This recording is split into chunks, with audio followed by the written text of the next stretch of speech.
Let's get ready to RPG!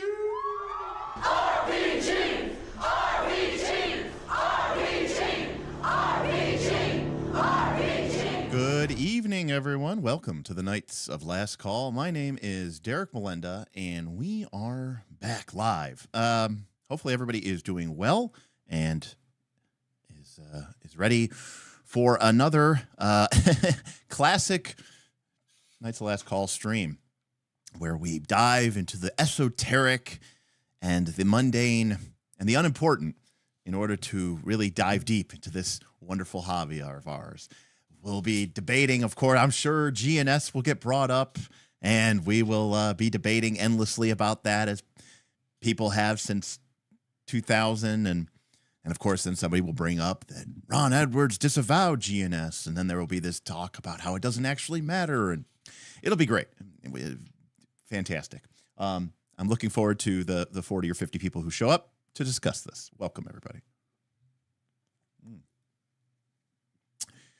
Yeah, so tonight we'll be, we'll hopefully have some examples and we'll just discuss some stuff. But basically, we are going to try to kind of talk about this type of concept or conceit in a role-playing game.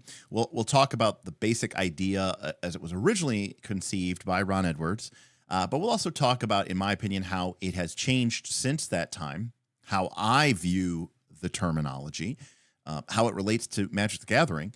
But also we'll talk about how when Ron Edwards and stuff wrote his original thesis, we didn't have games like Fate or Powered by the Apocalypse yet. So Apocalypse World. Obviously, those games, in some cases, in some capacities, came out of those conversations because of this idea of designing a game around storytelling.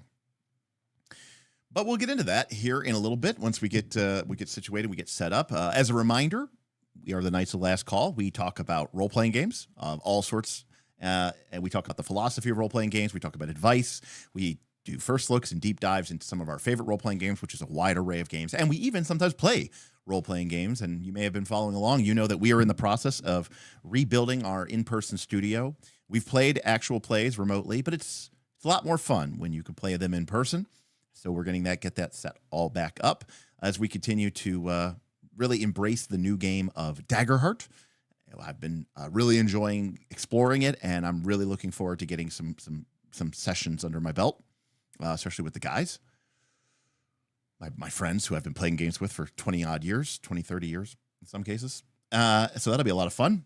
We have, of course, there's multiple ways to support us. The best way is through our Patreon, patreon.com/knightslastcall, where you can not only support this channel and this kind of content, but you can also be a part of our online community, our world-renowned Discord, where people really discuss role-playing games in depth, but also play and engage with role-playing games of a wide variety of types and a lot of really, really good, high-quality GMs and players. So it's a great community in addition to supporting this channel.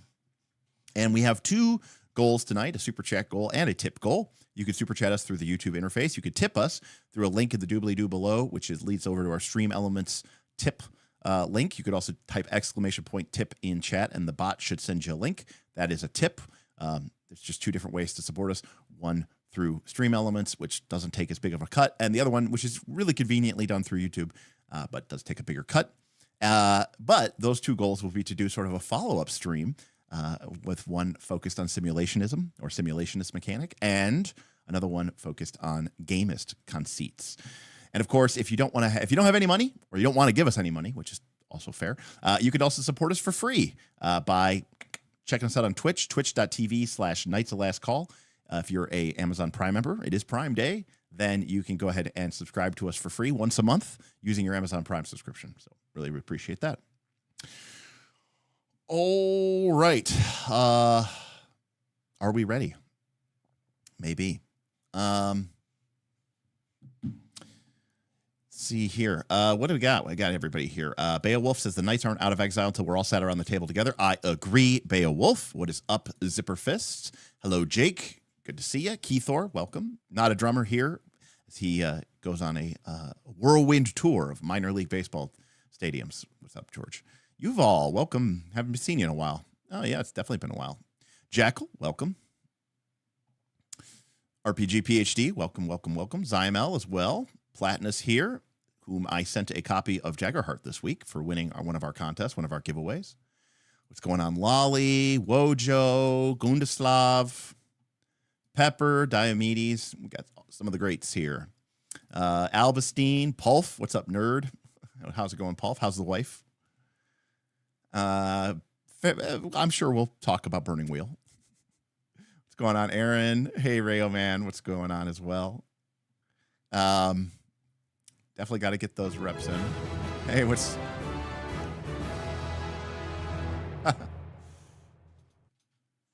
Jackal Torn Moons tipped $5. Nothing but a G-Thang, baby. Jackal Torn Moons coming out with a $5 tip to throw some support for the gamist conceits of role-playing games. Fantastic. Thank you, Jackal Torn Moons. I appreciate that, Jackal. Where's the Narrativist 201 option? I don't know if we're ready for that, Gundislav, but maybe we can circle back. Hey, Yuval, that's quite all right. Hey, support where you can, and I appreciate all the same. Ooh, Dr. Waite's got a new puppy. Cute. Mrs. Pulf is achy but good. It's great to hear. Kalana's here with the stream in the background while watching Fallout on Discord. Or playing Fallout on Discord? I'm not sure. It could be either. Joshua, would you be able to go over the old world careers and classes today? Joshua, not a chance. Today is about RPG philosophy and narrativism, not old world classes and careers. Although, to be fair, Joshua, in my experience, there's not a lot to the careers and classes, basically, in old world. Edward tipped $10. Hey, Edward. I told myself I was going to take a stream off, but dagger hype. Edward continuing his wonderful trend of tipping. Thank you, Edward. Just throwing some more love and support for Dagger Hype. Again, today's topic was voted on by our patrons, and they wanted us to talk about this. Well, luckily, although the poll ended at 5, it was pretty clear what it was going to be by about 3 o'clock. So I was able to sit down at the coffee shop and jot down a few ideas. So, famous last words. This should be a quick stream. But I won't lie. It is hard for me not to just want to talk about Daggerheart. I am excited about the game. Very excited about the game. The old world Warhammer, the old world, the role-playing game is out. Keithor says we're doomed.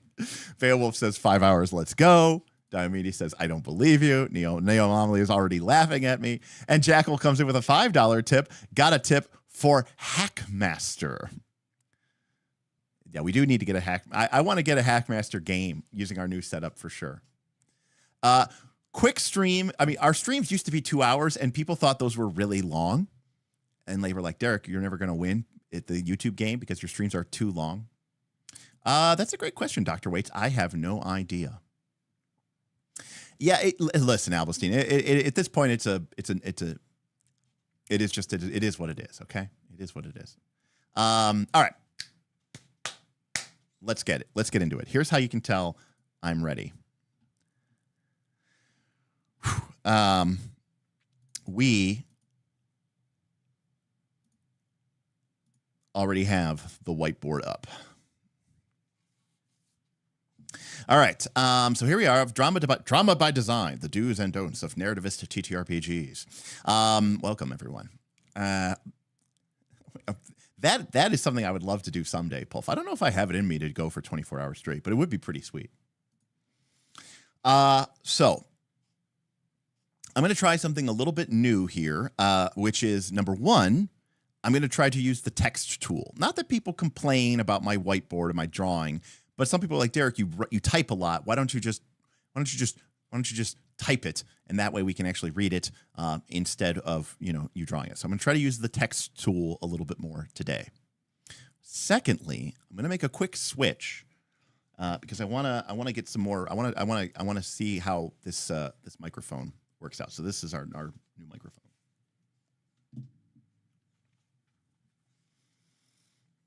Okay, so right now I am still on this big boy. So what we're going to do is go, here we go. So now I'm talking and I am switching in 3, 2, 1. And now I am switched over to the headset microphone. So hopefully that switch over wasn't too abrupt. And obviously there's going to be a different tone and component comparison to it. But that's the difference between a $460 microphone and a couple $100 microphone, I guess. All right, well, I should feel a little bit more present, maybe a little bit more boxy, because I'm right up on top of the microphone. But I tend to have pretty good microphone etiquette anyways.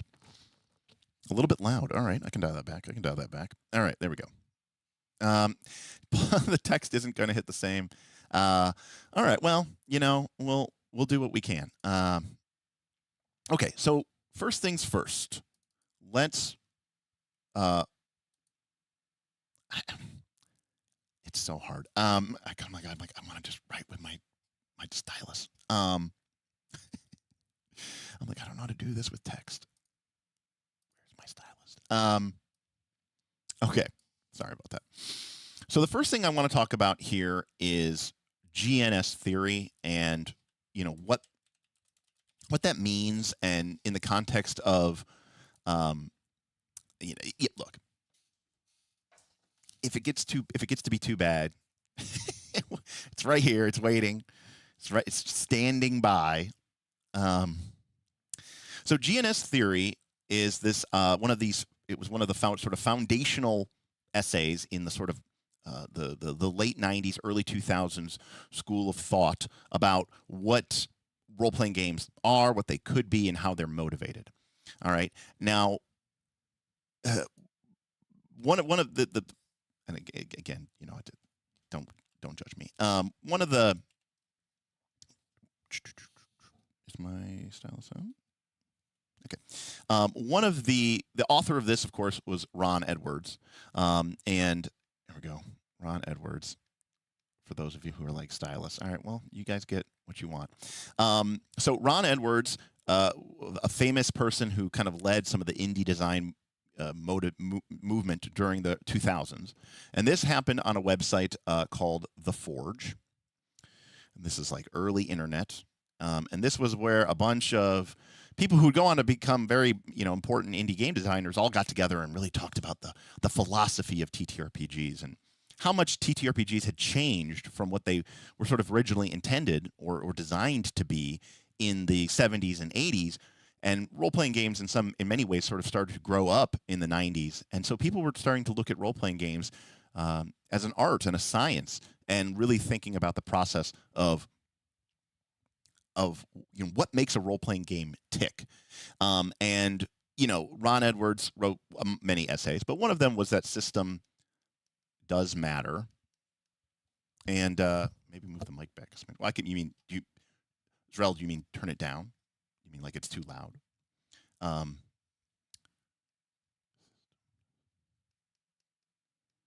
System does matter. And one of the idea of this, it's kind of popping. Oh, well, that I can't really do anything about. I don't know. It shouldn't be popping. But, I mean, those just might be plosives because I'm like right on top of the mic. I don't know. Again, we'll figure it out. Sorry, people are talking about this. Okay, audio fine on YouTube side, not getting popping. Okay, all right. Well, you know, look, one of the reasons I'm also doing this is because I want to try out the microphone, and I've got some different audio settings here. So, I want to make a risk for this. So, anyways, what Ron Edwards was trying to say with this idea is that during a yeah, I would expect for the P's and the plosives to be a little bit sharp, and so I may have to put a little bit more of a, you know, compressor and a de-esser just to sort of control those a little bit, because I am, you know, much closer obviously to the microphone, so good to know. But we'll work on that. Yeah, it's the plosives. It's not really I mean, I can kind of try to avoid it as somewhat. Anyways, mic placement. We'll get it straight. So Ron Edwards was talking about this idea of 3 modes of play. And his conceit, which is, you know, admittedly, well, Chris, people were like, I like the stylus. I miss the stylus. I'm like, okay. And again, Ron Edwards himself has kind of come out and say this was a flawed model and he doesn't believe in it. I think some of his original ideas are flawed. In fact, I think his core conceit of the GNS theory is flawed, which is that there are 3 modes of play that each represent a creative agenda that you follow during play. And, you know, this is sort of a distinct, it's your priority, right? It's the sort of, it's the why, right? It's the why you play the game. And, you know, to be clear here, Ron Edwards did not present these as player types, right? Like, oh, I'm a gamist, I'm a narrativist, I'm a simulationist. Rather, he emphasized them as sort of priorities that changed from moment to moment. And his belief was that coherent system design, and again, to put some perspective on this, the Forge was all about, you know, Forge was all about indie game designers, right? Talking about the science and the art of designing games, designing TTRPG games. And so that, hence the Forge. So his article or belief was that coherent system design works best when it supports a single mode clearly. So his idea, or his, which, and to be clear, I think that this is kind of flawed, because I do think that players tend to be motivated differently by different styles of game. I think that games themselves can create mechanics which appeal to these different forms of player, priorities or the why the player plays. And furthermore, I definitely don't believe that a system design only works or works best when it supports a single mode clearly. Because I think most people, and I think most games, certainly most TTRPG games, touch on several of these modes. Sometimes all of them. Sometimes to differing degrees. Sometimes to differing amounts. But ultimately, I think that the games can and should sort of live in different areas. So, what were Ron Edwards? And this is sort of a precursor. Again, not everybody here, that is, been part of our streams before has ever, we've done a lot of stuff on GNS before and everything like that. But this is sort of just a brief introduction before we get into narrativism. So his 3 modes of play were, number 1, the gamist mode of play.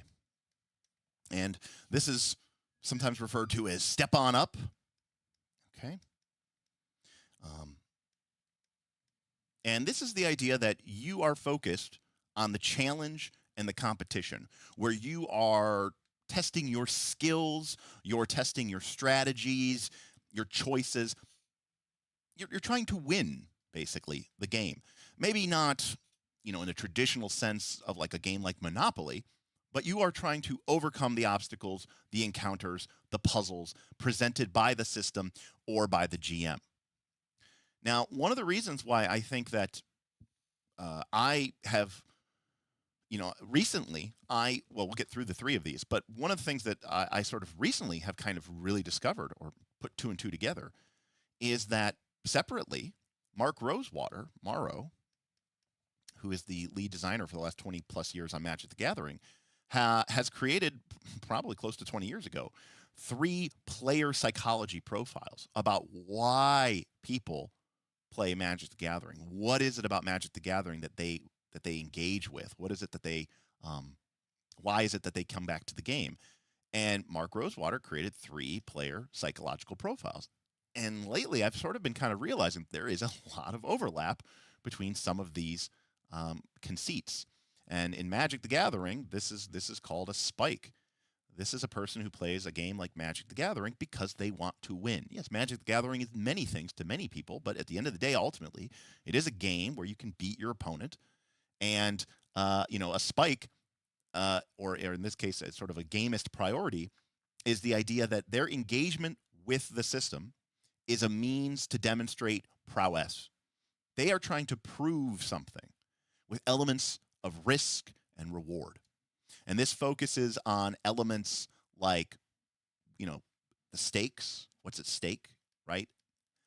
Another way of saying it is gamist people don't want to play for nothing. If you think about a spike Magic the Gathering player, they are probably uninterested in playing a casual for fun game. They want to play for packs. They want to play for a tournament, right? There needs to be something on the line that they can play for. Now, obviously, in TTRPGs, you're very rarely playing for money. Although I will note that back in the day, there did used to be tournament D&D, I should say. So in D&D, you're not usually playing for money, but this is it is something. But you want something. Something needs to be stake. You're not interested in a scene, even in a TTRPG. The stake could be, we need to save the village. We need to beat the bad guy. We need to save the world. We need to defeat God in space. But you're like, great. This is an opportunity. Sure, it's a fantasy make-believe world, but this is an opportunity for me to show up and kind of put on my gloves and show these people what I'm made of. I've learned the rules. I know the terms. I know the tactics of the game. I've got a solid build. Our team works together well, and as a result of that, we are going to be able to pull through. We are going to be able to, save the day because we're quote unquote beating the game. So they aren't as necessarily interested in say a scene where there's not a lot at stake. It's maybe one of those quiet character moments between characters to show different sides of them or emotional growth, or maybe it's a world building scene and you're just experiencing this incredible vista through the language and through the terms of the game. It's not going to appeal to them as much because there's no stakes. We kind of mentioned this already, but there's an emphasis here on tactics. Right? The game. Here's the challenge. Here's the resources that you have available. Now, use them to achieve victory. And how do you use the resources that you have in order to do that? And this usually, oftentimes, can mean combat. And kind of tied to that is this idea of fairness. Or, as we sometimes call it here at Night's Last Call, we sometimes call it CAS, which for us means combat as sport. And, the idea here is that there's an analogy to a sports game. In theory, you have two sides. The rules dictate and at least try to enforce a certain degree of fairness. There's always, theoretically, stakes for a sports game. Certainly, winning can mean, your team advances in a tournament or your team has a better shot at making it to the playoffs. And, you kind of all start from this certain position. Now, you're going to build your team. You're going to show up. But the rules sort of dictate what you can and can't bring. You can't go to a football match and, equip your players with sawed-off shotguns to, make sure that you can score goals. Right? Like, you can't – the rules dictate that, hey, within these confines, these are the rules that we've agreed to play with. Now, who can play the game better? Right? Who can engage with the sport of the game better? Well, that is how these people see D&D or see TTRPGs. It is an emphasis on stakes and tactics and fairness, right? The system itself becomes an arena for the character or for the player, right, to test themselves, right? And furthermore, this gives them an opportunity, it gives the player an opportunity, right, to prove themselves. Because ultimately that is what the game is, what the game allows them to do. It allows them to prove themselves. It allows them to prove their prowess. It allows them to prove their mental abilities. It allows them to sort of show how they can put together a winning strategy in a winning game. All right. So, and that victory is meaningful because there is risk. And this is something I think that's important to note about Gamer. This is an important note here. Okay. So victory is meaningful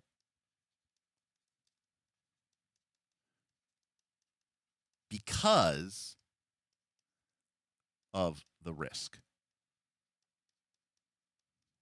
Now, this is something I actually think that some games, God damn it, this is definitely going to get into a tangent because we're not even talking about narrativism yet. We'll get there, trust me.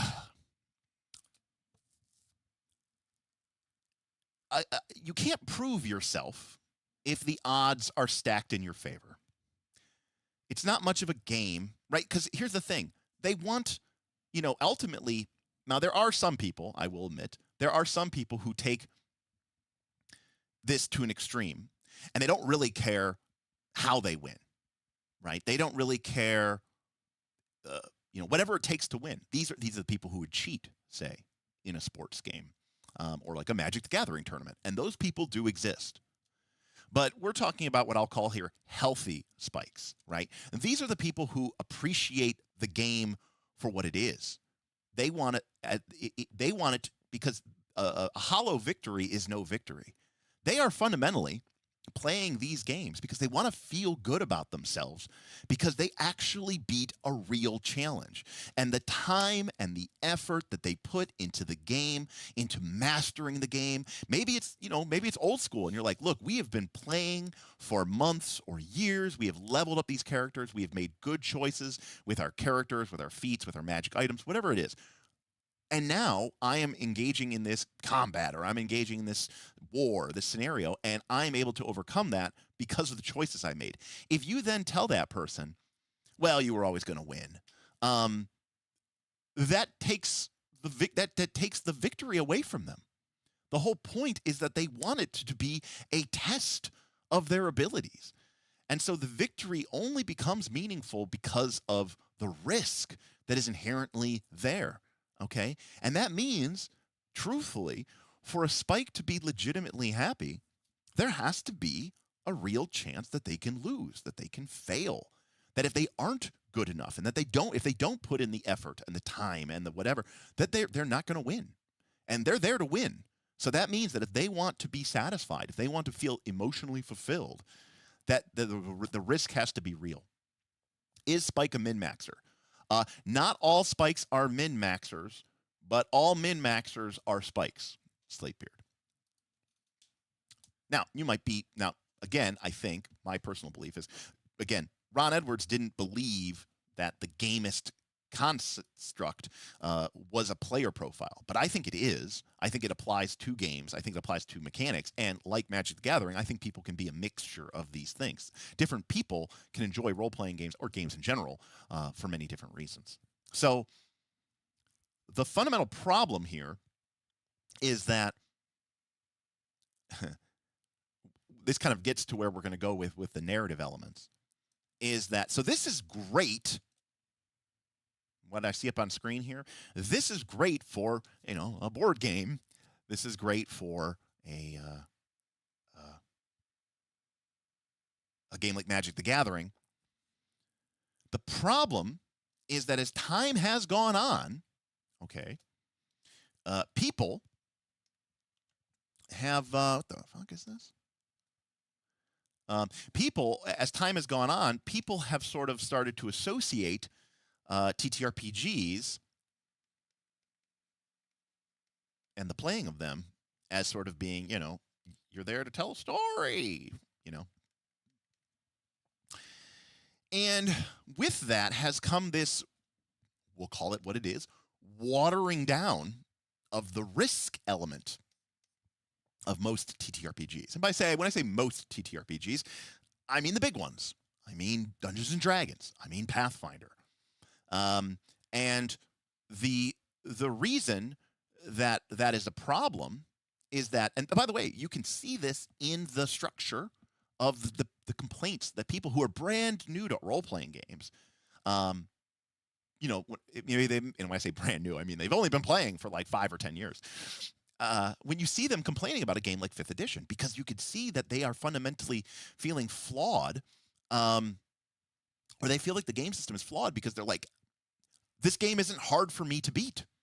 I don't feel like there's any risk, so my victory isn't earned, so I'm not enjoying the game. And that's because they are Spikes looking to engage with the game from a level of risk and a level of prowess in order to overcome the risk. But the problem is that in an effort to sort of push a story forward, but being afraid to engage with narrative mechanics, the games have created this illusion of risk in the attempt to give these type of players satisfaction without actually putting risk into the game that could disrupt or fuck up something like a story. Now, this is a very complicated issue. Jesus. The problem with story, and the reason why I put it in quotation marks here, is because this has sort of become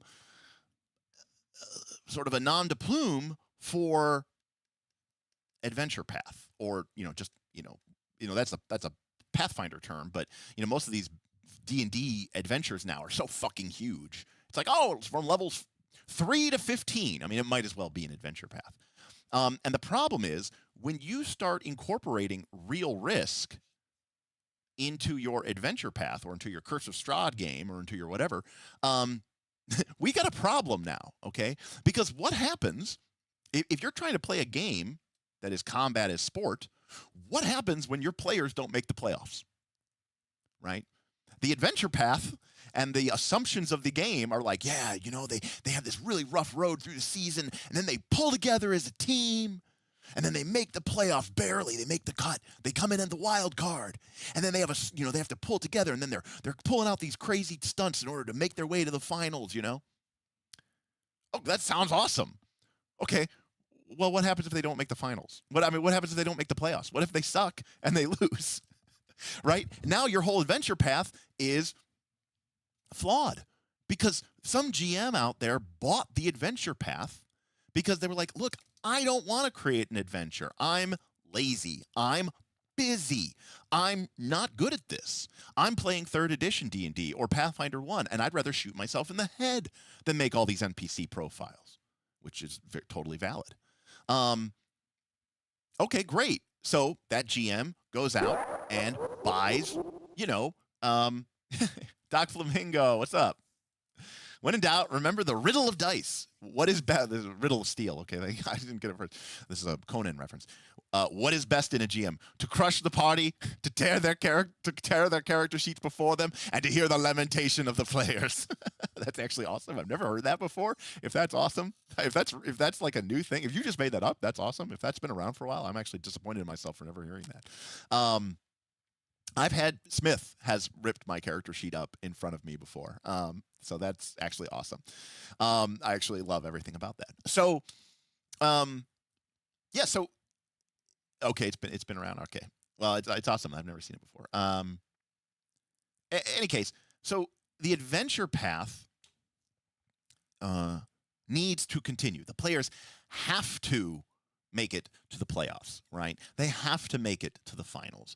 Okay, so then when you create a game where, there's legitimate risk, where they could go up against a better team and that team could beat them, and oftentimes in a TTRPG, getting beat means, I don't know what, characters die, maybe there's a TPK, right? Unfortunately, the risks in a TTRPG are quite extreme. But maybe you're playing a more enlightened game, or maybe you have a more enlightened party, and they go, okay, we're going to run away, whatever. And the idea is that there's still consequences, but now the adventure path, useless. And I should really point something out here, which is that I was terminally online during the 2000s. And one of the big complaints about Pathfinder 1, for example, which was a derivative of 3rd edition D&D, and this is, by the way, what really informed the creation of Pathfinder 2, is GMs were buying Pathfinder 1. Okay? And then they were playing the game, and there were people complaining, saying, hey, I bought this adventure path so that I could play it, but you've created a game where the players can lose, or where the players aren't challenged at all and they can completely fuck up my entire adventure with crazy spells that I can't possibly control, and they're shortcutting the whole adventure. Why did I spend all this money on this adventure path? I bought this adventure path because I didn't want to do anything, Paizo. I wanted to be lazy, or I was busy, or I'm not good at this stuff. Why are you selling me adventures for a system that sucks at running them? And Paizo was like, damn, they got a point. So what do? They create Pathfinder 2. And amongst its many perks, Pathfinder 2 is, for better or for worse, very good at making sure that a lot of those egregious abilities that would allow somebody to sort of lose or win too easily or shortcut the adventure don't exist. And they do that so that way the GM can run their adventure and sort of guarantee or ensure that the players will make the playoffs. And the players will have a tough run through the playoffs, but they will make it to the finals.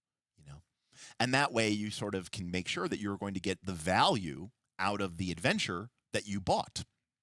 And I should point out that this isn't just a GM only problem. It's sometimes a player problem. Players get very disappointed when, they're like, well, I I want to play this game so that I could get to level 20 and beat the adventure. And then they're like, well, your character died. And they're like, well, that's not what I signed up for, you know? So it can come from both sides of the equation. So the problem with a gamist conceit is that, and again, there are people who look at these old school games and they go, well, that's terrible. The players are losing all the time. And the problem is, you might say, oh, so should all gamist people, should all spikes play old school games? Well, no, actually. Because the problem with old school games is that oftentimes death or dismemberment doesn't really come because of fairness, right? There's often high stakes, live or die. But a lot of times death in old school games, results because of it's not fair, right? The rules aren't as important as the rulings. The GM is going to make a call. There's nothing that they can look to and sort of build. And so spikes, in my opinion, tend to bounce off of old school games.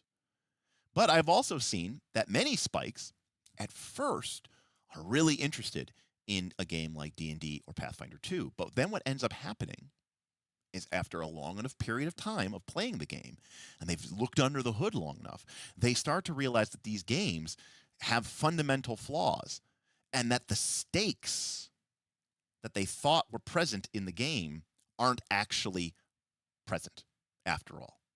And that all of the effort that they're putting in to sort of, quote unquote, beat the game is kind of not needed, because the game is designed to be beaten. And so it creates this weird kind of like, so what am I really proving by beating this game? Or if beating the game is as simple as, I just play this build that this is like a really weird long story. But like, there was a game for the Super Nintendo, okay? And it was called, and this is like the story of two people, a story of me and a story of my buddy, okay? There was a game, and I think it was called Super Bowling. I don't remember exactly what it was called, but it was called like Super Bowling for the Super Nintendo. It was a bowling game. And we discovered this, I don't know if you want to call it a glitch, but we discovered that there was if you picked this one bowler and you moved him all the way over to the right, and you threw with like an 18-degree right-hand spin or whatever, you got to strike every single time. And so you could just get a 300 game every time you played. And we were like, oh, look at that. It's awesome, right? I think I played the game like 3 more times after that. Whereas I never wanted to play it again. Whereas my buddy always wanted to play the game. And he was content to just sit there and play as that guy and move all the way over to the right and throw the strike and get a 300. And he was very satisfied with that. I was not. Because once the challenge of the game was sort of defeated, I was like, oh, there's no point to play this anymore. What is the point of engaging with this game? So I think that a lot of people, when they play some of these games, they reach a point where they suddenly realize, oh, wait, this game, that I was really like, oh, this game's tough and I got to really work hard to overcome it. And then they realize, oh, no, it's not. This game was designed to be beaten. I don't really need to put my efforts into that. So the stakes are missing, and the game isn't as fair as they thought it once was. So then they become turned off to that. So I actually think that in the current modern era, spikes have actually a really tough time finding real engagement with most TTRPGs.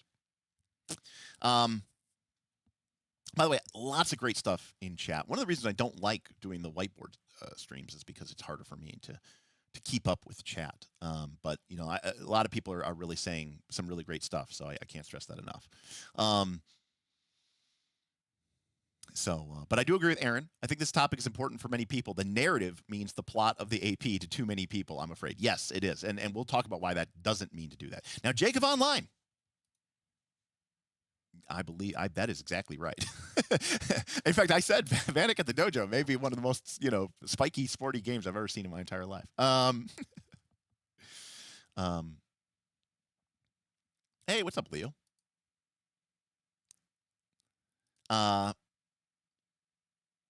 So Rayo Man says, I grew bored with an American football game on the Atari 5200 once I figured out you could drop back as a QB, run to the opposite end zone, then throw the ball to a receiver for a wide open touchdown. Right. You find these, the classic example is tic-tac-toe, right? From, movie War Games, and he goes, do you remember tic-tac-toe? Yeah. What, do you play it? Yeah. Why don't you play it anymore? Because it got boring. Yeah, right. Exactly. You found out that the game wasn't really a game. It looked like a game, but it wasn't a game because you're going to win you're going to tie every single time. There's really no point to playing it once you've sort of solved the game. So it's weird because spikes are sort of their own worst enemy. A spike's goal is to master the game and beat it every time they play. But once they do that, their enjoyment of the game dies. Now, if you're a professional sports ball player, this could be a really good thing because now you're getting, now you're getting paid a lot of money. So there's an offset to that. But, for most people, the problem is once you become so good at a game that you can no longer find the enjoyment from the stakes and the fairness because the game is inherently unfair because you're so damn good, then the game, loses its thrill. It loses its allure. We've talked before about extreme sports people. This is why they always have to keep escalating, right, and making it harder and harder on themselves. Right, Jake? Spike's second worst enemy, the other player, their worst enemy, themselves. Greetings, Professor Falcon. How about a nice game of chess? Love that movie, by the way.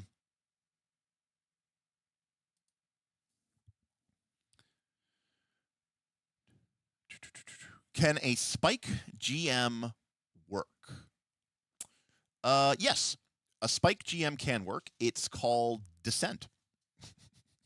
If you ever played the board game Descent from, Fantasy Flight Games, the Overlord, the GM, is trying to win. They have rules that bind them, thus making it a fair contest. They can't just do whatever they want like a normal quote-unquote game master. They have stakes. They want to win in order to achieve certain victory conditions. It's certainly possible to play RPGs like that to a certain extent. Hey, Doc, what's going on, Doc? Metropolis tipped $5. In regards to published adventures, I like the style Symbaroum used. Each book covers a specific region, Thistlehold, Tarvosta, etc., with many hooks. The campaign is in the second half of the book. Even if you don't use the campaign, the book isn't wasted. So Doc Metropolis says, in regards to published adventures, I like the style Symbaroum used. Each book covers a specific region with many hooks. The campaign is the second half of the book. Even if you don't use the campaign, the book isn't wasted. That's a great style, and I think it's a way that I think more adventures should be written. It's the way Forbidden Lands is written, which makes sense, right? Symbaroum is from Free League, and Forbidden Lands is written that way as well. It's the campaign is more of a loose framework, and then it's got these cool adventure sites that you could use whether or not they fit into that campaign framework or not, or maybe you use them in a completely different situation. So obviously, I think Free League is doing something smart to that respect.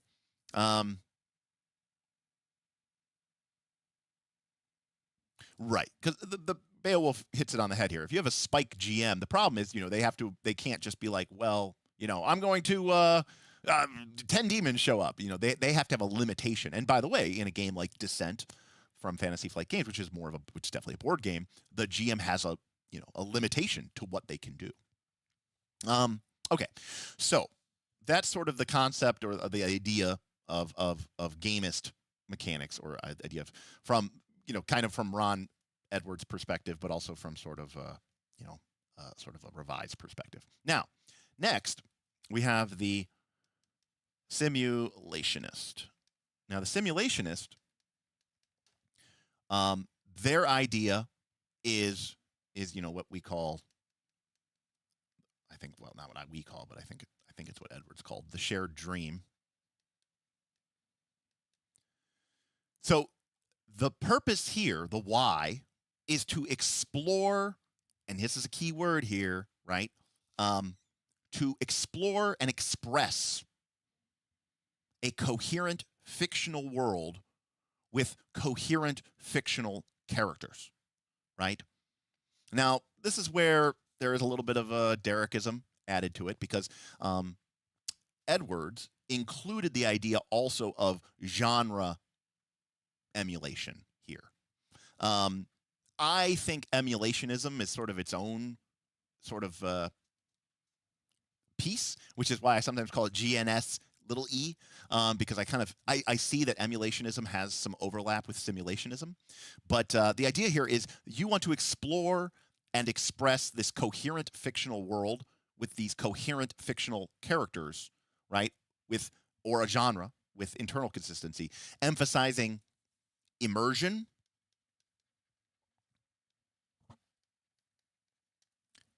plausibility, and cause and effect. Over, okay, this actually is greater than an agenda, right? And so there's this idea here is that a simulationist doesn't really care if it's a good game, and a simulationist doesn't really care if it's a good story. What a simulationist cares is, is it a good world? Is it a good fictional representation of a space of play? These are the people, for example, who enjoy reading about the lore of a fictional world. You're not playing a game. You're not telling a story. You're reading about, I don't know, the Waterdeep sewer system. Because you just enjoy that depth. You enjoy that immersion. You enjoy seeing the tie of cause to effect and how plausible something is here. And I will quote, I wrote down a quote here from Ron Edwards, who said, "Simulationist play prioritizes internal consistency of cause and effect, faithfulness to a genre or setting, and exploration of the elements in an imagined world." Right? So that's what Edwards said. And so for me, in a simulationist concept, gameplay is about what would happen, not should happen.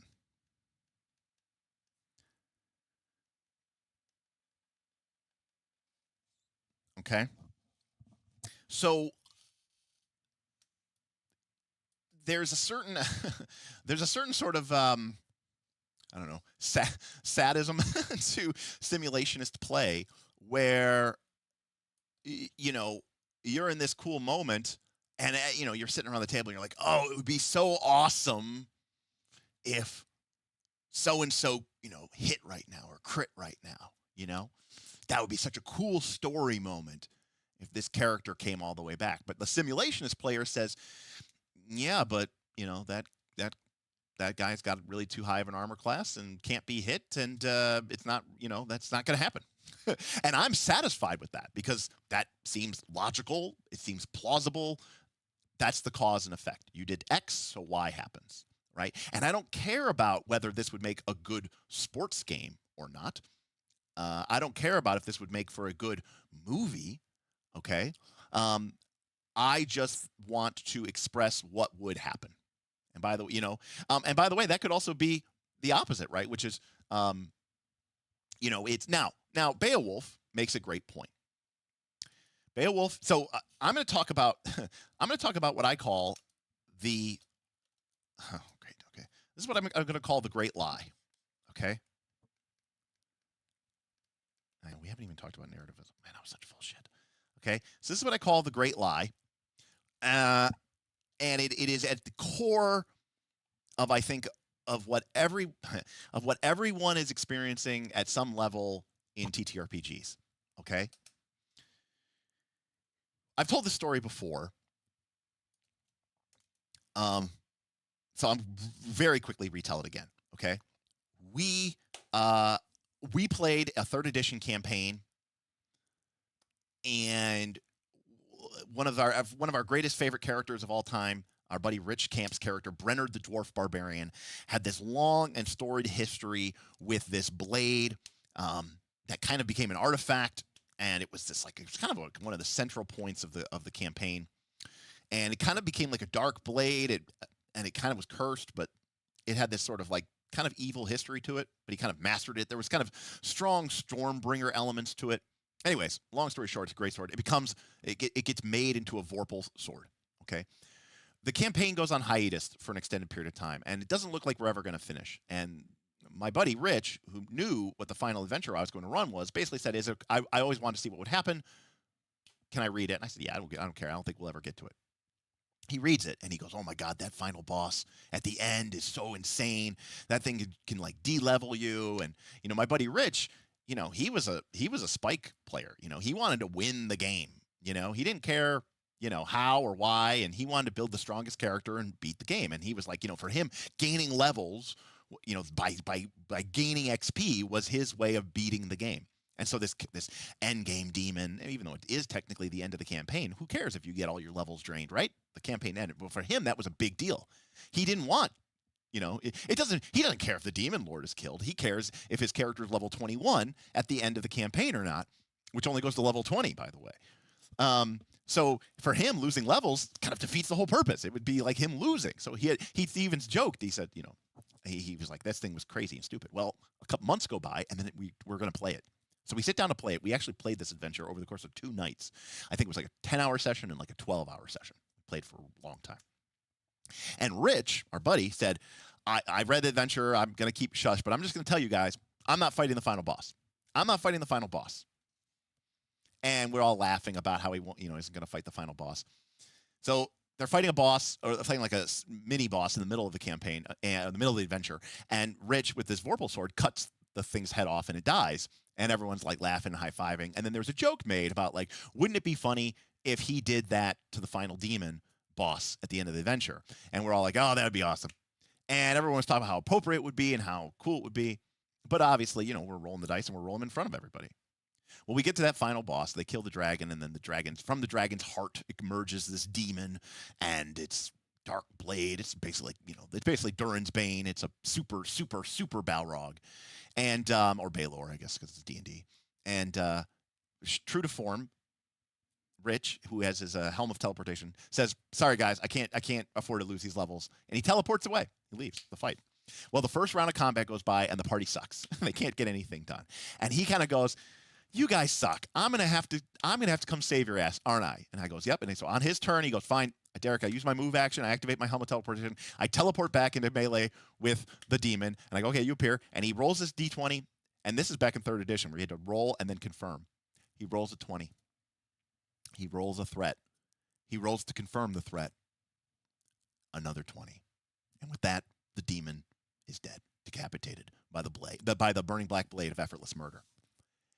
And that is absolutely what should have happened, because that's like a fucking movie. But there wasn't any fudging. There was no meta mechanics. It was what actually happened. And it was the most incredible gaming moment that I've ever been a part of, because it happened for real as it gets. But the problem is, as much as we like to pretend otherwise, that was a fluke event. And the great lie is that people play simulationist mechanics because they think they want to earn that victory. They want they want something to happen, right? They're like, this should happen. And then they're like, but of course it's going to happen, right? It's a fallacy. It's a belief that this is going to happen, when in reality is, when you have game mechanics that are truly agnostic, who do not have an agenda, which rely on random dice results, you know what you get most of the time? Randomness. and you get whatever. You don't get a satisfying outcome. Now, people want to play this style of game, this simulationist style of game, because it feels more real. And it is to a certain extent, right? The gamist concept has an agenda. It's trying to make the game fair and balanced like a sport. And it's not just, oh, well, there's 20 gnolls here, so you're fighting 20 gnolls. It's like, no. The gnolls are balanced against your party so that it's a fair fight. And of course, we'll get to narrativism, but narrativist games are there to create mechanics like meta currencies and stuff like that to create narrative store arcs, right? No, simulationism is the real, right? That's when it's like, it's real. It really happened. But the problem is, the truth is, most people don't want that. They want the super satisfying ending, but they want to think that it's real. And this has caused two major problems in the TTRPG industry, in my personal opinion.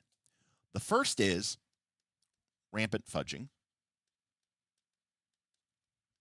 So this is not a system fault, right? This is a GM thing.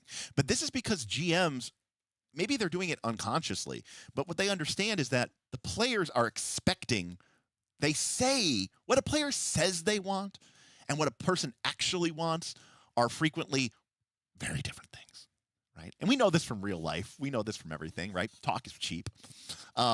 People say a lot of shit, right?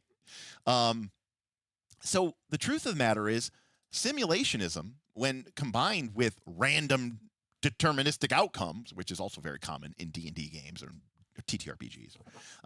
We've talked about, someone mentioned here, karmic resolution. Platinus talked about karmic resolution. The simulationists also sometimes shoot themselves in the foot because simulationists also tend to love random dice rolls as well. So they want these sort of, they say they want this simulationist outcome, but the truth of the matter is, in their heart of hearts, they want the good ending, right? They want the good ending. They say they want a simulationist game where immersion is key and plausibility and cause and effect, right? But the truth of the matter is, and there are people out there who do, by the way. I'm not saying that they're not. There are some people who legitimately are like, that's what should happen. If that's what would happen, then that's what would happen. I don't care what I feel like, oh man, it would be cool, if this happened, and then it doesn't happen, and they're like, well, that's deserved, So this causes rampant fudging. Hey, Michael. Michael says, elite content. Very useful for those of us raised in the second edition era of D&D. Second edition is definitely it was a transitional period, because D&D second edition was very much like D&D first edition in some ways, mechanically. But it was occurring at a time when the games and the genre were very much shifting from this sort of, one way of thinking to this new way of thinking, for sure, Michael. So this has caused rampant fudging. But it has also caused what I'll call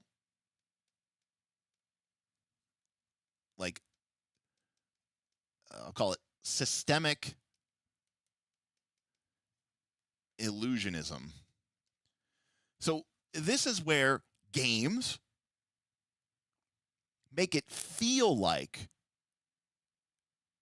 and you might even be rolling random dice, but they have done a lot of work behind the scenes to make sure that at the end of the day, you end up sort of in a pre-prescribed outcome.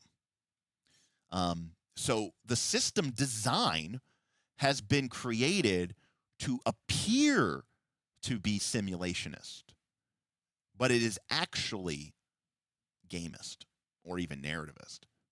But gamism and narrativism can leave sort of a bad taste in some people's mouth, because now it doesn't feel like it's real.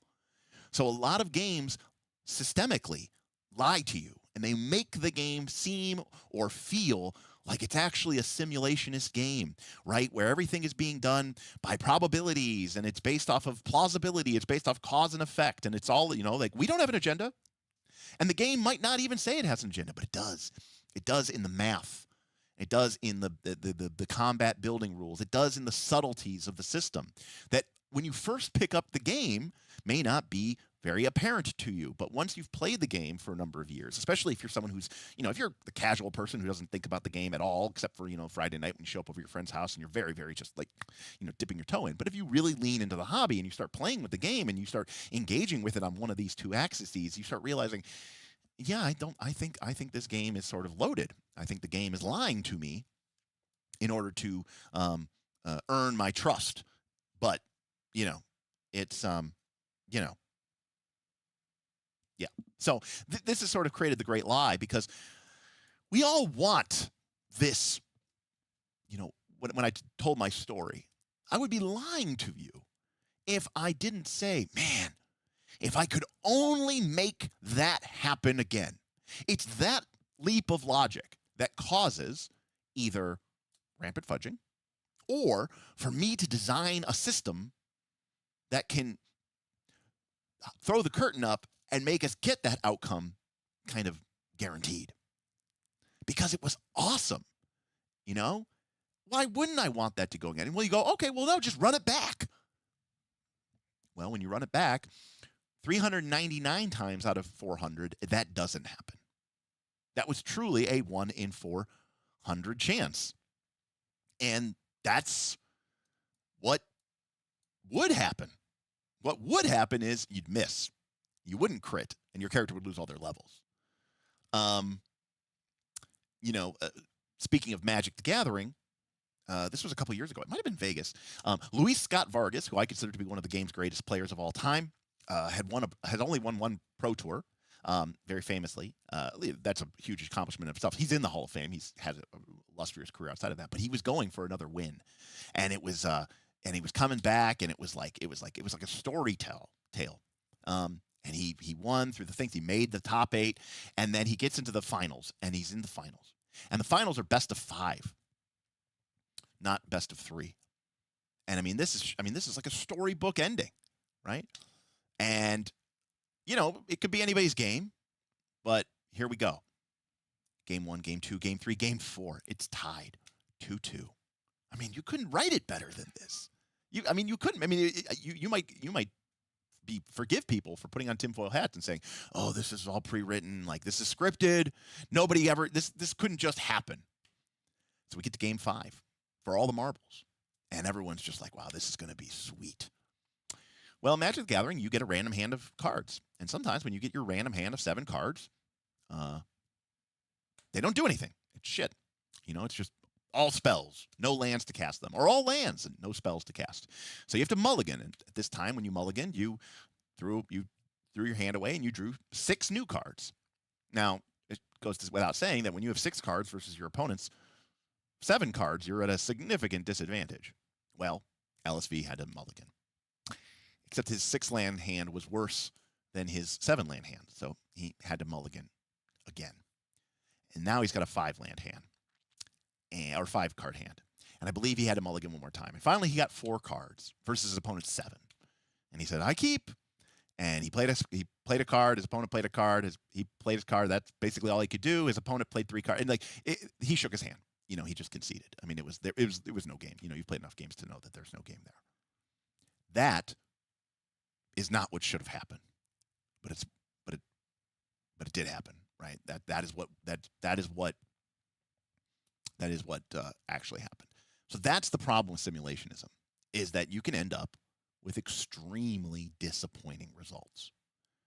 And the truth of the matter is if your simulationism isn't generating disappointing results, then you have to look really carefully and start asking yourself, am I fudging? Or is the system lying to me? Because a simulationist system should be generating outcomes that suck. And I don't mean like suck like, oh, it's a problem for my character. I mean like it was disappointing and nobody was happy. Now, true sadists, that's why I said there's a sadistic element to simulationism. Some simulationists are so deep into the tank that they're like, that's great. I love that.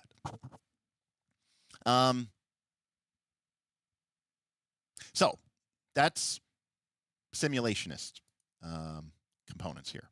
Okay? And then lastly, we get to narrative.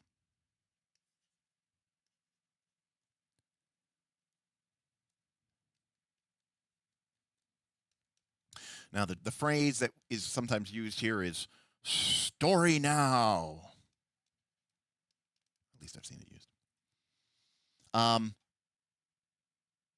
So the goal here, I'll quote Edwards. I wrote his quote down here. In narrativist play, the player's decisions create and resolve thematic conflicts. The story emerges from the consequences of those decisions. So I think one of the first things that's important to note about the narrativism is that it is not necessary. It's not about the GM writes a story and then the players play it out. That is not narrativist. In fact, that's terrible. That's just that's not good for anybody, in my personal opinion. That's not really even a game at that point. That's the key. All three of these, at the end of the day, even the gamist, right? Gamist is still part of a game. Simulationist is part of a game, right? Narrativist is part of a game. There still needs to be a game there. Narrativist or narrativism does not mean the GM wrote a story and now we're going to play through it.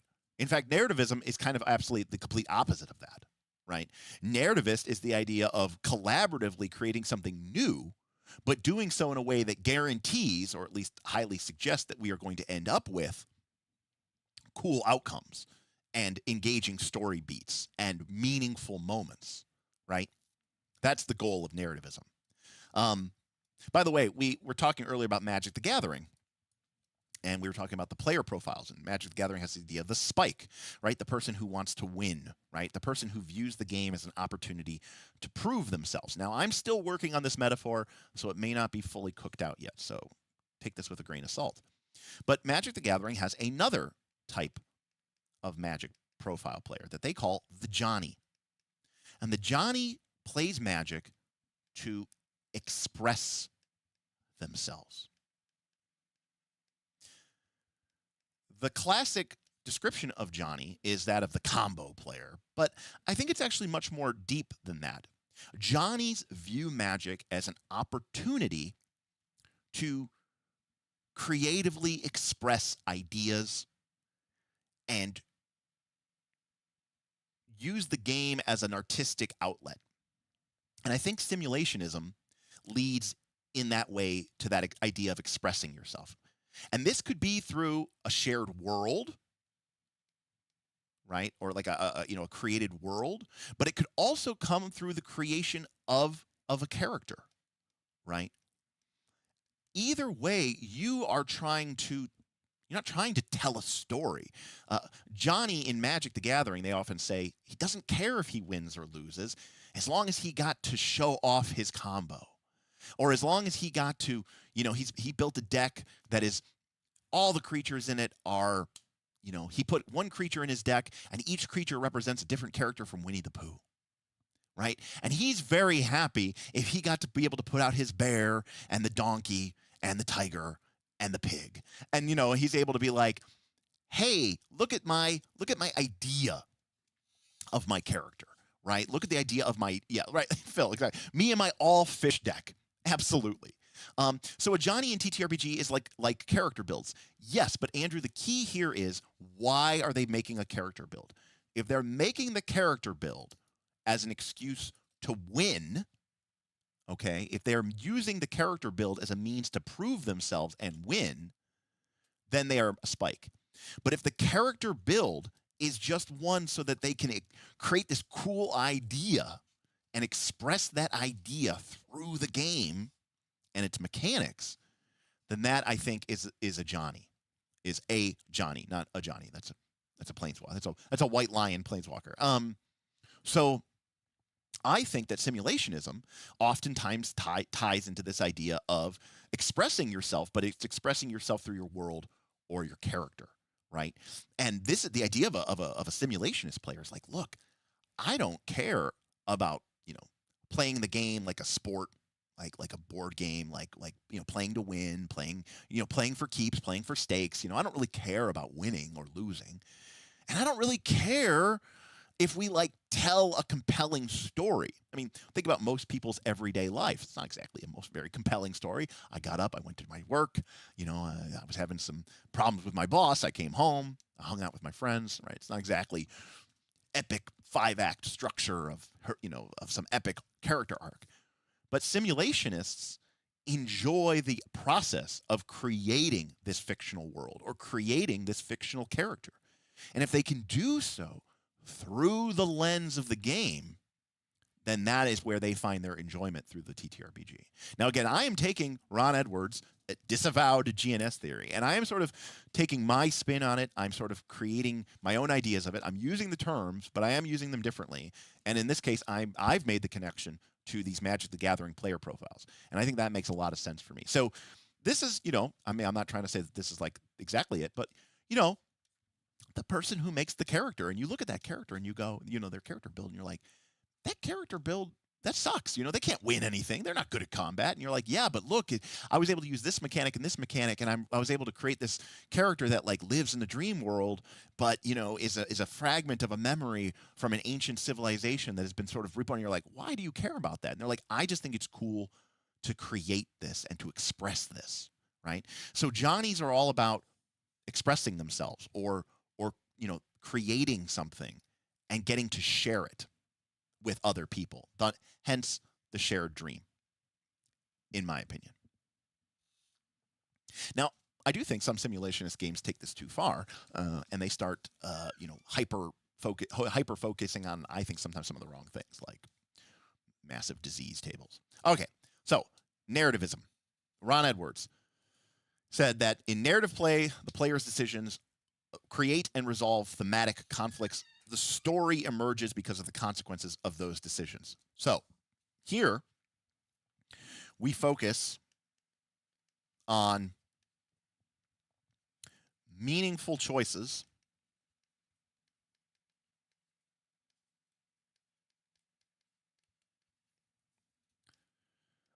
thematic dilemmas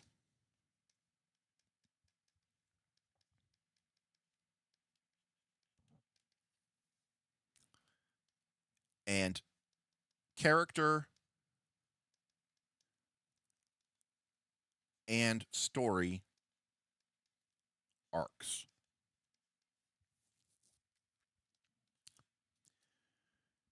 As opposed to the other elements, the system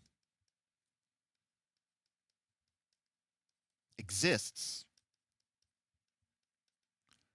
to support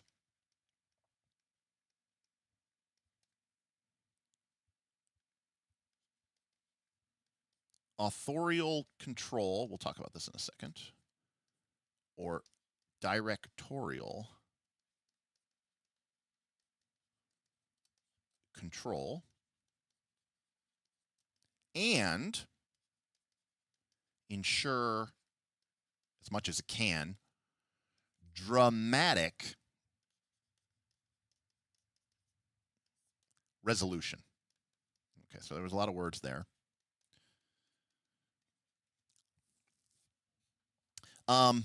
So narrativism game is about focusing on meaningful choices and the mechanics are designed to create meaningful choices. The whole point of narrativist system mechanics is to bypass things that aren't important and really get to stuff that is going to make meaningful differences.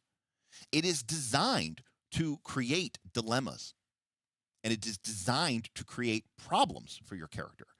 It is designed to operate around character and story arcs. Now, this, Zipperfist says emergent gameplay. Absolutely, Zipperfist. Again, none of these concepts really work with the idea of a railroad per se, right? Just because we aren't playing with a pre-written storyline doesn't mean, though, that we aren't trying to figure out, hey, my character. So fundamentally, a good example of this is at the beginning of play, there should be a fundamental question about your character. Okay, so let's say that this is Zip, right? This is Zipperfist's character. And again, this is a very hyper simplified version of this. And there's this fundamental question, which is, will they forgive, their brother? Okay? The key is that we don't want to have an answer to that, which is, yes, and then this happens. That's railroading. Or no, and then this happens. What we are doing, this is what PBTA and now Daggerheart calls play to find out.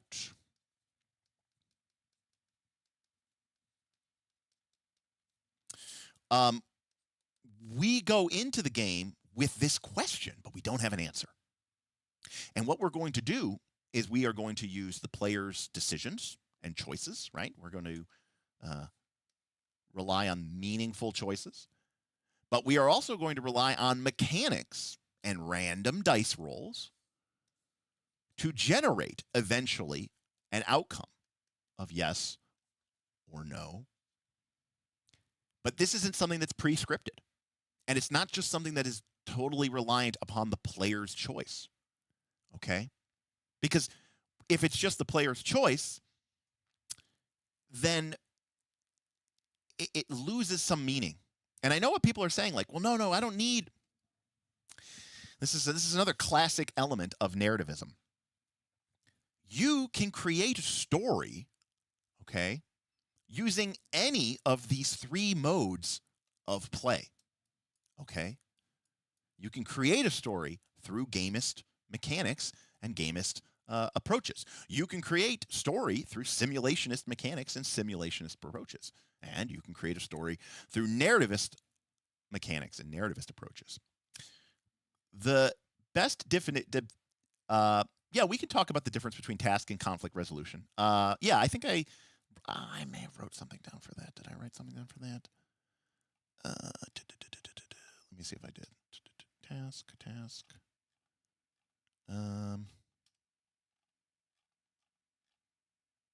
Maybe I didn't.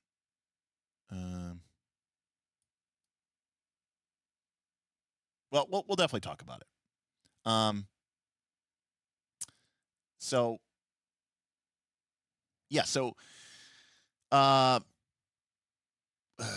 you kind of threw me off there. I don't remember what I was saying now. Right. We don't, sorry. Metaphor is, you can cook rice in a lot of different ways. Now, you can cook it on the stovetop, right? You can put it in your pan and you can put some water in there and you can turn on the fire on your stovetop or your electric heater element, and then you could cook the rice on your stovetop. You could put it in a microwave and cover it with a saran wrap or something like that, or a glass cover, and you could microwave it. Those are all different ways of cooking rice, and the outcome is a bowl or a container of cooked rice. Narrativist is this idea of, okay, but if you're trying to cook rice, and that's what you're really interested in, and you want to kind of guarantee that you end up with good rice, then you use a rice cooker. Because that is what that tool is designed for. It creates, it cooks rice. That's what it does. It's designed to have an agenda, which is that it kind of doesn't do other things well, or at all. Maybe you can steam some vegetables, I suppose. But the point of a rice cooker is not only does it cook rice and it cooks it correctly, it also kind of has a margin of safety. If you have ever cooked rice on your stovetop, then you also burnt rice on your stovetop. Alderi Arc tipped $3. Actually, the only way to cook rice for the Dungeon Meshi cookbook is to steam it in a goblin skull. Cal says you can only do it if you're steaming it in a goblin skull, right? That's how you get the real official dungeon flavor. Right. You put the rice in the rice cooker. You fill the water up to your first knuckle, maybe a little bit more if you're using brown rice. And then, you you push the button. I mean, you know, you can get a Zetarushi or whatever, which has like 1,000 different settings. But, you know, if you just got your simple, what is it, Aroma or whatever, is that the name of the brand? Or Oyster. Oyster is the brand I think I have. It is literally this super cheap, super simple thing with, you just push the button down, okay? You just push it down and it goes. And it, by the way, it like uses no power, it doesn't use it. It is really hard to fuck up a rice cooker. I mean, it can be done, but it's really hard, okay? Oster. Thank you, Alpestein. That's the one. I said oyster, yeah, but Oster, yeah. Narrativist mechanics are the rice cookers of TTRPGs, okay? Because the fundamental idea of most of these ideas, or at least this is sort of one of the precepts that this is what emerged, I would say, in the 2000s, is there was this idea that, hey, we're playing TTRPGs, right, to arrive at a cool story. But to get there, you know, we were using things like simulationist mechanics. And simulationist mechanics might get us to a cool story, but they also might get us nowhere, right? Or they might get us to a shitty story. And, you know, we were okay with that because that was what simulationism was. Same thing with, you know, a gamist conceit.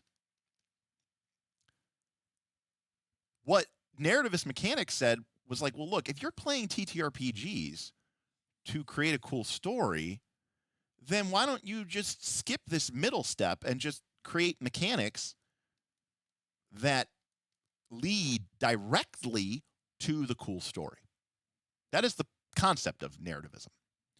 It's the idea that you want the system to do some of the or most of the work. Now, not everybody plays TTRPGs to create cool stories, so that is already a fallacy. Like, not everybody wants to have a cool story. That's fine. And some people feel that the story isn't cool if the mechanics help you get there, which is also totally valid and totally fair. That's why we have different types of RPGs for different folks. But rules are cool. Simulationist is the stovetop. You are actually kind of correct. Rules are cool because, right, a stove doesn't cook rice. A stove generates heat.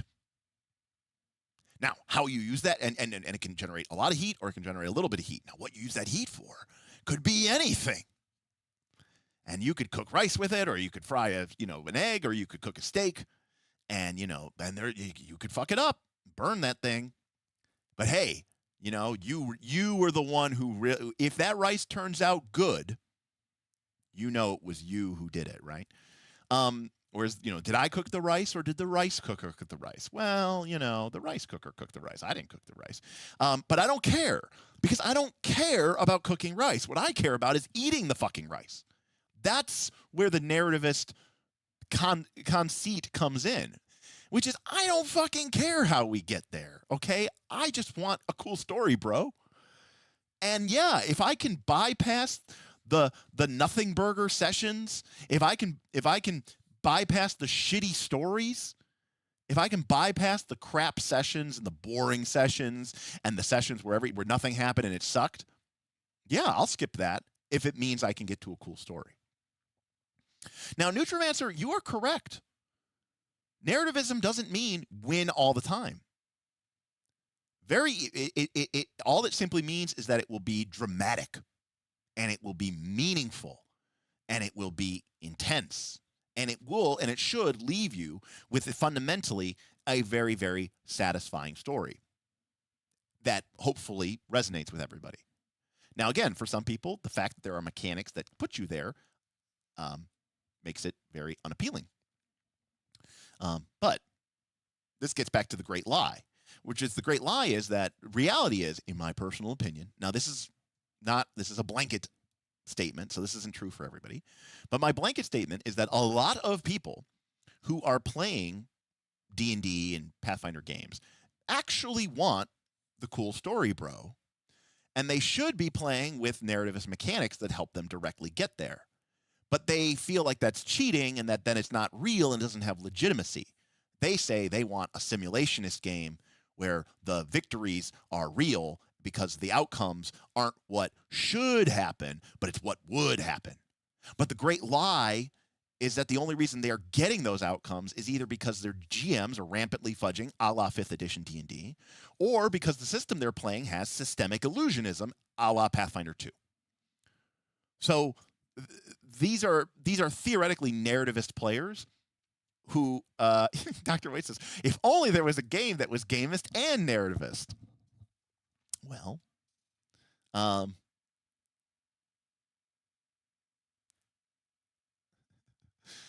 yes. Jonathan says, unfortunately, I think a lot of these so-called narrativists do think it means that the heroes win every time. Now, that, Jonathan, that is probably also somewhat true. It depends on what you, because again, it depends what you mean by narrativism. There is some truth to that. What you argue is a story. I would argue that the most pure narrativist mechanics don't guarantee you an outcome, only that outcome will be epic, right? Spoiler alert for a game that, right? It doesn't. It guarantees you that you're either going to have you're either going to have this amazing victory, or you're going to be, it's either going to be Endgame or it's going to be Infinity War, right? You're going to have a huge moment regardless, but it doesn't promise you one way or the other. Tony Stark, Iron Man, had his huge moment, but his character died because of it. But that's okay. What we didn't see happen was Tony Stark get killed off screen because we found out that he contracted sepsis, from a rusty nail that he got snagged on during that last scene. So that's what it, Tony Stark's dead. Oh yes, anybody can die. Well, how did he die? Yeah, he was running and then he fell and he cracked his skull on the curb and it's crazy, but it doesn't take a lot of blunt force trauma to the head to just kill somebody. But he was running to get his suit on and Scarlet Witch left a toy out and he tripped on it and he fell and hit his head on the stairs and that was it. That's how he died. So, yeah. Calderiac tipped $3. JRPGs have used the narrative to inflict harm and impose threat on the players in worlds that always have magic healing and revive mechanics. But I am supposed to care about a dagger during a cutscene. Yeah, that is very true, right? You can only oh shit, it's a cutscene. You can only die in a cutscene,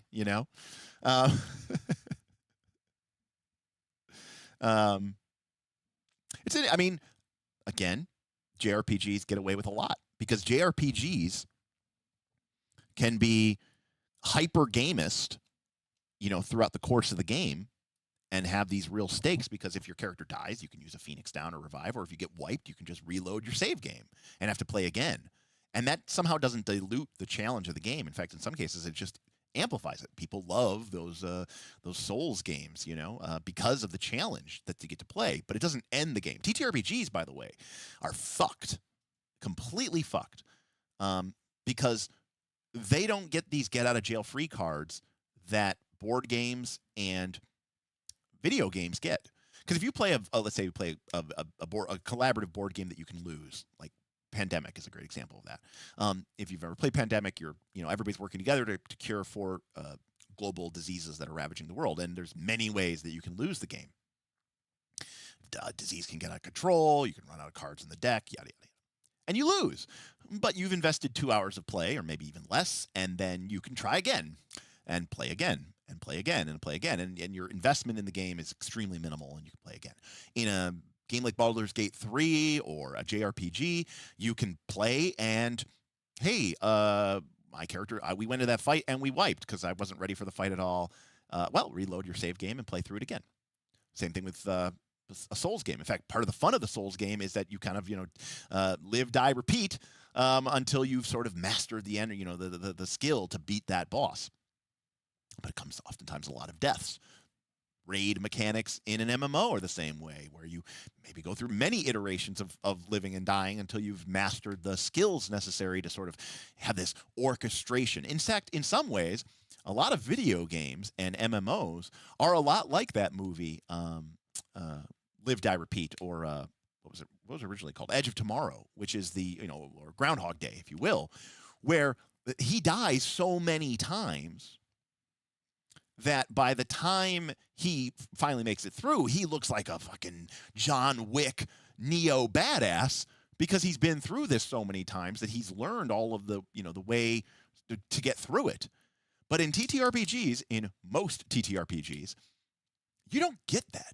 You get one shot, one opportunity, and that's it. And if you fuck it up, you're dead. And oftentimes dying, especially a TPK, let's call it what it is. TPKs can be campaign enders. They just are. That's the reality of it. That's the truth of it. And there's never really a good or satisfying way to come back from that. Because part of the biggest problem with TTRPGs is that if you have a TPK and you were clinging at all to an idea of gamist stakes or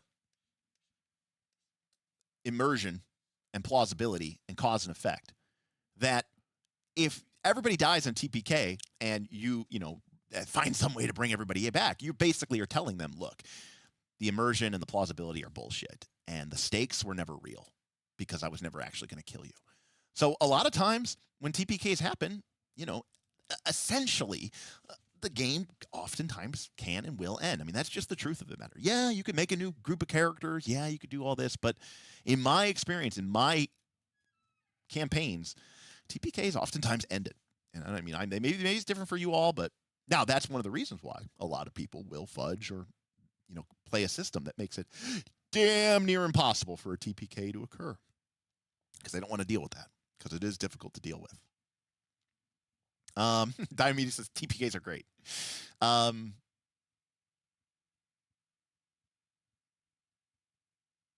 Yeah. Hey, GM, I guess we'll never meet the final boss. Ta-ta. Right. Yeah, it's just, that's it. That's the over, So now, Beowulf, I think that's probably a good idea. And in fact, I would argue that troop-based play, which was a staple of, say, older editions like AD&D First Edition, where your character may die, but their hench person, maybe one of their hirelings or something like that, right? A secondary character that you had made sort of takes up the role and takes up the mantle. Unfortunately, when people have a lot of big damn hero, ideas, if they coming into the game, as many people do, with this sort of preconceived notion that your character is the big damn hero, that can still be very disappointments. Yes, Sweet Threat. I never played Souls games. Okay, but now this may strike you as odd, but once upon a time I was quite the DDR player. Now I never played up at the arcades with the the handlebar behind you. But I had it at home, and I had it for my PlayStation 2, and I had it for my Xbox 360, and I played them all. I played DDR Max, DDR Revolution, okay? I loved them all, because I like techno. Techno is one of my favorite genres of music, and I loved the music. And, I played, because it was also really good cardio, and I had fun with it. And yes, it was essentially memorization, which is really what these Souls-like games are.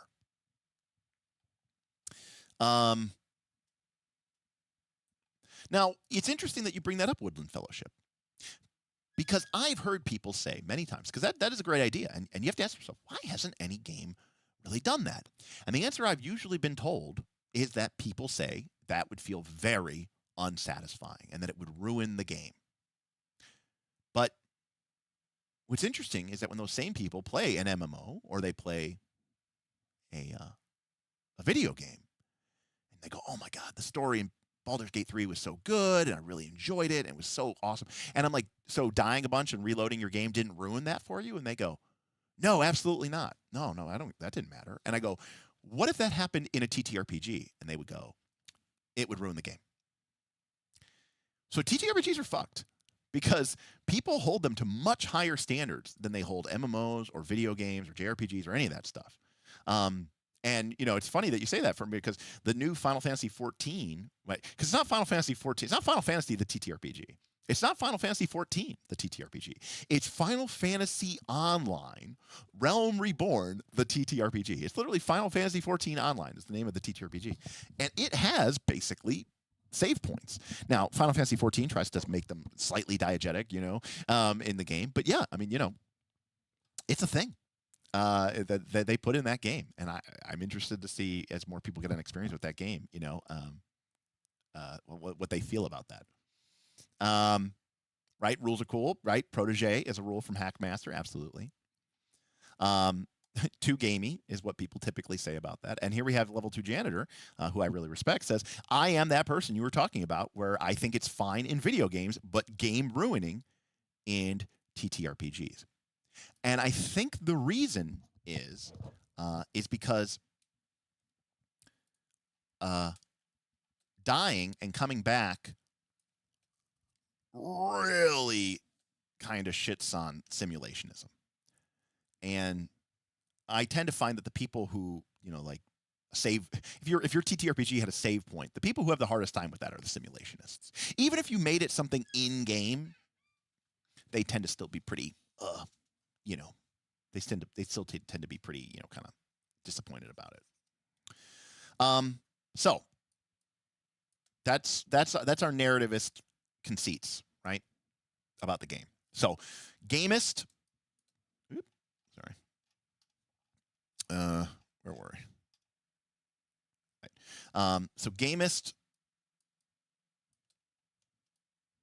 is about overcoming challenges, right? So it's overcoming challenges, tactics, and winning. Now, I should point out that the way I think about this, in some ways, is that, right, you've got gamist, narrativist, simulationist, and there's there's sort of a flow from it. So yes, there are certain elements of things that overlap. Like, you can start to see where a gamist person cares about overcoming challenges, right, using the mechanics, and a narrativist player, right, wants to sort of make meaningful choices and overcome dilemmas. So it's kind of a form of a challenge, right? So what would happen if we had sort of mechanics-based challenges that your character, or sorry, mechanics-based dilemmas that your character had to overcome?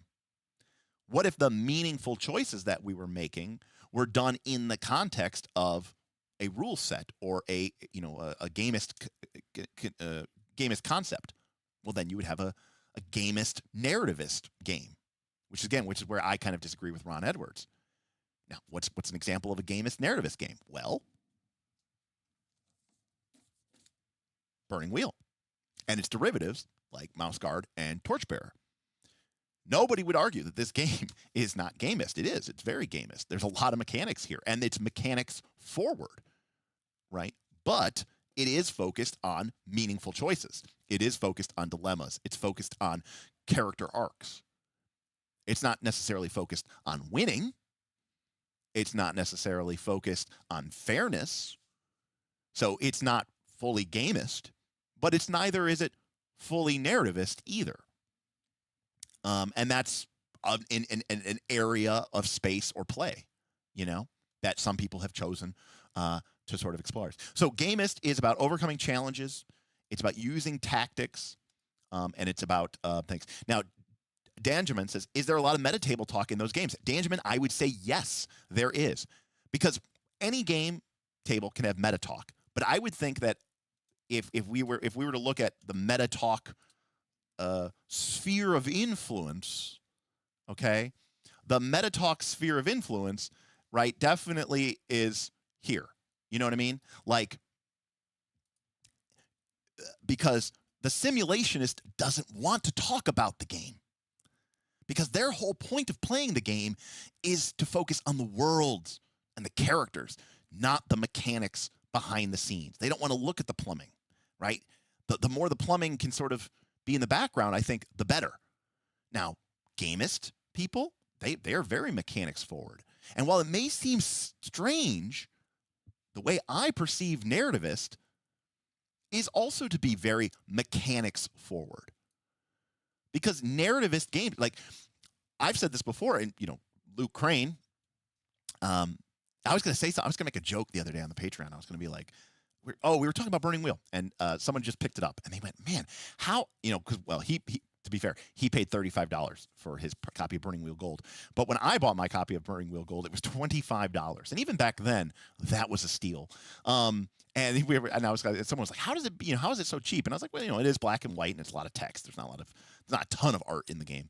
But I was like, well, maybe we can get Luke Crane on the show and I can ask him, like, to make like a joke about how like we suck and no one ever like. And I was like, oh shit, we did have Luke Crane on the show. I was like, oh my God, I forgot all about that.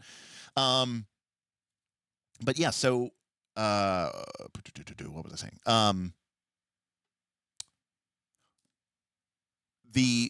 One of the things that Luke Crane talks about in Torchbearer and in Burning Wheel is about having that table talk moment and about being like, hold on, guys, this is a big moment for my character.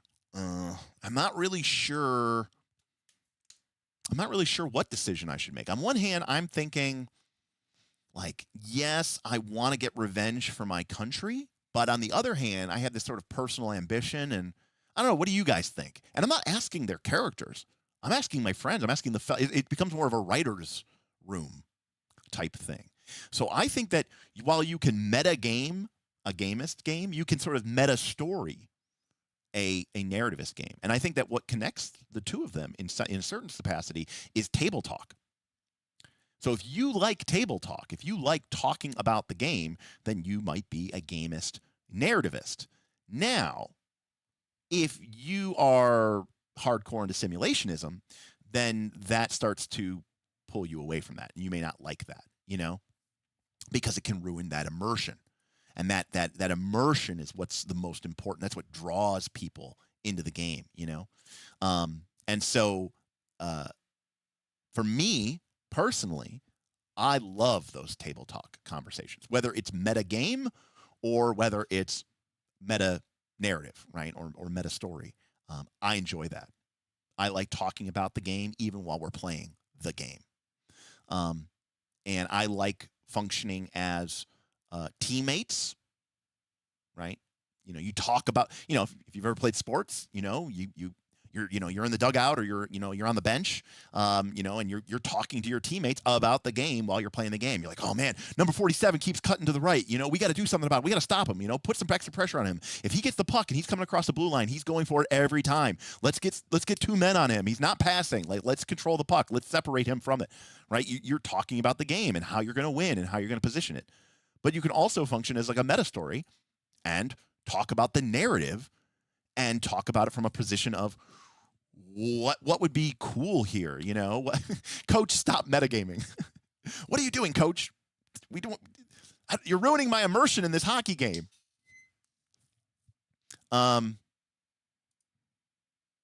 So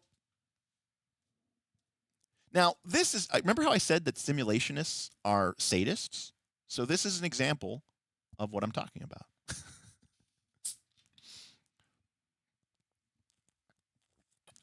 Now, I'm not judging that. I'm simply saying there's a sadisticness there that is kind of disturbing to me.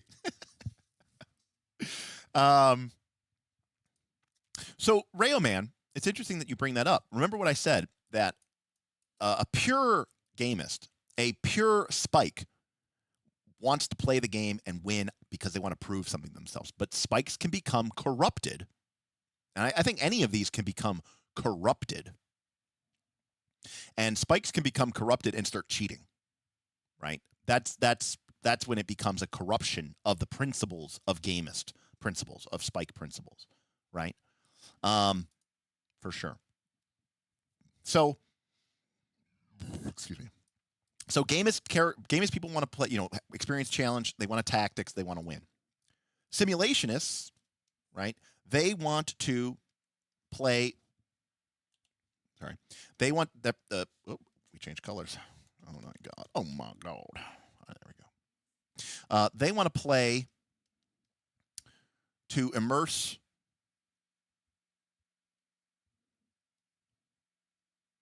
in believable worlds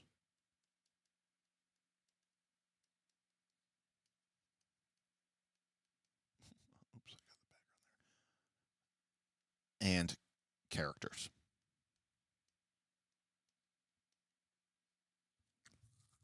Okay.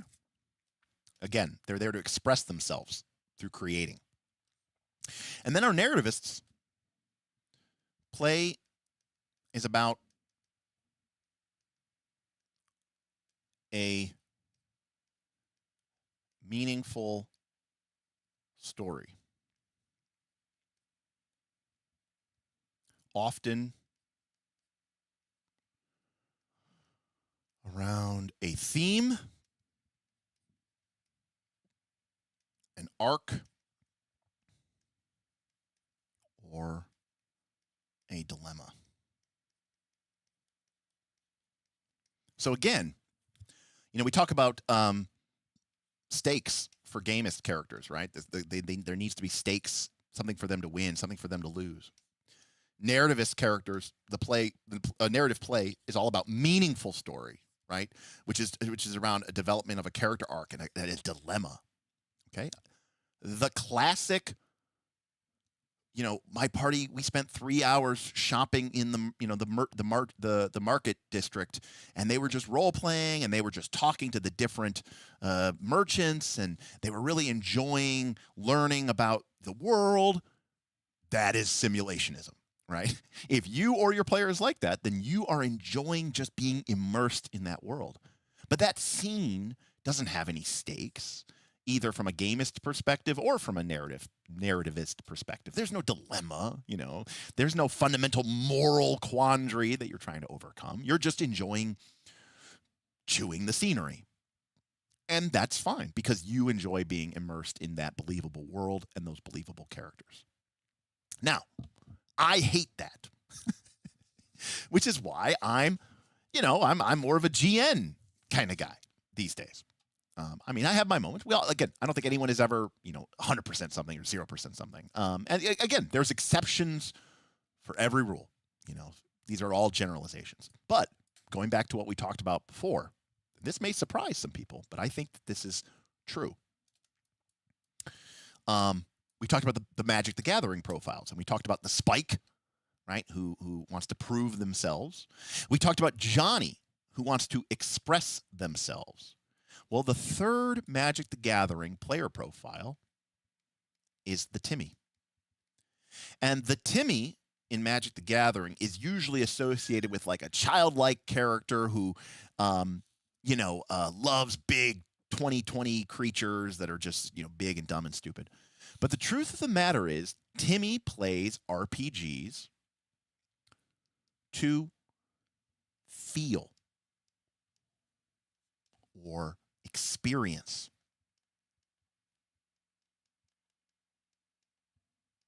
That's why they play role-playing games. Timmys play role-playing games because they want to have a great time.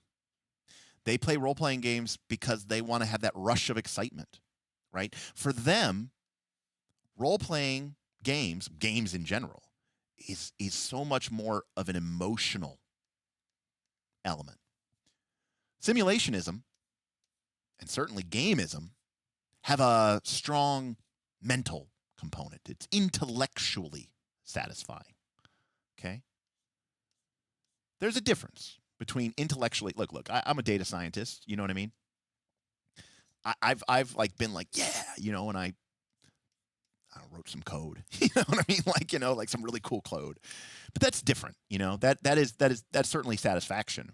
But that is a sort of that mental victory. That's that intellectual satisfaction.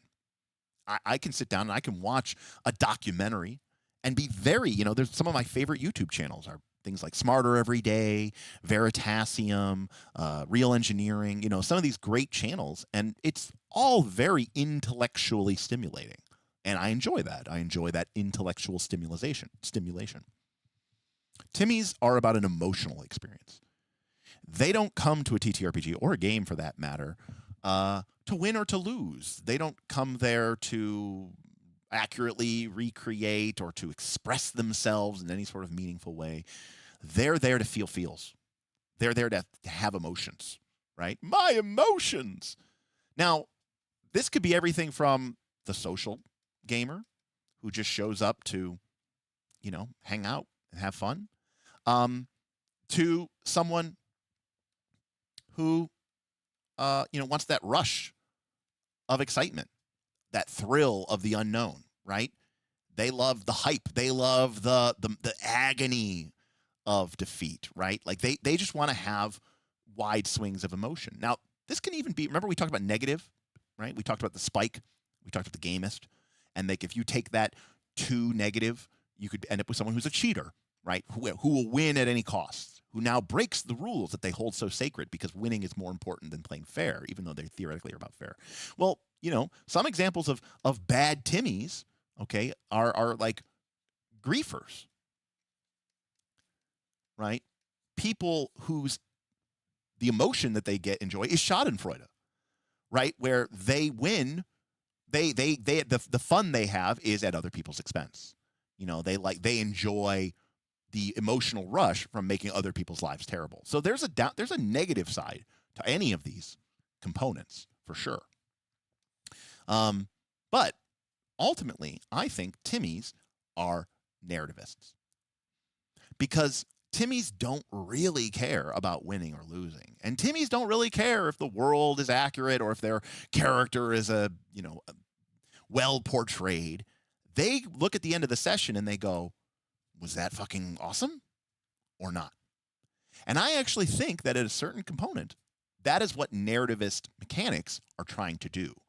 They are mechanics that, like a rice cooker, are designed to create meaningful choices, strong thematic dilemmas, thematic being the key word there, right? Because if you're playing a superhero game, you're like, look, the theme of this game isn't like, will we keep the baby or not? Like, no, I didn't show up for that. I don't want Sophie's choice. That's not the dilemma I came to make.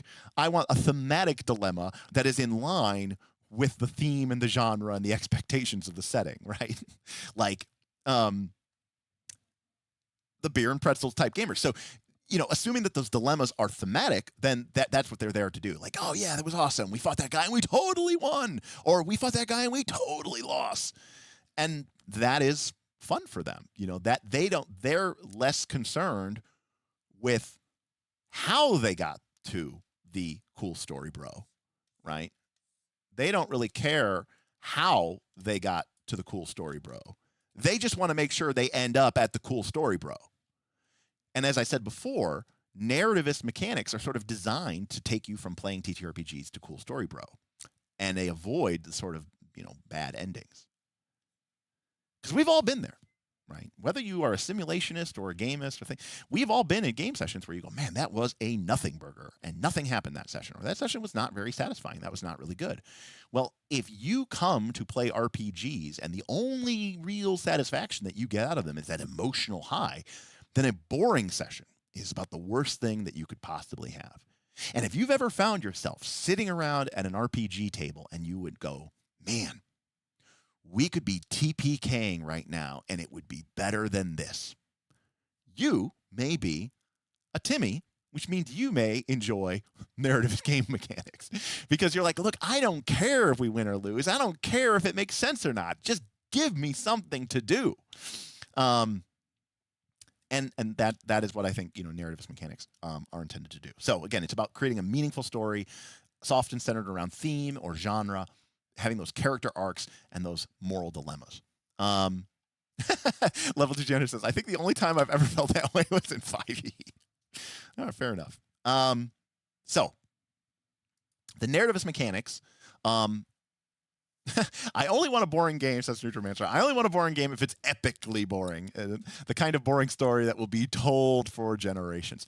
I will admit there is a certain amount of perverse pleasure that I can get after,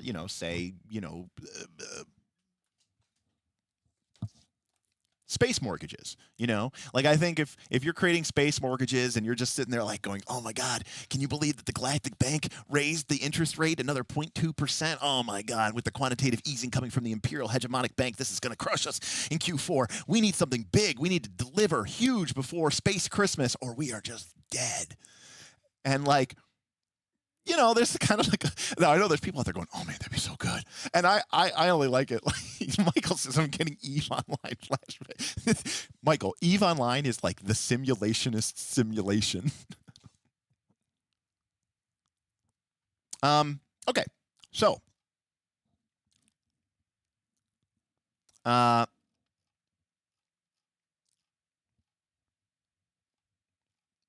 just to be clear that we're talking about here, Space Narwhals.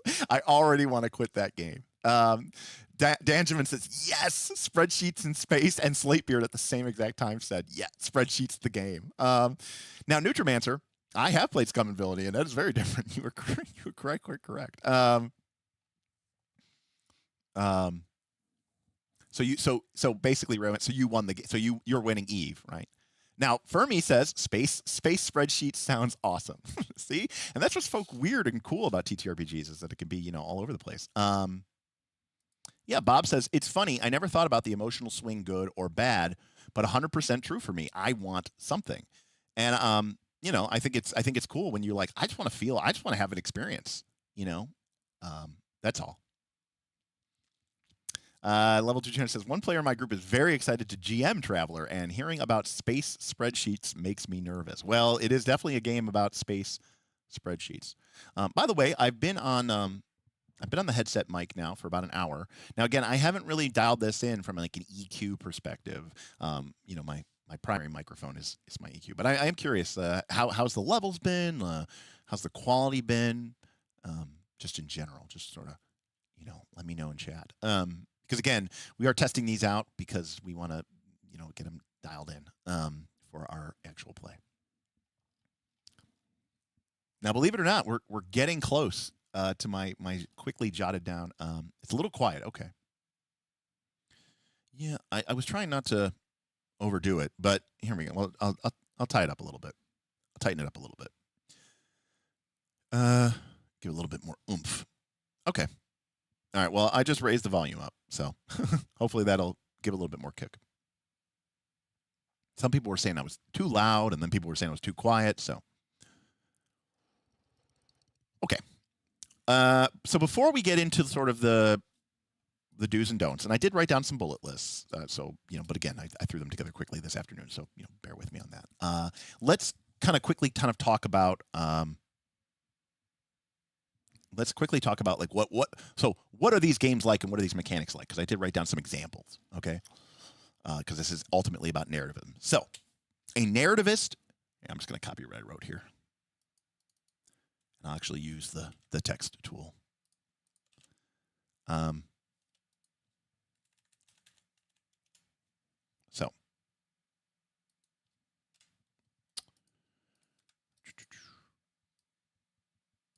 So a narrativist system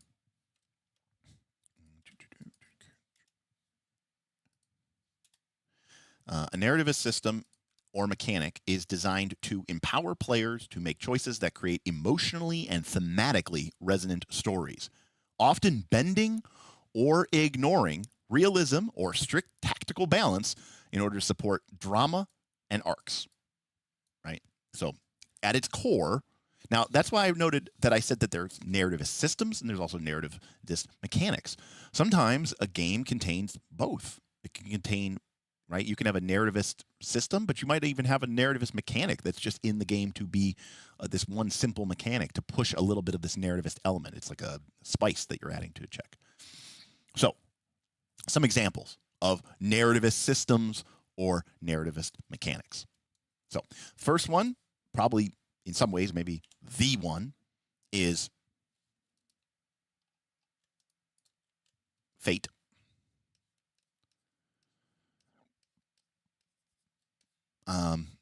This is probably like the most narrativist system and mechanic system, fold system that I can think of.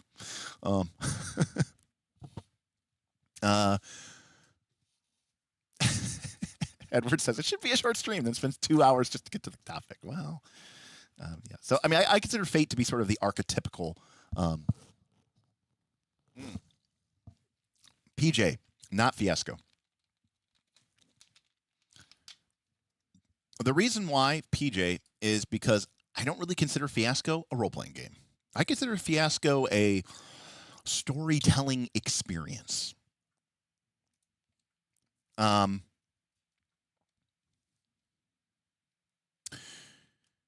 So Fate Core is what it's technically called these days, right? We got that bad boy. Where are we at? Where's my Fate? Fate Core. This is exemplified by the use of the Fate point. And this is where players can spend this meta currency, right? So meta meaning it exists outside of the simulation. It exists outside of the reality of the world, okay? Anything that is meta is, in a certain sense, not simulationist. It might be a meta game mechanic, like being marked in 4th edition D&D, where it doesn't really make sense in the fiction, but we kind of accept that it's there anyways.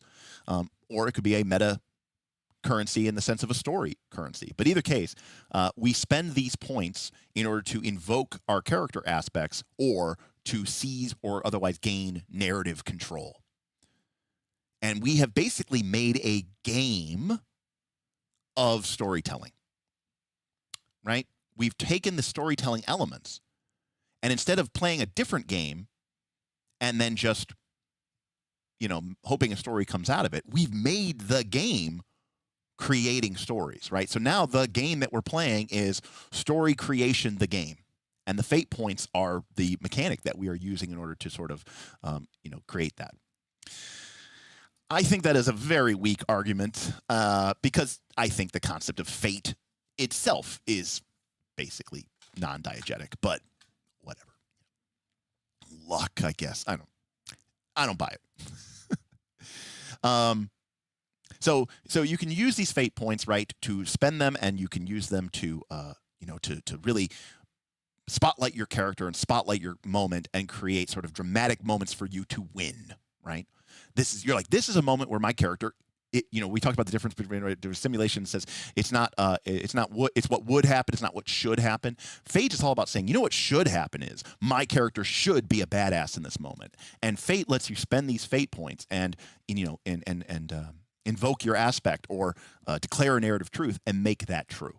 Similarly, you can also accept compels to gain points. In fact, the whole game of Fate is basically spending your Fate points to do cool shit and gaining Fate points by highlighting the dilemmas and the traumas and the difficulties that your character is undergoing.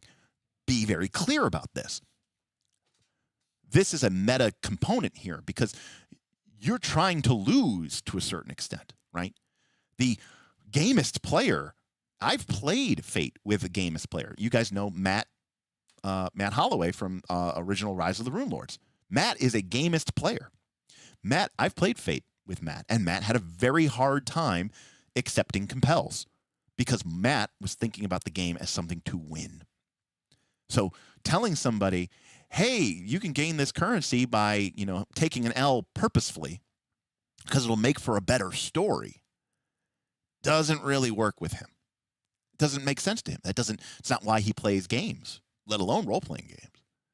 So, but ultimately Fate and this idea of sort of, compelling and invoking and compelling and invoking and compelling and invoking, it creates this sort of flow that you can do. And the idea of the system doing the lifting is that if Fate is working correctly, then just through playing the game of spending Fate to do cool shit, but then you need more Fate. So you have to earn Fate, and the way you earn Fate points is by accepting compels and having bad stuff that's thematically aligned with your character's issues or problems or the campaign's themes, so that your character then experiences new dilemmas, which gives you an opportunity to need to prove yourself again, so you have to spend your Fate points to be a badass. Just by following that play pattern, you end up kind of accidentally on purpose creating cool stories and creating cool story moments. Take care, Bob. You don't have to try as hard, in theory, to create cool story outcomes because the game does the heavy lifting for you. So Fate is sort of the example, right? To another certain extent, you have PBTA, right? Powered by the Apocalypse. And these have this idea of moves. Now, PBTA is a kind of a weird mixed bag. PBTA is elements of gamism and simulationism and narrativism. But the idea of PBTA is that, which, again, people really struggle with here, is moves do not cover everything in the simulated world of a PBTA game. In a simulationist game, we have rules to handle everything, and we use mechanics, in theory, to handle everything.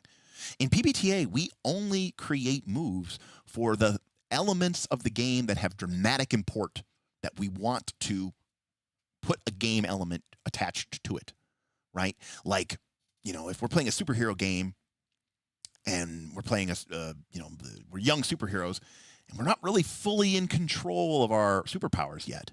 So that is a moment that is ripe for drama because it could go really good or it could go really bad. So we make a move for that called unleashing your power. And that now, when that happens in the game, we have to use the game in order to resolve that outcome. Moves, in a pure PBTA sense, are not optional because the system steps in and demands.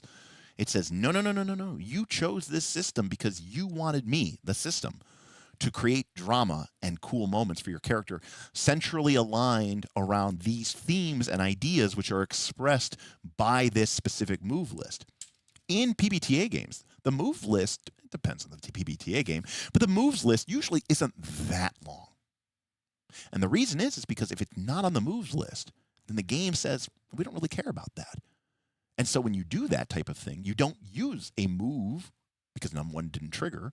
Instead, the GM just tells you what happens. So if we were playing, if we were playing a superhero game that wasn't about like, oh, I'm a young superhero and I'm not really in control of my powers and will I lose control of my power, right? We're adult, we're mature superheroes. We might not have unleash your powers as a move because that's not a dramatic source of tension anymore, Will we be able to control our powers? Yes or no? Well, not in this game. We don't care about that. So that one doesn't get a move. Moves only exist in PBTA to push us towards genre or theme appropriate drama. Right? So this doesn't use meta currencies, but what it does do is it only creates systemic rules around those areas where there's uncertainty about an outcome in an area that the game itself cares about. So, in Monsterhearts, you have turn someone on, okay, which is a move because Monsterhearts is a game of teen supernatural romance, and turning someone on is sort of a big deal when you're playing, YA teen romance game. Believe it or not, turn someone on is not a move in, Dungeon World or Urban Shadows or Monster of the Week. Okay, in those games, if someone's trying to turn someone on, the GM would probably just make a decision about what happens because that game doesn't care about that, thing. Yes, the Telenova PBTA game has very specific moves. Do I have Pasiones de las Pasiones? I don't think I actually own Pasiones de las Pasiones.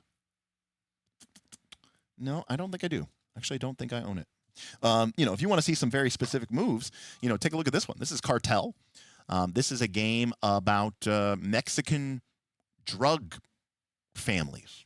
So, needless to say, the moves here are pretty specific. So, anyways, don't get fucking shot.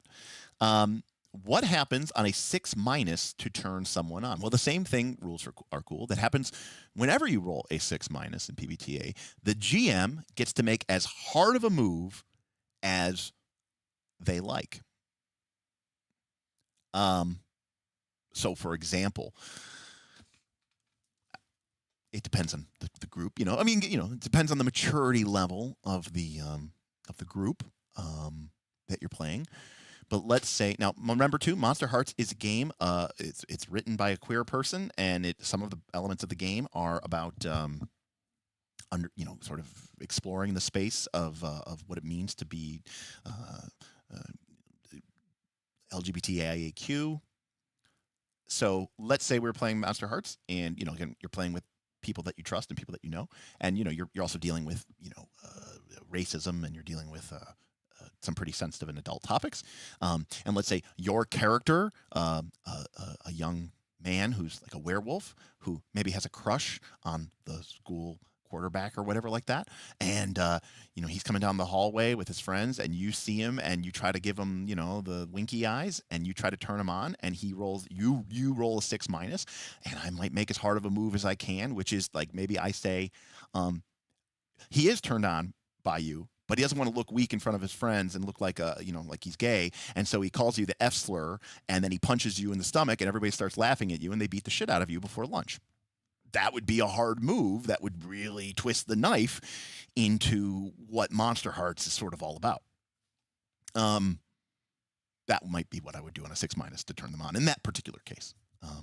So you just make as hard a movement, but maybe in that case the hard move isn't as hard as that would want. Now I tend to in certain situations, if the drama is correct, I have the narrative freedom to create as hard of a move as I want. It depends on where we want the scene to go, and if I think that is an interesting area to go. But yeah. Anyways, so that's PBTA.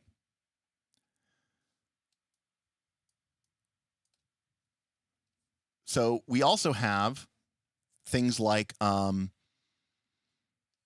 beliefs from Burning Wheel, okay, or keys from Shadow of Yesterday.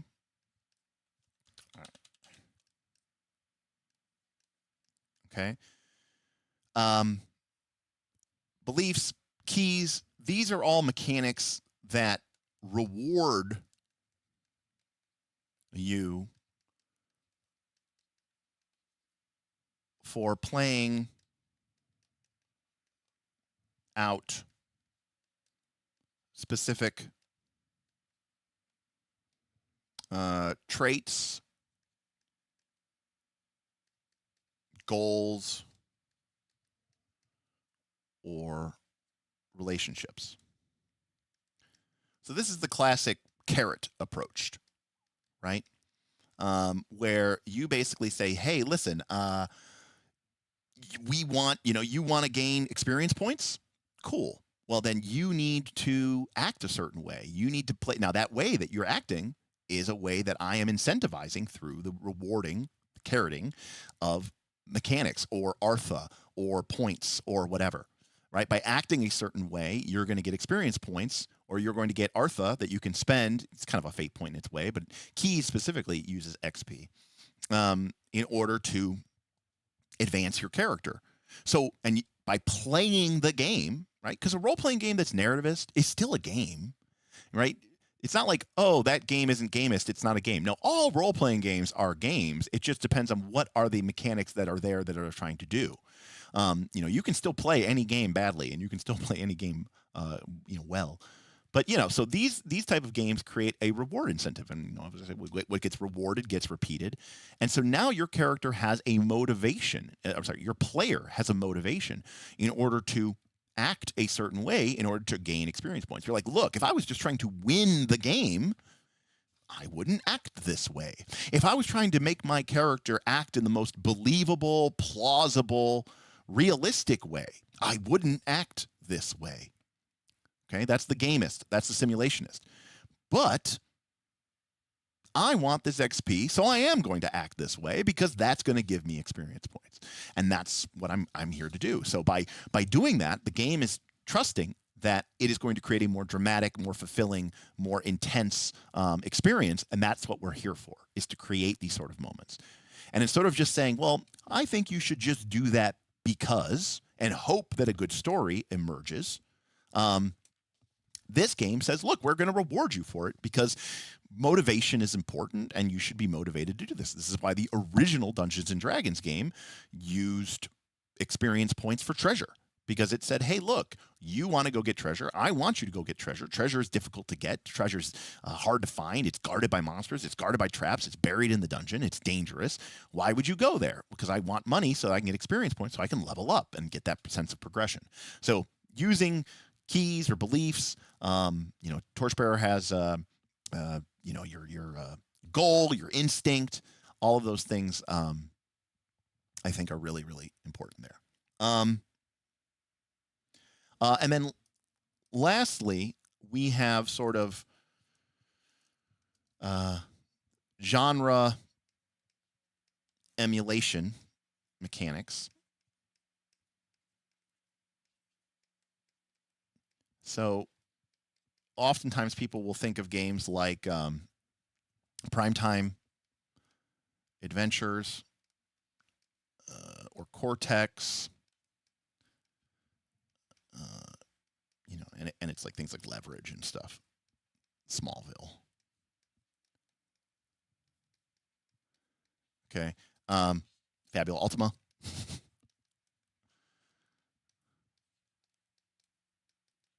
And even to a certain extent,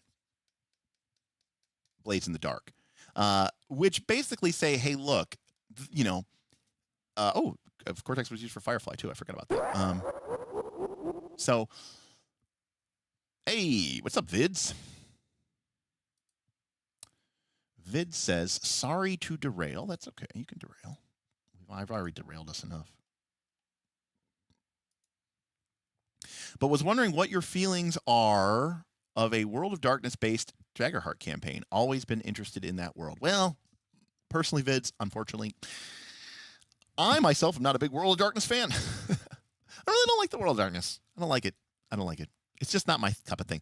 The vampires and ghoulies and the world, Chicago by Night, has just never really been, my thing. So I think it could totally work. I think you could create a World of Darkness. I think you could create this sort of shadowy world. Age of Umbra has proven that you can make a very intense, dramatic, type campaign frame for Daggerheart. But I kind of agree with Diomedes, which is that World of Darkness is very Johnny. It's about, like, imagine the real world, but if vampires were real, man, and what would that be like? What would be the cause and effect? How can we build a realistic vampire world by night? Like, that's very much in the style. Again, I don't really know any of the new World of Darkness games, but like some of those old vampire books, I've flipped through them and stuff like that. Some of my friends own them, Chicago by Night and whatever by Night. And I was just like, this is very boring to me. So it's just never my deal. It's just never my thing, for sure. Rage the card game was legit. Jihad the card game was legit. Anything I know about Vampire the Masquerade, I know of because of the Jihad. I would say that Daggerheart is, in my personal opinion, the style of the domain abilities. Now, they could be reflavored, and I think that's what's really, really important. They have names, but you could just completely write over them, and they don't make any things. But I think that the general sense is that it's going to do something along the lines of high fantasy, techno fantasy, or natural fantasy, to use the Fabula Ultima terms. And so as long as there's a fantastic element to it, I think the game will work fine. But I don't know if it necessarily does just complete contemporary. I think there has to be a fantasy element to the game. It could do Old West fantasy, it can do techno fantasy, but it's got to be fantasy. I think that's my general sense of it. Am I a Timmy or a Spike player, Mr. Derek? Well, Enrique, the problem with Magic is I wanted to be a Spike, but I was a Johnny. So I ended up being a Johnny Spike, which is that I wanted to win, but I wanted to win on my own terms, which typically meant I was very guilty because I didn't play, well, professionally is the wrong term. I mean, but, I traveled 15 or 20 weeks a year. I'd buy flights. I'd drive across the country, drive up to Canada, you know what I mean, to play in Magic the Gathering tournaments, trying to make the Pro Tour, winning prizes, trying to make it a real thing. I was never going to quit my job and play Magic, but I mean, I devoted a lot of time to playing competitively.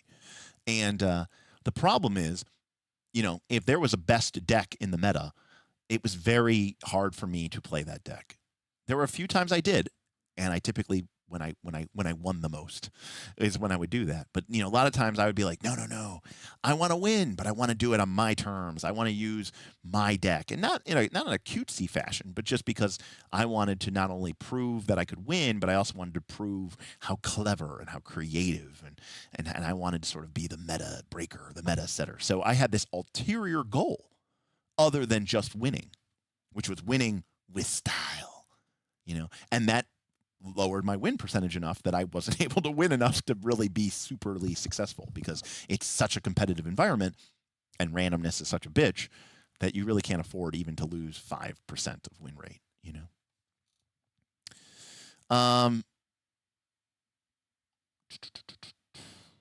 Boothby, the greatest player of all time, was kicked out of. Love it. Yes. Well, I think the game has been out of print for 20 years. But yes, they did change it from Jihad to Vampire, the Eternal Struggle. Daggerheart is doing a great job of setting up itself as the one true game that you can use to play anything type of game or setting. Well, I don't know if I agree on that, because the game very low on simulationism. I mean, it is fiction first, which is something. But the problem with being fiction first but not having rules that are fiction first is a lot of simulationists want simulationist mechanics. Being fiction first isn't enough. There needs to be it's the difference between de jure versus what's the difference? What are the two terms? Why can't I think of it? De jure versus de. Chat will help me out here. Like a fiction first game. Thank you. De jure versus de facto. Thank you, PJ. So simulationists want a de facto game, right? They want this game is simulationist and it has rules to back it up. Whereas, in theory, a Daggerheart game could be simulationist because the fiction takes precedence over the game mechanics. And you're like, look, in reality, this is how it should work. This is what would happen. So this is what we would do. The problem is simulationists are like, no, I want laws, I want rules, to back that up. So that's why I think simulations do bounce off of it. But I think that's right, Aaron. I think Daggerheart could work anything from Lord of the Rings, Eberron, to sort of that arcane, over the top. Again, using the Fabula Ultima sense, I think it could do natural fantasy. I think it could do high fantasy, and I think it could do techno fantasy. But I do agree with Woodland Fellowship. I do think hardcore simulationists will definitely intrinsically hate it. Okay, so here's the problem with Vampire, is that the idea of Vampire, I mean, one of the core stats of the game was humanity. And, as I understood the game, even as a young teenager, is that the game was supposed to be fundamentally about the tension of wanting to hold on to your humanity while facing the reality of being a vampire. But everyone I ever saw play it was just like, oh, I fucking hate humans. I want to be a vampire so bad in real life. Let me be a vampire, please. Now, to be fair, I've seen more people playing vampire as a LARP than I've ever actually seen people playing vampire as a, with a book. Because most of the time I've seen people playing vampire, it's been at cons. And when I've seen people playing at cons, it's a LARP. So that's just, anyways, my experience. Your mileage may vary.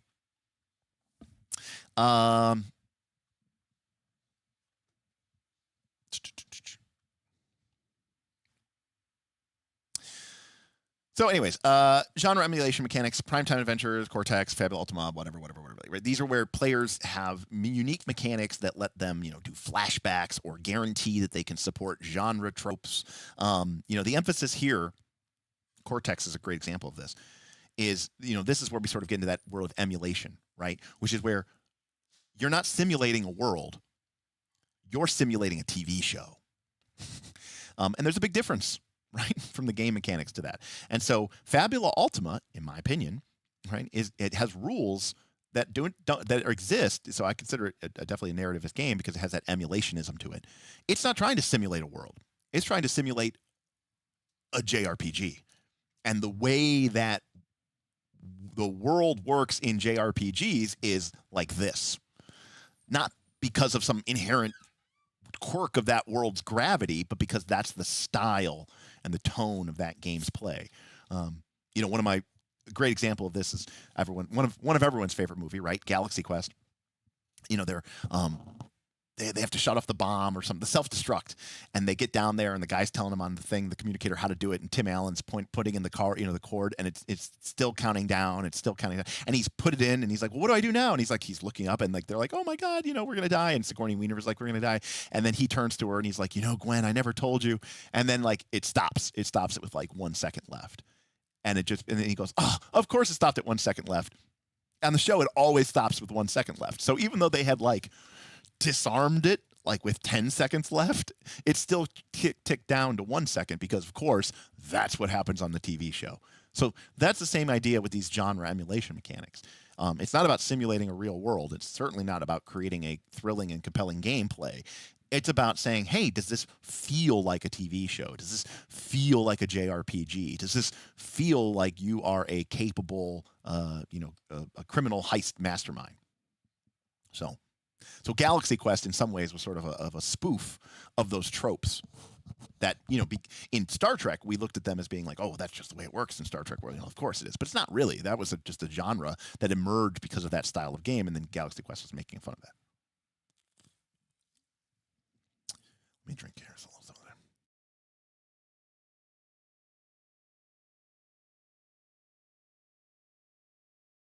Okay. So, I knew I took some notes about this. So, our narrativist game then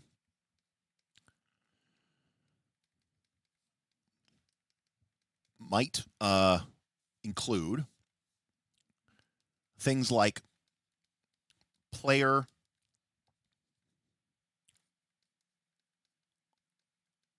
authored or directed facts or scenes, right? Players can define elements in the setting or about their character as needed, even retroactively, if it would better suit the story and create interesting and compelling game moments. I.e., you need to sneak into the party. Your character used to be a member of the guard. That's a guard. And instead of saying, do I know him? You say, I do know him. We trained together in the academy because this is going to be a cool scene. And we all agree on that. And so we agreed to that. Now maybe that costs some meta currency, or maybe that triggers a move or something. The mechanics of the game could interact with it. But that is something that a narrativist game is not going to shy away from, that a simulationist and a gamist game are going to hate. Gamist games wouldn't like that because you're diffusing the tension and the skill of the game by just hand-waving it and making it convenient. And of course, a simulationist game is going to be very against that because you're literally changing the facts of the world as suited and fitted to, your convenience or to the effect of the story or the genre. To that end, how important is verisimilitude to you in a narrativist play? Very low.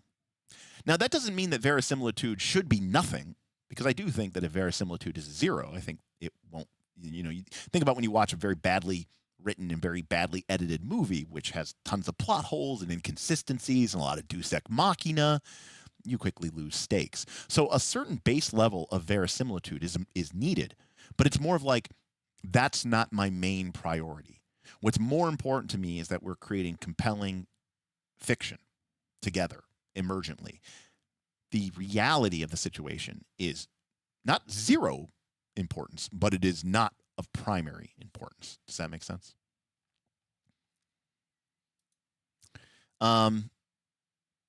So you might have these type of things. Now, I know I took a note about this, so someone said this. Conflict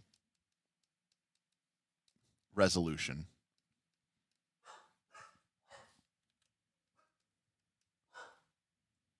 oh man, I can't even type.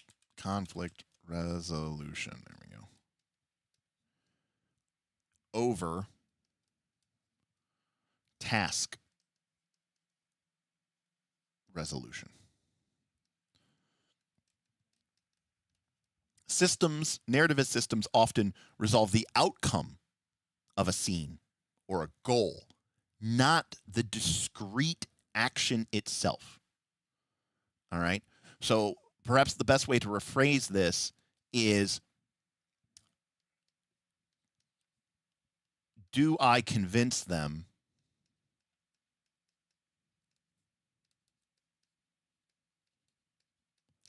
not do I roll persuasion?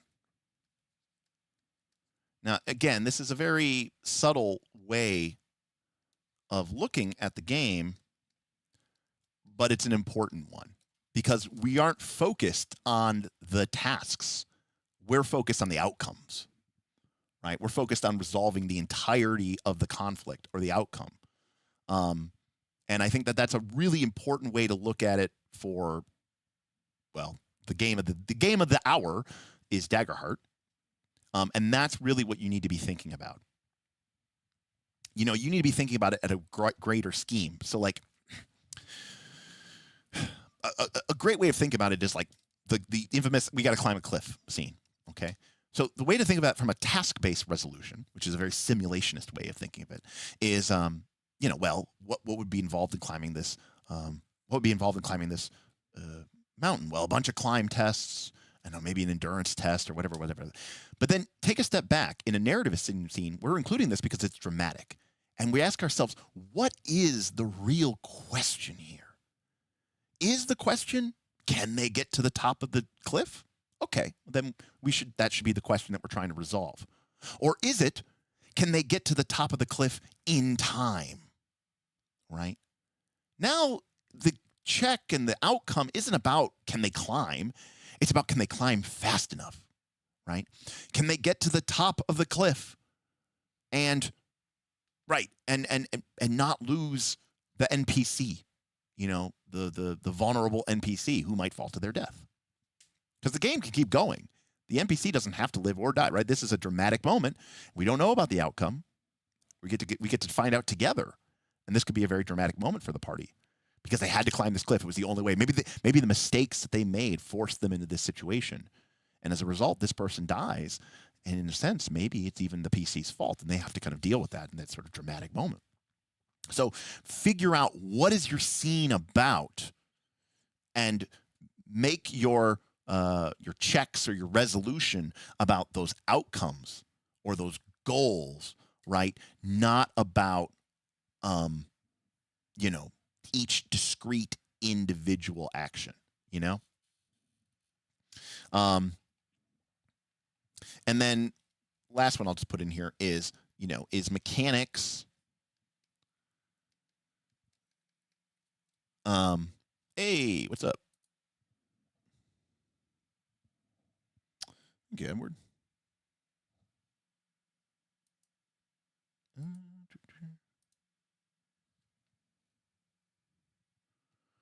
I don't know, why didn't I hear that? Weird. I feel like I should have heard that. I'll have to mess around with that later. Here, never mind me. I'm just going to play something real quick. Oh, it's not coming through. Interesting.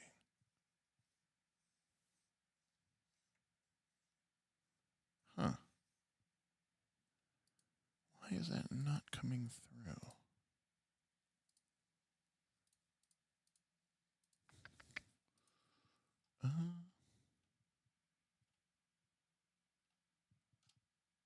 Sorry. I just noticed that that wasn't working. Okay. I don't know why that sound was off. Edward said, Nin had a comment about Daggerheart seeming adversarial that I'd like you to address when you have a moment. There's a lot of thing here. Well, I don't know exactly what the comment is, but seeming adversarial.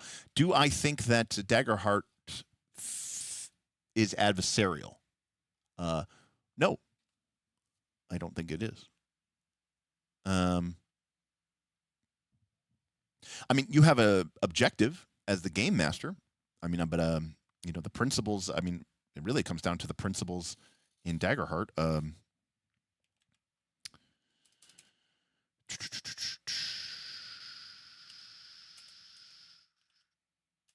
don't even know what I'm looking up now. It's been a long day. Sumatra. I was looking for Sumatra. The Daggerheart GM principles are to do something, and then do something. I never know where they are in this fucking game yet. Here we go. Here we go. Begin and end with the fiction. Collaborate at all times, especially during conflict. Fill the world with life, wonder, and danger. Ask questions, incorporate the answers, give every role impact, play to find out what happens.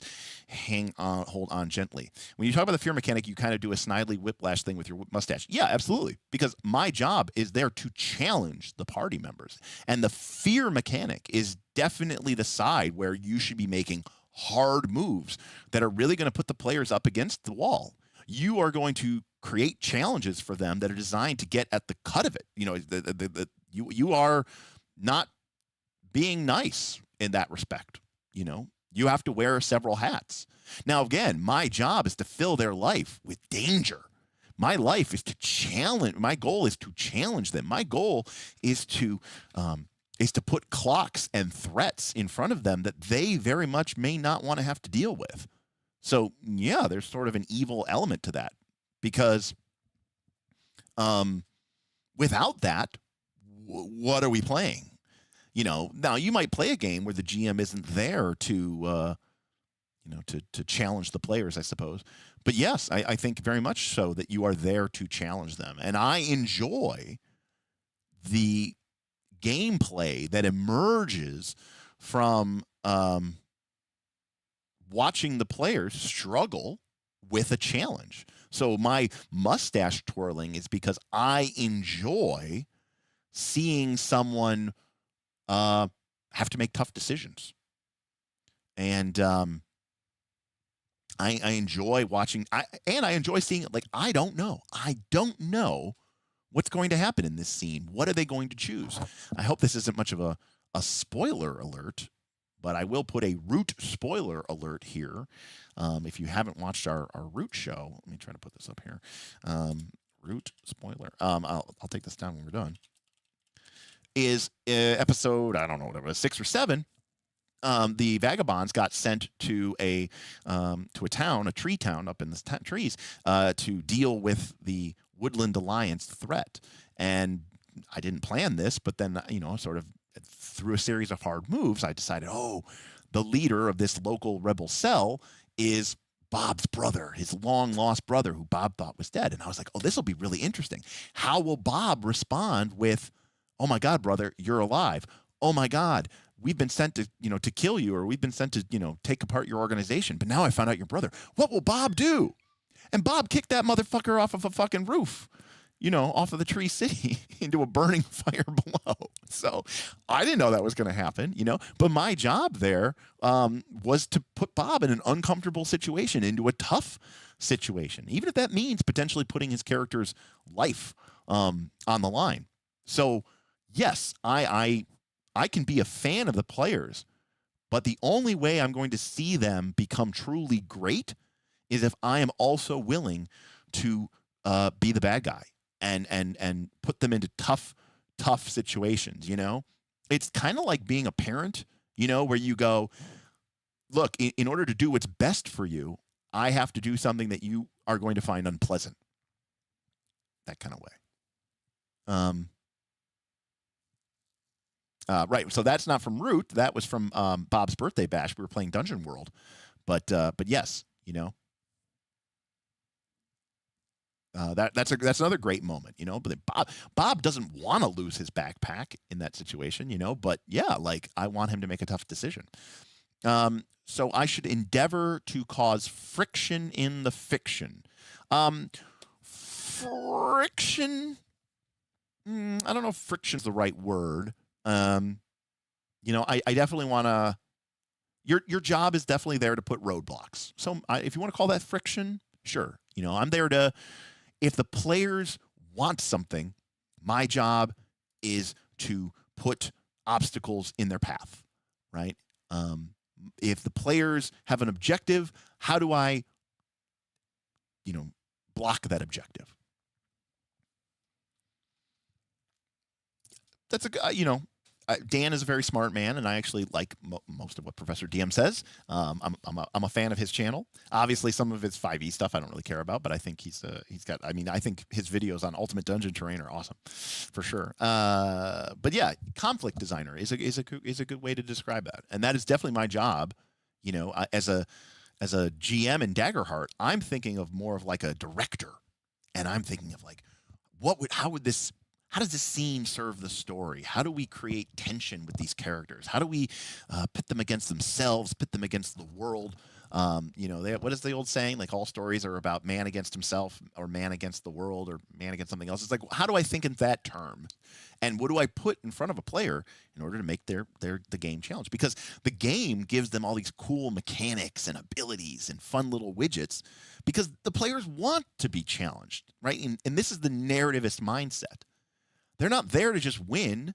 They're not there to be like, well, I had a clever idea, so combat is war, and I win the encounter without ever rolling dice. They're there because they want to struggle, and they want to have these sort of, you know, these main things, you know, or these main issues that their characters have to deal with and overcome. I don't know why Horizon Thundersphere started playing. It's just a red flag that I might like the game. It might decrease my trust if the DM is only trying. Oh, I guess I don't know what happened. I don't know what happened to that.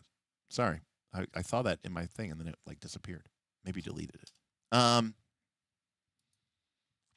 will say that I think. Oh, okay, you did delete it. Okay.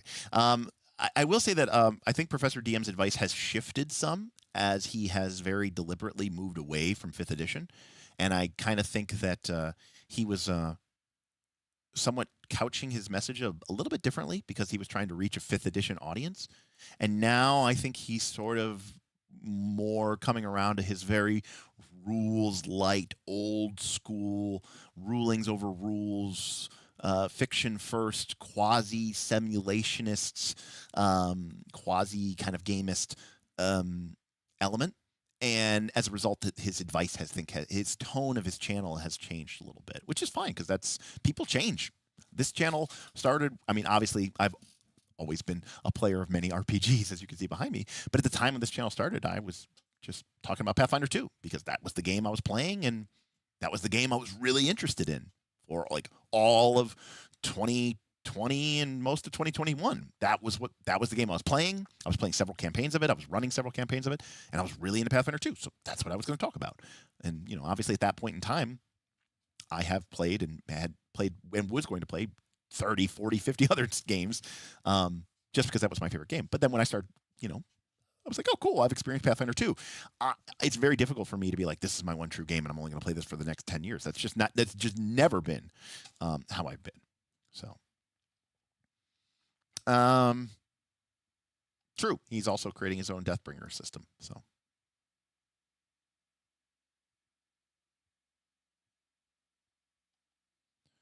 So if GMs are players too, and I'm in a shared world, if I give out some very cheeky niche items that could become minor speed bumps for other GMs, that's doing it in a roundabout way.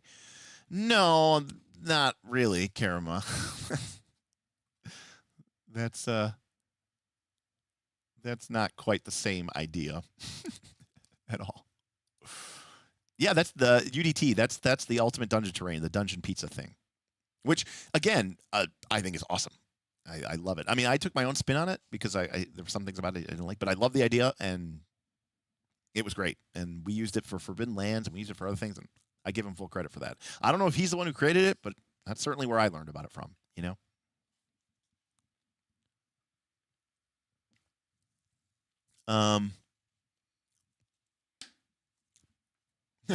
Trust issue. Sounds like a meta currency to be mean to me. Again, a personal red flag. Nin, it is a meta currency to be mean, and it's specifically because of trust issues.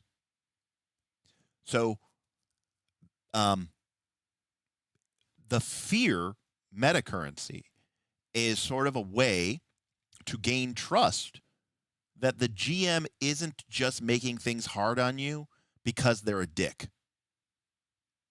And part of the buy-in with the players is they understand that when they roll with fear, and they will, that you as the GM are going to build up this very public, very visible pool of fear tokens. And when you are spending those fear tokens to make their life more difficult, you're not doing it because you're a dick. You're doing it because that's what the game is about. So, in a sense, the meta currency is actually there to make you feel more comfortable about being mean and to build trust. You know? So, in actuality, it's there to solve that problem. And it's there so that the players don't feel like it's a gotcha moment. Because when the GM is sitting on a pool of, 9 fear tokens, at a certain point that the GM is going to start spending those fear tokens, and your characters' lives are going to get more messy and more dangerous. Combat might become more dangerous. A diplomatic session, diplomatic session might go, sideways really quickly. That assassin who's been hunting for you ever since you left the Imperial capital, he's going to show up right at the worst possible time. The beer maid is going to throw her drink in your face and say, "How dare you?" And then the whole bar is going to stand up and draw steel. You know that the DM's not just doing that because, whoa, fuck you guys, get fucked. He's doing that because the game itself is about that. And it's about putting your characters into these tough moments. And instead of the responsibility being just entirely on the GM to just be as mean or as nice as they want to be, Daggerheart is kind of saying, like, it's okay to be mean. Look, you got fear points. You got to spend them somewhere. So, and there's even sort of an implication then that if the GM has been mean, quote unquote, for a while, and they've spent their fear tokens and they've run out, the players get like, okay, the GM's done being mean for a while, right? Right? We get a breather, and that's, I think, very important to a lot of people as GMs. I think a lot of GMs are afraid to be mean. And for players, I think a lot of players tend to antagonize their GMs for, quote unquote, being mean. And mean, again, you could still be a dick. Let me be very clear about that. Fear, there's a lot of rules in the Daggerheart book about, don't spend fear to completely cancel out or counteract what a player just did. You're still there to be a fan of the PCs, blah, blah, blah, blah, blah. But I think personally it solves this issue. I don't think it exacerbates it or creates it. I think it solves it. The name of that terrain isn't actually terrain, Chris. It's called UDT, Ultimate Dungeon Terrain. And if you do a Google search or a YouTube search for Ultimate Dungeon Terrain, you will almost certainly find Professor DM's. He has several videos. Still tipped $15. When is it appropriate Hey, for what's the up, fiction Drell? to supersede mechanics in a narrativist game? When is it appropriate for the fiction to supersede mechanics in a narrativist game? So that's the hardest question you could have asked. And the answer is, it's tough. It depends on the game, and it depends on how the game is structured and what the game is about. But it is a tough, tough, tough, tough question. I would say that if the game says it is fiction first, then the answer is always. So a good example is Torchbearer. In fact, Torchbearer, fiction first, superseding the mechanics, is actually part of the game mechanics. In Torchbearer, when your character goes to do something, this usually results in your character making a test and having to roll dice. And when you roll dice, there's a chance that things can go bad for you. But also, when you roll dice in Torchbearer, it counts as a turn. And turns are very important in Torchbearer. That's how the torches burn out. It's how your character, the grind occurs, and your character earns more and more negative conditions. But the game, very clearly, is fiction first and has a very clear rule called the good idea rule. And if the player has a good idea, the game mechanics say, make a test. But the player described it and used their gear or their situation in a very clever way. Instead, you say, we are going to skip the test. And because we're not making a test, the grind doesn't even occur. So it almost basically happens in free time because that's the way the mechanics work. No test, no turn. And so the game basically says if a player has a great idea and that makes sense and would happen in the fiction, then we should respect that. Daggerheart proclaims it to be fiction first. So ultimately, I think that you need to, at a certain level, we are playing a TTRPG. And at a certain level, TTRPGs need a certain level of verisimilitude or buy-in or fiction first. Otherwise, it just doesn't have this bite that the game is. It literally, that's when a game feels like a board game to me. When you sit around and you go, everybody goes, this is totally how, right, this would work. But it's not happening because some dumb rule in the rule book says it doesn't happen this way. And it gets this kind of like, right, we've all felt that moment where we're all just like, okay, you know? Now, to be clear, with me, I don't think the Saturday crew has had a good idea either. So I think you guys have had a good idea or two, maybe. But I don't think the Saturday crew has had actually any good ideas. In fact, I think that they haven't really tried to even do good ideas. I think they've tried to mostly just roll dice. Now, they just might be better at rolling dice than you all, but I can't touch on that.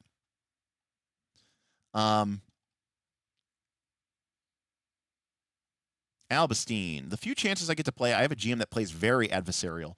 The party encountered a random chest and knew this had to be a mimic. We tapped it with a 10-foot pole and nothing. Then one of the players went to open it. It was a mimic.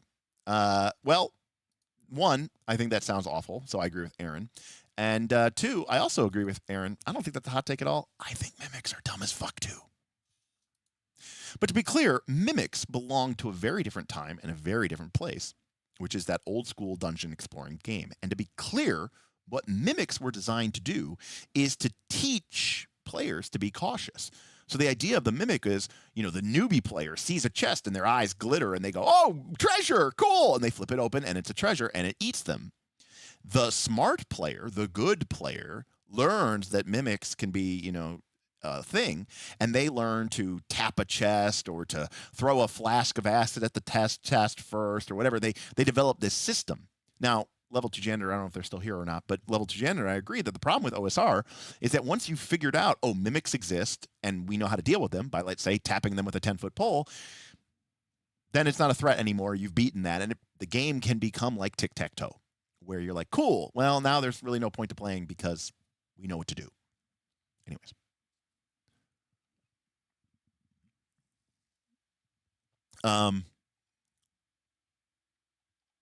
Yeah, I should also point out, Rayo Man, that the Daggerheart rules are very explicit. It says the truth. The truth is, a GM can make a move whenever they want, and just because a GM has to make a move or the GM should make a move doesn't mean they have to make a move.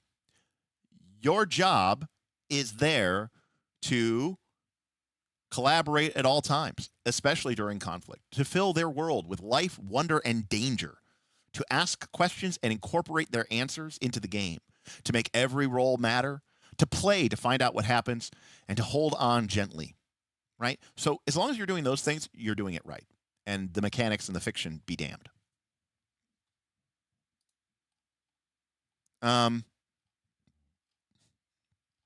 Right, exactly, Dr. Wade. Congrats, you've won OSR. And it was advanced. All right, Mimic Bridge is kind of awesome, though. Excuse me. Okay, so it goes without saying that going back to our whiteboard. I don't even know where that is. There it is. Okay. I think oh no, it's still on. Okay. So going back to my whiteboard. It should be saying that, again, our gamist games are things like Pathfinder,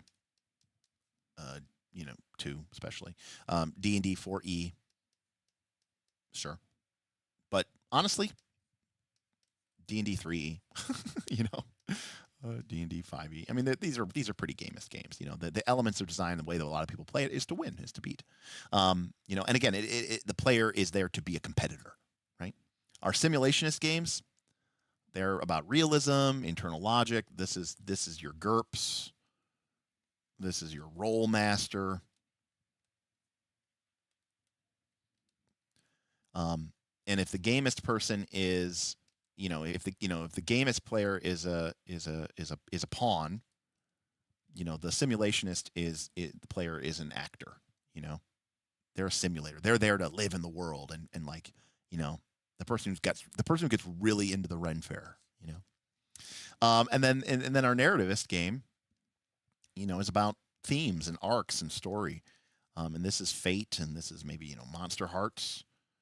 And here, our players are more like authors or directors.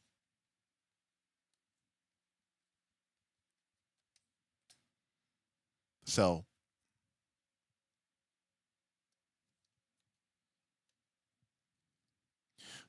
again, what I would say is that role-playing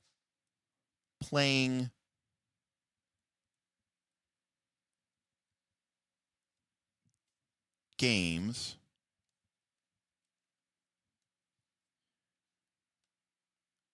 lead to stories.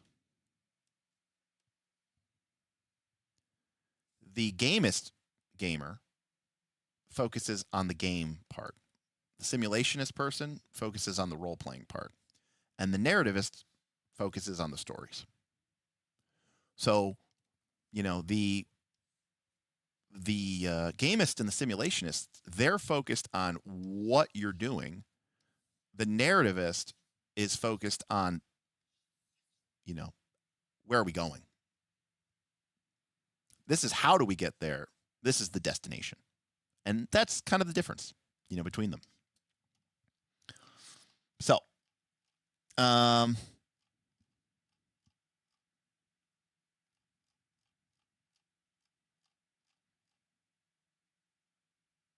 right. So let's make a list of things that we should do. Right. So these are our to-dos. Right. These are our do's when you're playing or engaging in a narrativist game. Okay. So I would say number 1. These are where I took bullet points. I think I wrote 10. Okay. Do follow the system's cues or rules. Okay? The game system rules should not be a hurdle in any game system, but especially in a narrativist game system. They are there to create a certain type of experience. If you're having a problem with that experience, then you're probably playing the wrong game. Right? Monsterheart is designed to create a certain type of outcome. The system's rules are designed to get you there. They won't get you there if you're ignoring or changing or modifying the rules, especially if you have no fucking clue what you're doing. Not to mention that there may be an integration there that you don't fully understand. Okay? The system's cues and rules are there to guide you and shape you, not to be ignored. You're supposed to embrace the rules, not rail against them. A lot of times when people go to narrativist games, they rail against the rules because the rules are forcing them to do something. The problem here is just a complete mismatch of the type of priorities that you are wanting out of a game system. It's not a problem with the game system. It's a problem with you.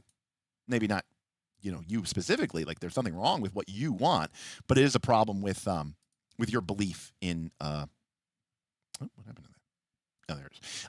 With what you want out of a game. Okay, so do follow the system's cues and follow the system's rules, right? In Monsterhearts, if a move gets triggered, like turn someone on, right? It's not about seduction and taking over your character. It's about emotional power and the exchange of strings and the social currency that we have over each other. You're supposed to buy into that, not rail against that. So do follow the system's cues. So I would say that's number one. Number two.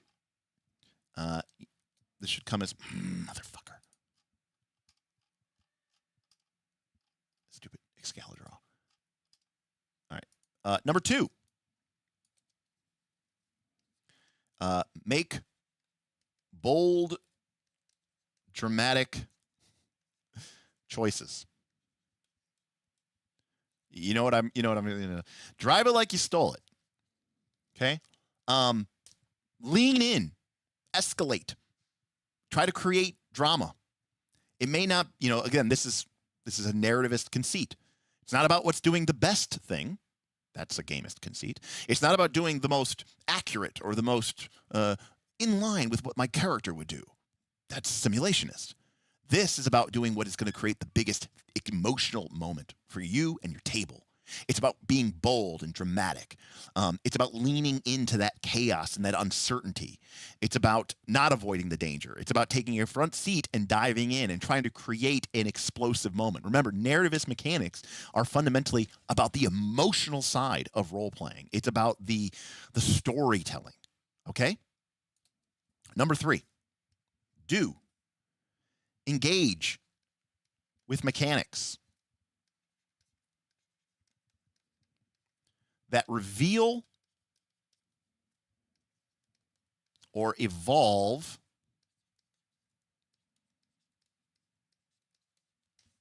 your PC.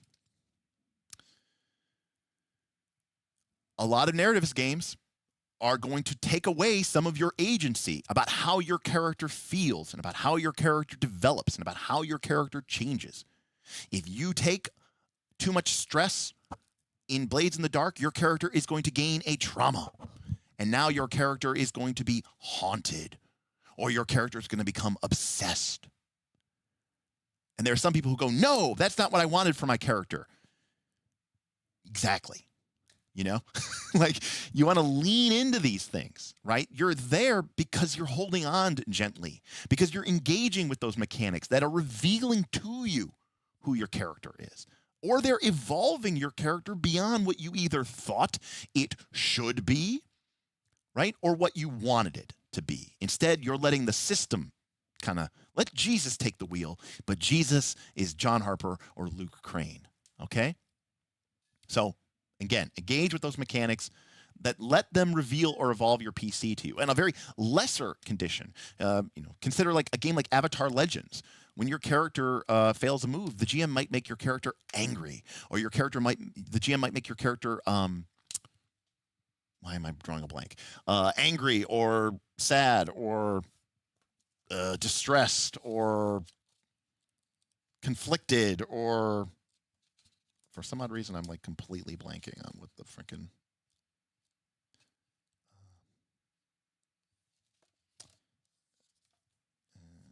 Is there not a character sheet in this book?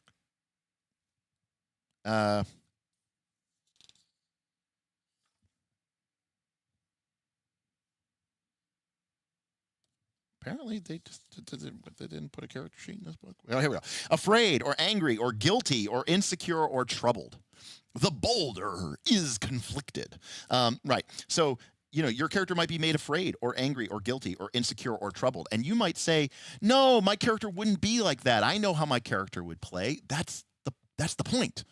The point is that it's taking you in a direction. So don't be afraid to engage with those and sort of go in that respect. Number 4,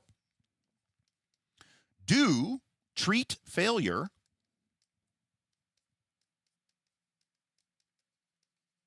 as an opportunity, not a setback. Remember, failure should be bad for your PC, but fun and engaging and an opportunity for fun for you, the player, right? A failed roll doesn't stop progress in most of these games. In fact, it can make things worse. But we can use that failure, right, to deepen the moment, to stack up the odds, to create more drama, more tension, and more exciting moments for our PC. Yes, we are being kind of sadistic in that we are enjoying our PC's discomfort and our PC's tough time of things. But that's okay. That's why we're here. We're here to watch the movie of our story as we're building it.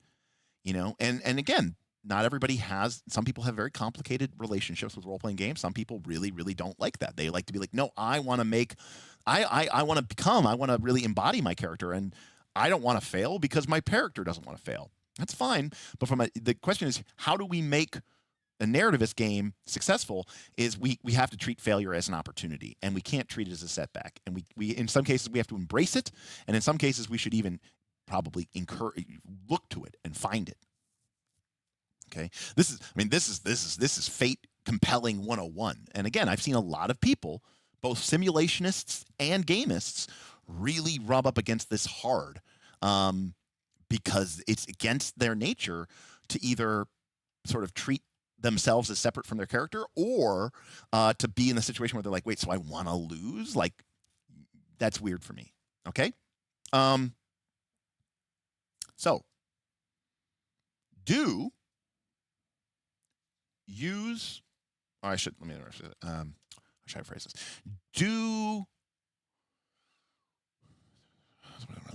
Not petition, do advocate, okay?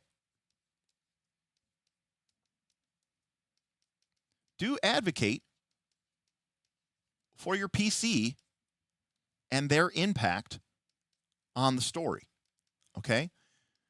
One of the things that I think is really important here is that as a narrativist game, we are all collaboratively contributing to the story. And in a certain sense, no one really should view it as like their story, my story, his story, her story. It's our story.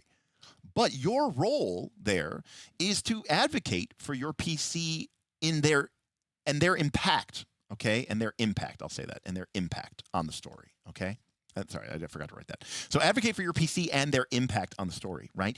Your character, the story is this feral, evolving thing. But what you bring to the game is, how does your character's drives, motivations, goals, their flaws, their perks, their past, how does that flavor the story in an interesting way, right? You should be adding your unique element to the collaborative bunch. What is your little bit of spice, for the whole thing? Advocate for your PC and their impact on the story. That's what I meant to say. Beowulf.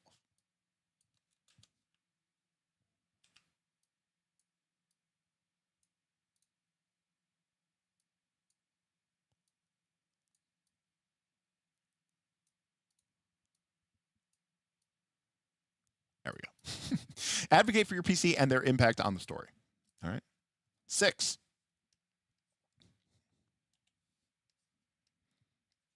When in doubt,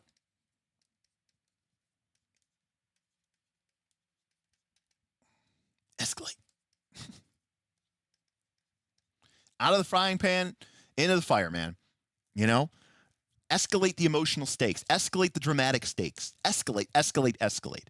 You know, as the game goes on, like, you should be looking for opportunities. You know, keep pushing to make the emotional stakes higher and higher and higher. We don't want small stories. That's not why we're playing a narrativist game. You know, we don't want these quiet. Now, that doesn't mean that everything has to be, all gas, no brakes. That's not what I'm talking about here. There's still a thing called pacing. But what I mean to say is, if you have a choice between sort of like dipping your toe in or diving in, dive in. Right? Make that story great. You only have so many hours to play these TTRPGs, and you're really trying to tell a compelling and great story. You want every session to have that sort of really, really important narrative or emotional component to it. So when in doubt, escalate, push it, raise those emotional stakes, push harder. 7, do use your meta currency, whether that's fate points or hope points or whatever, to express or create drama and awesome moments, not lamely solve problems.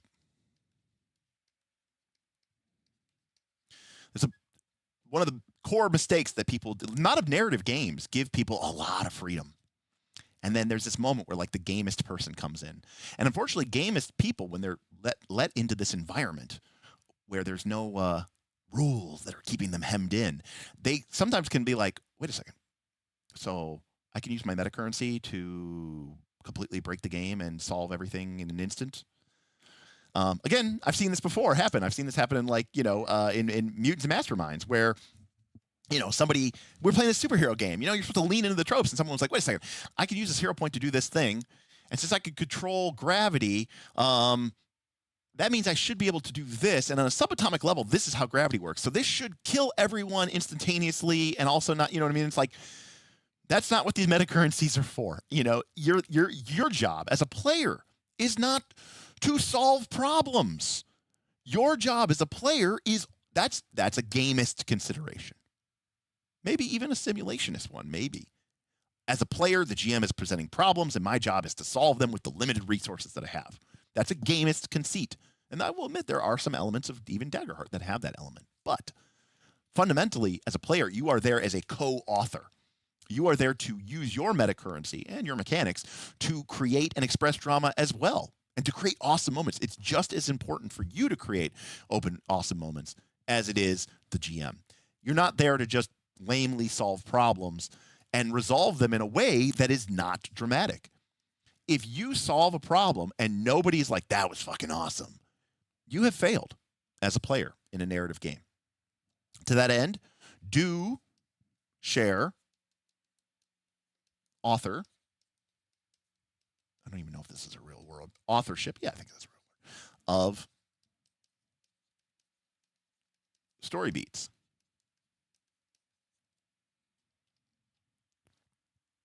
Yeah, Zen Bullet, alternate power arrays and using the certain mechanics to alternate different powers, and it's a wonky space situation. So do share authorship of story beats. You have the power to reshape the world. Be generous with that. Don't let your story you shouldn't be the only person who's putting pen to the story of your character.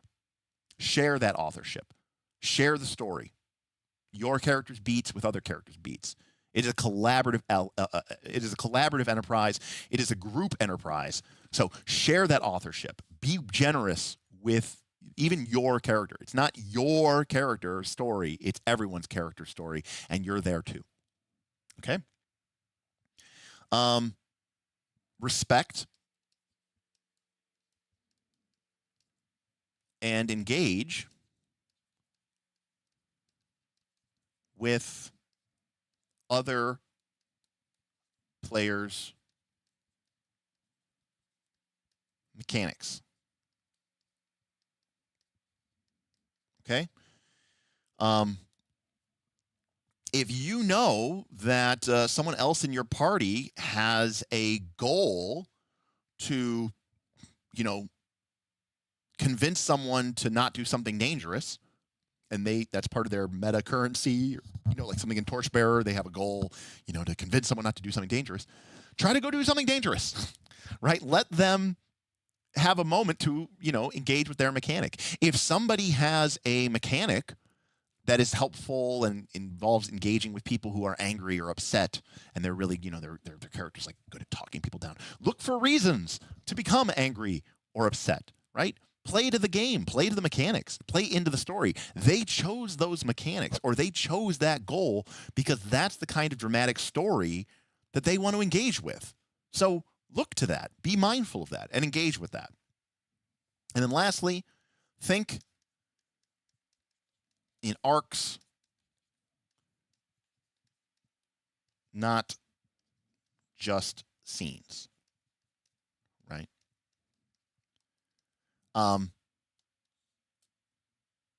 We aren't writing out a plot line or a script, but you really want to be thinking of this thing as a wider perspective. And where are you on this sort of journey of your character? And again, yes, it's very meta, and it should be, but you don't want to be sort of, trying to solve everything situation within a single scene. Let things cook. That includes like the bad guy. I grew up watching cartoons. I'm sure most of you did. I grew up watching Teenage Mutant Ninja Turtles and He-Man and Thundercats and all this other stuff. And like the villain got away every episode, right? I'll get you next time, Gadget. And then I played D&D, and I think that's happened like twice in like my entire life. That like the bad guy ever got away. That like wasn't totally me just like basically cheating, right? Like where you're like, I totally gave him a potion of teleportation. Or maybe I actually did give him a potion of teleportation, which isn't even really a real item, but I wrote it on his character sheet so I could be like, see, look, it's right there, potion of teleportation. Now, Fabula Ultima, being a narrativist as fuck game and a very emulationist game, goes, here's Ultima points, spend 2 of them, the villain gets away clean, no problem. And you get to bring him back next time. I think it's 2 points. Not 1, but I think it's 2. But anyways, point is, that's because, and the players aren't like, oh, this is such cheating. He got away. I can't believe it. This is such GM bullshit. They're like, no, that's awesome. This is a cool villain. I want to fight the villain multiple times. So you need to think of this stuff as being, arcs. Not like everything is dealt with in a single scene, because for most of our TTRPG lives, assuming we started playing D&D when we were younger or whatever, everything has sort of been dealt with one scene at a time. So those are my do's, and we'll see if we can quickly get through here my don'ts. I don't know if I have 10 of these, but maybe we'll make some up so we have 10. So these are my don'ts. 1, don't assume narrative means scripted railroad. That goes for GMs. Okay? So don't assume, we kind of talked about this before, but don't assume that narrative or narrativist means scripted railroad. It does not, right? If anything, it's more emergent. It's about playing to find out. Number 2, don't assume narrative. So don't assume that narrative, this is more of a player-focused one, means anything goes improv. Narrativist games, okay, have structure. All right? Use that. Respect that structure. Respect the mechanics that drive the drama. Don't bypass them or skip them.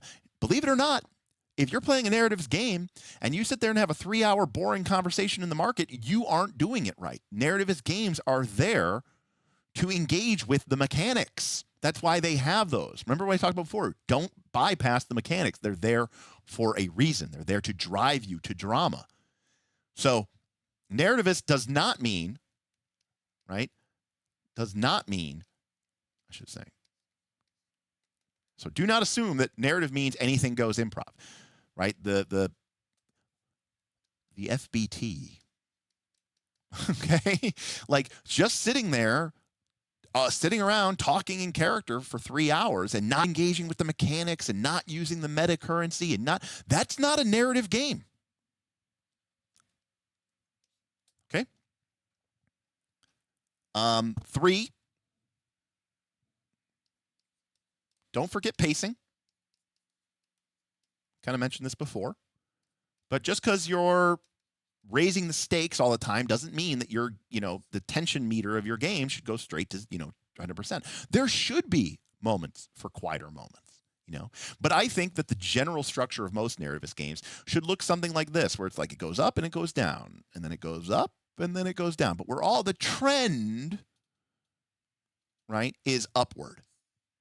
But we have these intense moments and then a moment of relative calm, then an intense moment and a scene of relative calm. I mean, think about Lord of the Rings, Even when like Sam and Frodo were near death, they had these quiet moments, on their way to Mount Doom. Now, from a tension perspective, we're here, but there's still those times to sort of build down the to sort of refill the tension. And we cannot expect people to stay super amped all the time. Number 4, don't make your character complete. This is draw maps, leave blanks, okay? A fully resolved, fully decided, unflawed, unconflicted, I've got everything figured out, I know where I want it, they have nowhere to go. You need to leave space for arcs. You need to create contradictions and unresolved baggage, and you need to create complex characters that don't have everything solved, that haven't figured everything out. Your character should have more questions than answers. And you should be genuinely open to having any answer. Not, my character isn't sure where they were, but then I can't wait until when they resolve that issue and they become a real, they become a real boy. It's like, no, you can't. If you go into it with a preconceived notion of what you want to have happen, it ruins the feralness and the emergence of the experience. You need to sort of divorce yourself of that and create, flawed characters, and then sort of take a kind of strangely apathetic view as to what will actually, you're really interested in what's going to happen to them, but you're not tied to just one of those outcomes. 5. This is a tough one, okay, which is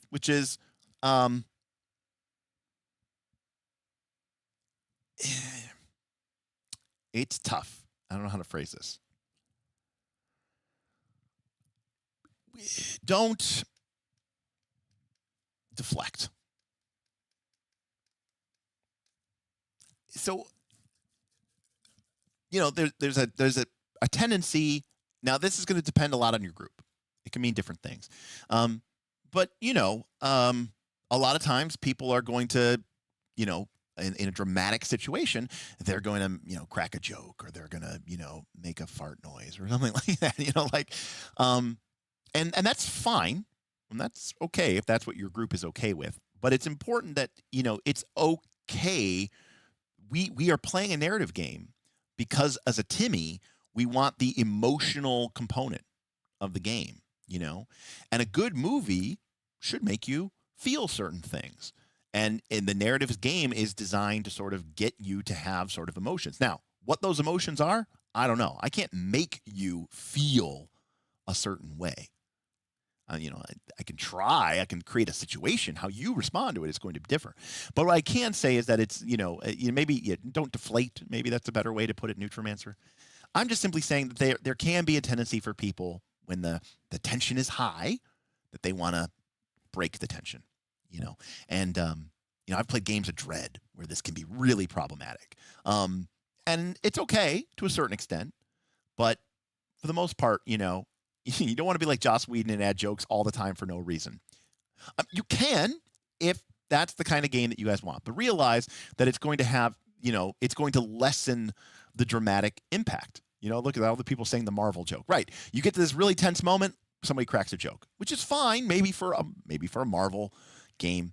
It's not. But like one of the things I was really respectful that I loved my players, when we were playing Legend of the Five Rings, this is some sensitive and serious topics about, characters' life and death and suicide and some really important things. And the players respected it. I will say this. At the end of the day, my friend Kaz, who's, of course, a friend of the show, has been on the show in our Quest for the Frozen Flames. Kaz will always say, I'm sincere but not serious. And I can buy that. Some people aren't the most serious people. But as long as they are engaging with good faith, I think it's good. You know, that's the key, you know. You can't expect everybody to be serious all the time. It is a game. We are playing it for fun. But at least be sincere and engage it on that level. Yeah, Beowulf says, in-character jokes are more appropriate maybe than out-of-character jokes. That said, I've dropped out-of-character jokes before in tense moments because to break the tension because it felt like it was too much. And that's why I said, you know, I think I qualify as sincere but not serious. And that's a good place to be, Rayo Man, you know, I think. Yeah, I like what Will added here. Will said, I would like to add this is about embracing the situation instead of diverting it to something else.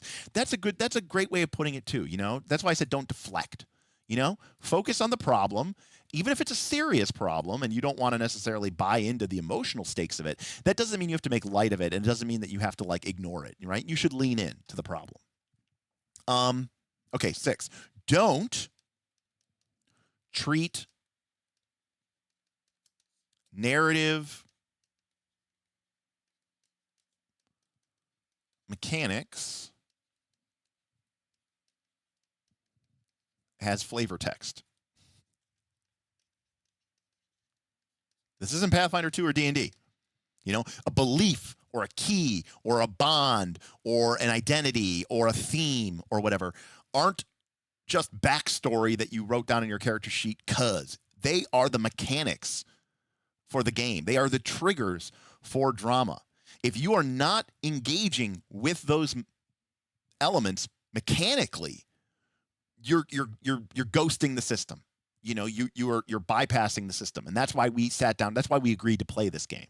You know, so don't feel like those narrative mechanics are just there to be like, oh, that's just there to kind of inform me what I'm, you know, like for example. I thought originally, I was shocked when I started doing this channel.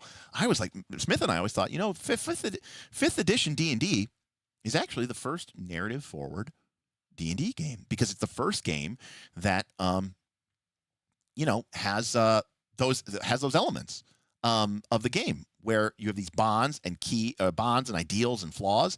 And if you engage with them, you get an inspiration point. So, wow. Like, and then we found out that nobody actually engaged with them.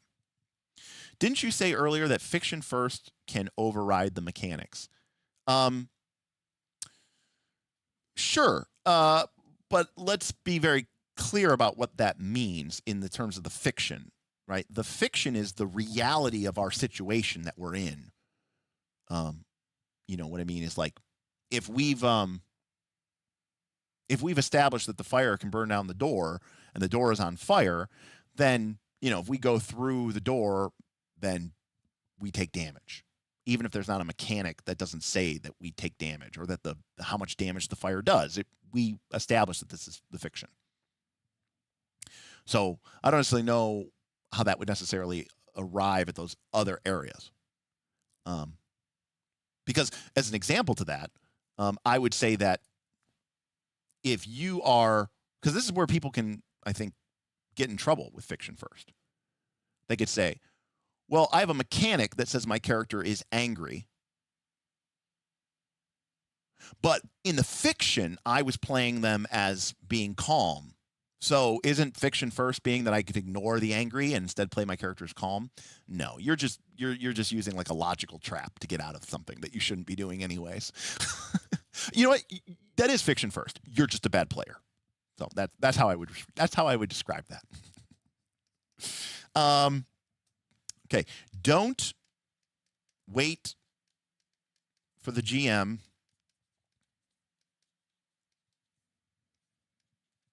okay?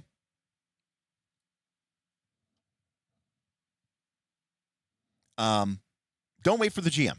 Let's put that. You know, you need to be actively pursuing your agenda, and you should be pushing that. You know, pushing your character's desires, your flaws, your pain points. Don't expect it to be handed to you. You know, it's funny that you would mention this. Let's say with Monsterhearts, you've established your character as gay, and the girl tries to turn you on. Would the fiction override it? Actually, no. In fact, Avery Alder specifically states the opposite in the book. But I would say that PBTA is very, very, very specific in this instance. The mechanics are there expressly to take us into new and uncharted waters. It's there to essentially override the fiction to create dramatic situations. So it's funny that you actually specifically mentioned that, because Monsterhearts, it specifically actually talks about that exact situation. Now, what it's very specific about is just because your character's turned on doesn't necessarily inform anything about what your character is going to do, right? Mechanically, the other character gets a string on you. Mechanically, in the fiction, your character felt something, but that doesn't suddenly mean that your character's straight. It doesn't mean that your character's going to run over there and start banging her. Okay, it just meant that your character had a moment and had an experience. That's leaning into the mechanics of the game, and that's the tricky part, right? It's a line. You have to know when to hold them, when to fold them, you know. And I think that there are some mechanics which should be very, very. You should embrace them very delicately, and I think there's other mechanics that you should embrace very aggressively, and you should hold on to them. But I also don't feel that necessarily all PBTA games are necessarily the most fiction-first games. So PBTA is kind of different in that respect. PBTA tries to say, when the move triggers, and we should respect that, because the moves are there to put us into a new area. Number 8, don't try to solve every problem completely. This kind of gets back to the villain getting away part thing that we were talking about earlier. A neat resolution is the death of good drama, right? Let tensions linger. Let characters live in contradiction. Let messy outcomes. Not every outcome needs to be neatly tied up with a bow. And in fact, oftentimes the mechanics in these games are designed to fight you on that. Look at Daggerheart. You succeed, but with fear, right? You succeed. The fireball killed the bad guys, but it burned down the bridge that you needed to cross, you know, to get where you were going. Shit, right? So the Daggerheart mechanics, in a certain sense, are designed to lean into this. Hey, you got what you wanted, but you know, you created some new problems along the way. Because when you resolve everything and just beat everything, the drama goes away. I mean, that's a lot of D&D games, right? In my experience, a lot of D&D games go like this, right? The players ask for succeed, right? So here's like the tension of the game, right? The tension starts here, and then the players succeed, and now the tension's here, and then the players succeed, and now the tension's here, and now then we succeed, and the tension's basically at 0. And now at this point, they just succeed for the rest of the time, and there's no tension, because the game is just, you know, it's just on easy mode, and they just succeed. The problem with D&D is that a lot of times when you fail, the tension goes to infinity, because the game's like, I don't know what to do now that you failed, because there's no way to resolve this in any way that makes any sort of sense. All right, I'm kind of making these ones up because I ran out of points, but we'll kind of reiterate some points that I said before, which is don't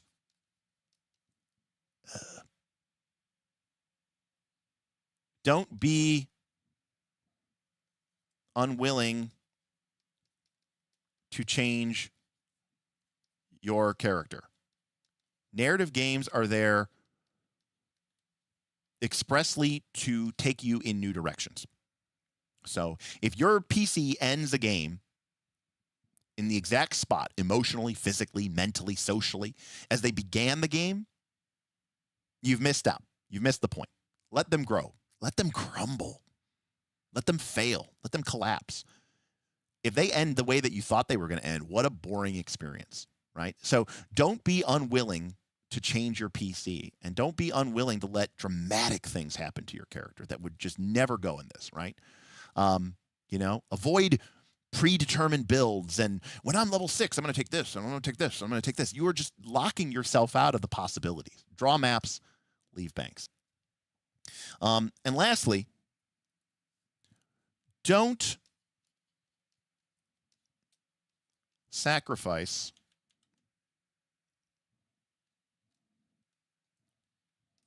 how do I say this? Don't sacrifice the story for your PC. Okay? The story, the collaborative story, is greater. Much greater than your PC. Okay? It's not about you. And it's not about your PC. This is not the individual journeys of 5 characters. Okay? We are all here in service to the story. And Beowulf says, this is so hard for an actor. Yes. Well said. For someone who approaches the game from an actor stance, dives into it, again, these are just my beliefs.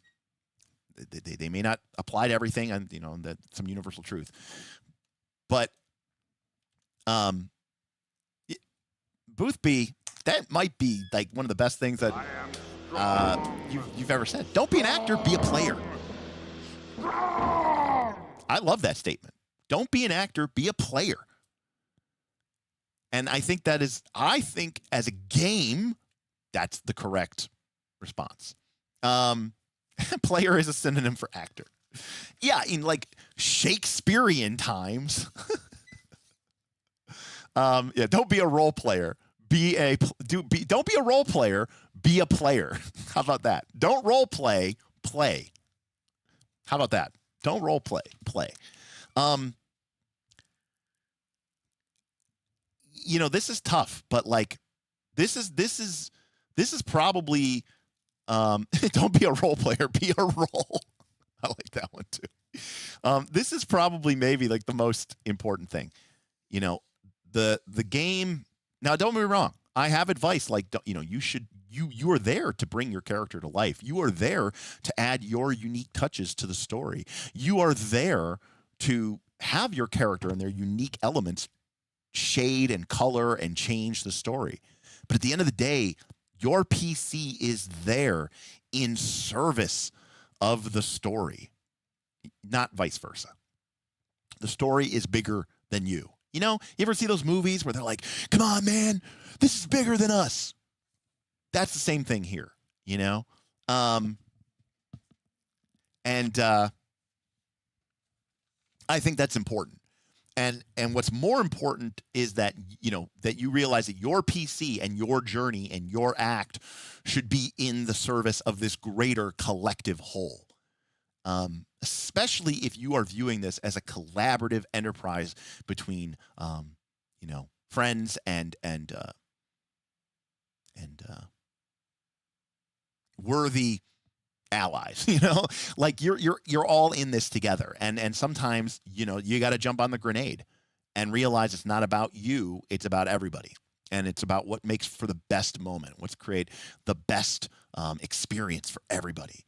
And and sometimes and narratives mechanics and the intent of those mechanics is to create that sort of opportunity.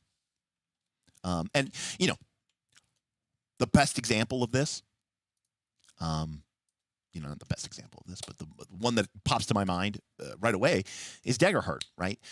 With the Go Out in a Blaze of Glory. You had this idea for your character and this really complex arc about your character seeking revenge against the general who destroyed his village. And you had this cool idea and you were really interested about what was going to happen to your character and would they ever find the 6-fingered man? And you had all these cool ideas and questions, and that's totally great. You should be invested. But a moment comes and you have to realize that moment of destiny is upon you, and you have to realize it's not about me. It was never about me. It's about embracing this cool moment and going all in on it. Nin, I don't think you understand. I don't think you understand any of this. Not to be mean. there is no novel. There is no plot line. So there's no failed DM's novel. So yeah, there's no what you want there to be a pre-written script? Is that what I'm hearing? So you want there to be a pre-written script, a railroad that the players are on? That doesn't make any sort of sense to me. I mean, maybe some people actually really like that, but yeah, realizing that yeah, I can't remember what movie it's from, where it's like, you know,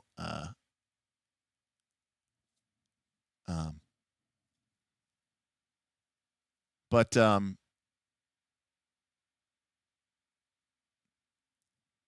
yeah, so at the end of the day, you may have all these cool things about your character, but if the moment is here, and you realize what would make for a better, cooler, more dramatic, more intense story that'll be told again and again and again throughout the ages, you know, you got to lean in. And the reason why I bring this point up is to go all the way back. Now, it wasn't a narrativist game, but let me be very clear about something here.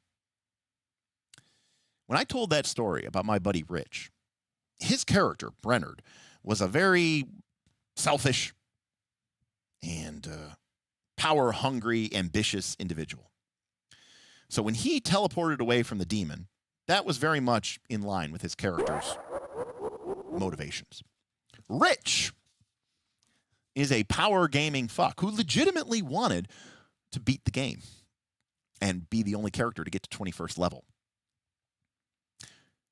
But in that moment, when Rich teleported back and ended up decapitating the demon lord with his vorpal sword, that wasn't Rich making a decision in character. I don't think it was particularly something that Brennard would do. And it wasn't really Rich doing something for himself, because to be honest with you, that's not something Rich would do.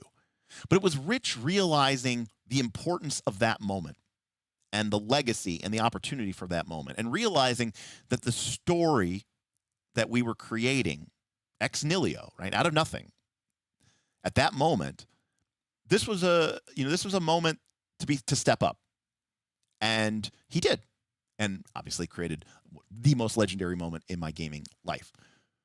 Luckily, because he rolled double nat 20s, but that was sort of like this idea of, you know, of this sacrifice, and it created the greatest story I've ever experienced. So sometimes it's not about you; it's about servicing the greater whole. Hey, yes, and dragons. I don't know the difference between simulationist and gamist, but if it's more streams, I'm in. All right, well, fantastic. Right, Dr. Waits. I couldn't put it better. If Rich hadn't come back, we wouldn't be talking about it decades later. It would have been the end. Maybe they would have still beaten the monster, you know, the demon lord. I'm not saying that they would have died. Maybe they would have TPK'd. Who knows? But I can promise you, it wouldn't be the most legendary event, you know, event that has ever happened in my game, you know. I hate metagaming, but I love metagaming to screw my character over. I mean, you know, there's a balance to be had for sure, you know. But about point 6, would it be something akin to the lines of rules, not rulings? What I mean to say is, I think that there's some people, mostly from D&D, like, who treat anything that's on their character sheet that isn't like a sword or a shield as something that's just like, oh, it's just flavor text. You know, you can just ignore it. And, you know, whereas, like, you know, I know Beowulf, I don't know if he's still here, but, like, you know, Pendragon has you have these passions, you know, and they're not just there to just be something that's written down in your character sheet and you don't think about, you know. They're there because they mean something. They're there because they interact with the game mechanics. They're there because they are there to guide your character's behavior, and in some cases, override your behavior, you know. And I think that's what I'm kind of getting at. Aaron has tipped $10. Here's $10 now. Turn these lists into short YouTube I love the vids so concern. people actually see them. Lol. Great stuff.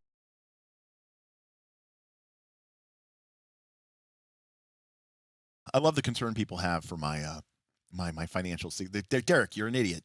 turn these into a short YouTube. Turn these into short YouTube videos so people actually will see them. Yeah. So like I said, basically every Bond ideal flaw in 5e is flavor text that nobody reads. But the thing is in narrative games they aren't. That's basically what I was getting at. Is don't just treat them as flavor text, because I know that people did that with 5e. And what's funny about it in 5e is they were not flavor text. They were mechanics that were supposed to drive how you got inspiration. And that's the way that Smith and I thought about 5e. And we were kind of like, wow, 5e is getting real indie. It's getting a little narrativist-y, But then when I started this channel and I started talking to so many more people outside of my, immediate gaming circle, everyone's like, oh yeah, no, I don't do any of that. And, I don't even really remember. Yeah. Like I forget about inspiration. My GM didn't even, I don't think my GM even remembered to award it, that kind of thing. And I was like, really? Wow. It was really strange.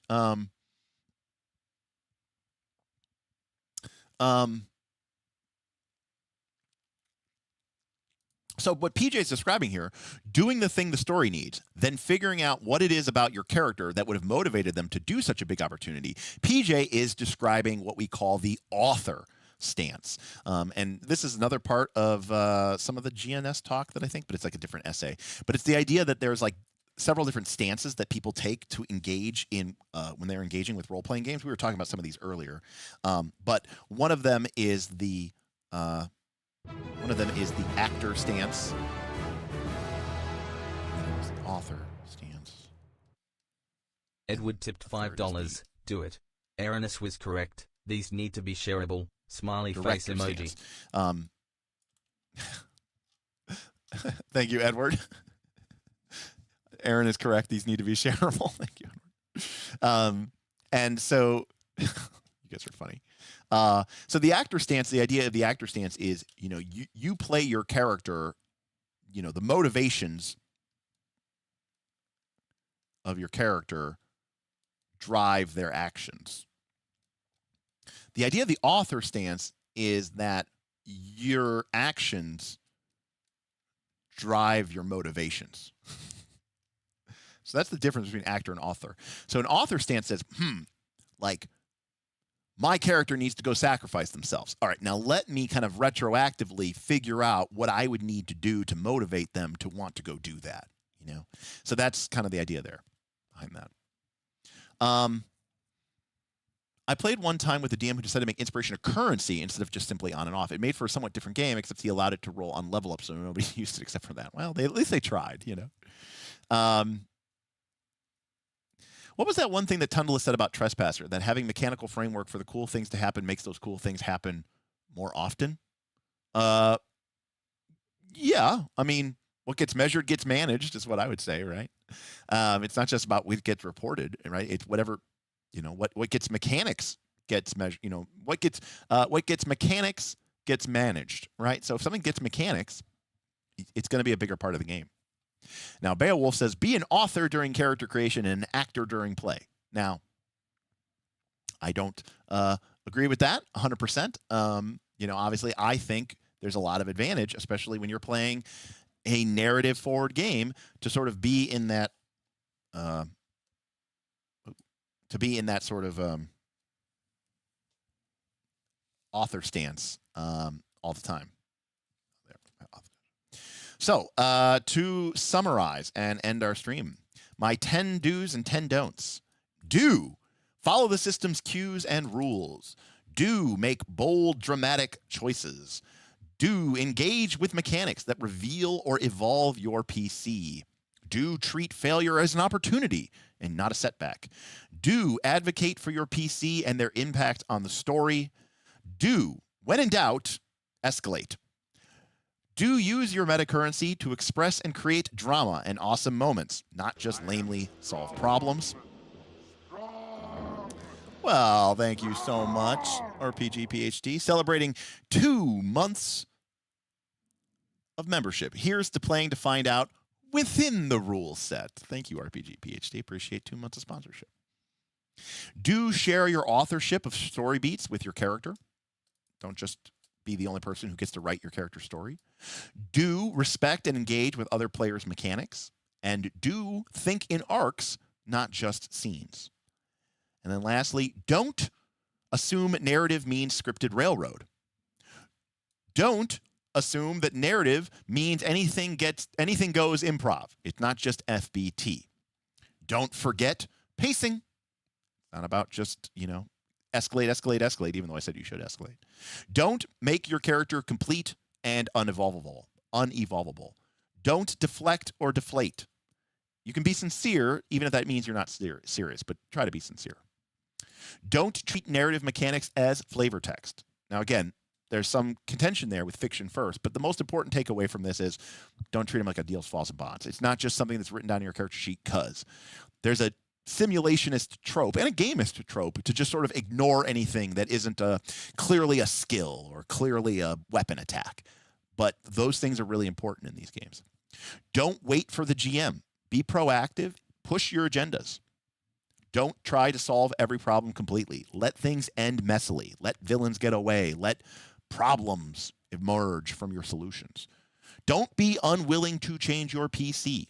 Where you start and where you end should be very different, and you shouldn't have had any idea where you were going to end up. And lastly, don't sacrifice the story for your PC. The story, in my personal opinion, is much more important than your PC. So, that are do's and don'ts about narrative RPGs. And now I will say that as far as Daggerheart goes, Daggerheart definitely has narrativist elements, but it is not the most narrativist game that we even talked about tonight, in my personal opinion. I think Fate is far more, because if Hope worked like Fear a bit more, then it would be. But Hope is not a fate point, okay? Hope isn't really even momentum to a certain extent. Hope is not like a Mutants and Masterminds hero point. Hope is a much weaker narrative metacurrency than a fate point. So to that end, I don't think that Daggerheart is the most narrativist game. Hope is mostly ability fuel, and Neutromancer, I tend to agree. Even something like now, just if you're spending hope, I would hope that your character. If you're spending hope, I would hope that your character, pushes the agenda, makes it feel more important and impactful than it does. But if you compare, say, Daggerheart to Fabula Ultima, even Fabula Ultima with its Fabula points, when you spend a Fabula point, you are doing so by tying it to your character's identity, their theme, their origin, or one of their bonds with a person, a place, a thing, a group, an organization. So in that respect, even spending Fabula points is more rooted in sort of, narrativism in that respect. So Hope is a pretty gamist metacurrency. Now, Fear is definitely a narrative metacurrency. So I would say that some of the narrative elements in Daggerheart are more on the GM side and less on the player side. Now, where Daggerheart becomes more narrative is with the advice of the game to be very to work with your players and collaborate. And we know when the players fail with Hope, or maybe they succeed with Fear, is looking to them to describe, well, what opportunity did you create, or what problem emerged as a result of this, and to sort of lean into sort of the success with complications and failures with opportunities and that kind of thing. And also as an opportunity is to lead with the fiction, right? Lead with the fiction, engage with the mechanics, tie it back to the fiction, right? Mike Underwood just gave that great description of the fiction is a piece of cloth, the mechanics are a piece of cloth. You're knitting them together into a whole new ass thing. That's our term, not Mike's. And the needle and the thread, that's the game mechanics. The game mechanics are tying, and it's your player. It's what you're doing. So it's kind of just kind of looping and looping and looping.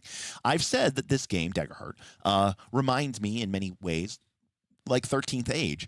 And I also think 13th Age does a great job of sort of being baby's first narrative game. But to be clear, so great onboarding game. I think it is a far step from Daggerheart. Not a far step, but it's certainly a bigger step when you go from 5th edition. But going from Daggerheart, or going to a game like Fate or Monsterhearts or something like that, or even Avatar Legends, I think is still a bigger step, towards a full more narrative mechanic,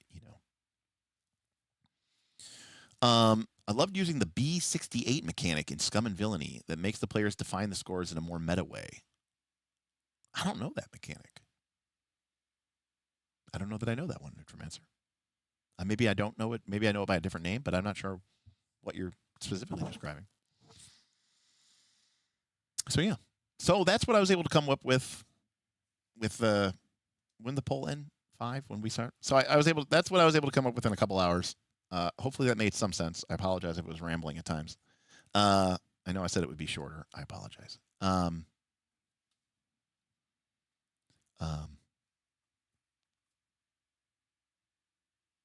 Blade 68.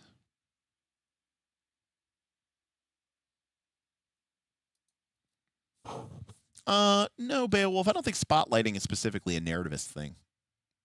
I mean, I'm not saying I wouldn't talk about spotlighting, but I don't think that is specifically a narrativist thing or a simulationist thing or a gamist thing, to be honest with you.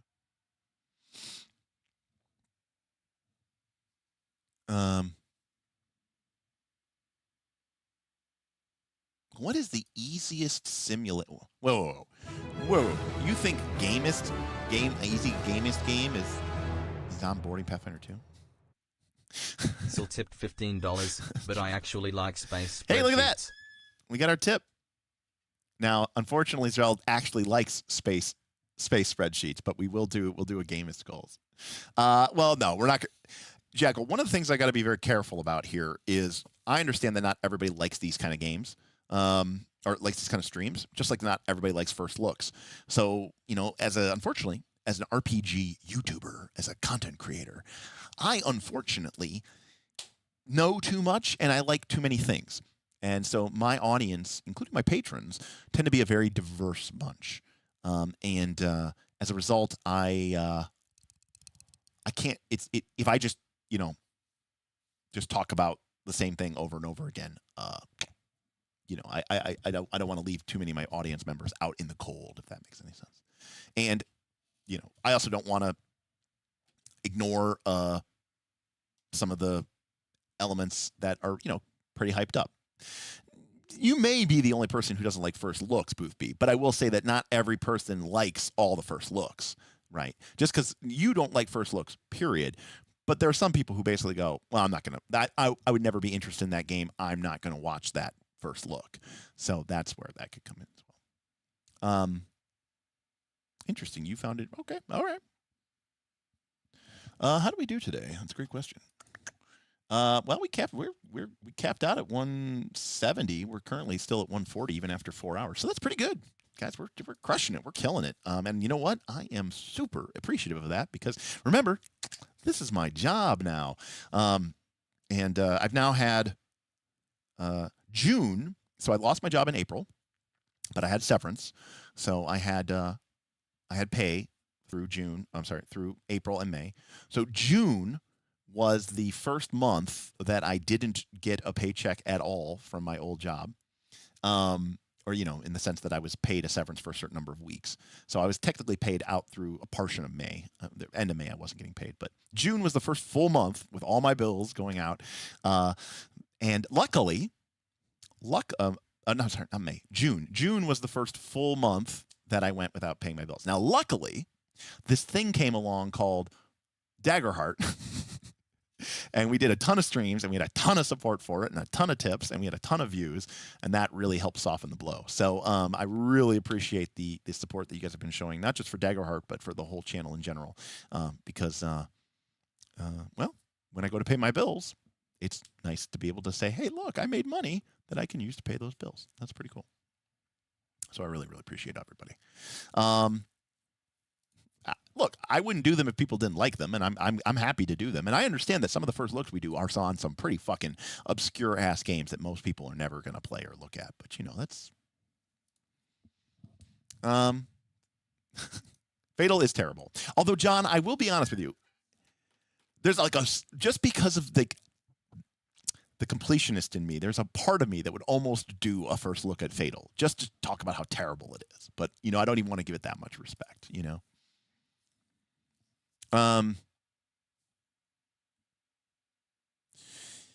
Would Forbidden Lands be more gamist or more simulationist? Enrique, I played Forbidden Lands for over a year. My answer is that Forbidden Lands is what I would call emulationist. Forbidden Lands is a game that is pretending to be a simulationist game.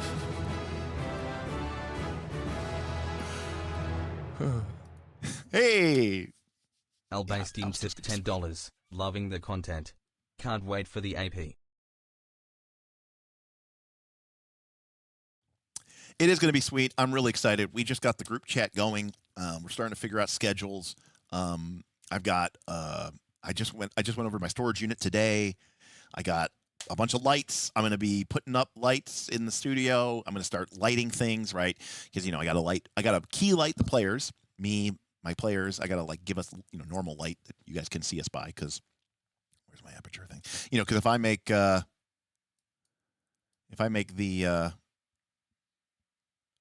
light on us, excuse me. If I make the light on us really weird and wonky, it's not always a great look, like when everything goes orange or yellow or something like that, right? So, anyways, so that's part of it. But also, we have our effects lights on the background and the setting, give it the mood elements and stuff like that. And just between me and you guys, one of the things I want to do is I want to figure out a way. I think I can do it.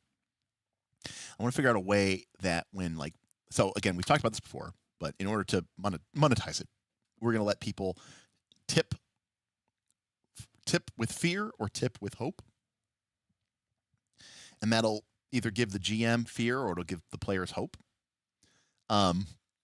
But I want when someone tips with fear, I kind of want the background to shimmer into purpley black colors. And then when someone tips with hope, I want kind of a golden light to sort of suffuse up, not like fireworks going off, but just very subtle, That's not a bad idea, Booth B. But what I'll probably be doing in a lot of those instances is changing the camera, right? So if I'm really spotlighting, let's say on Bob, and I want it to be a really dramatic Bob moment, I might hit a button and it'll just cut to instead of the generic shot. I mean, you guys can tell me if it's too much, but I think it's fun to do that. Normally you get the pictures, the scene of all of us. And then when I cut to Bob, it's zoom into it. Well, that's the advantage, Albastein. The advantage of that, Albastein, is when I ran with the Wheel of Pain, I didn't have control over the Wheel of Pain. The Wheel of Pain was random, number one. Number two, when the Wheel of Pain got tipped, the Wheel of Pain got spun, and I didn't have any control over how that entered the game. So, which was part of the fun of it, admittedly. But the advantage of the fear thing is, number one, I can only have 12 fear. So we're still going to respect the limits and the caps. And number two, I choose how to spend the fear. And so I'm still very much in control of the game. And that is important. So.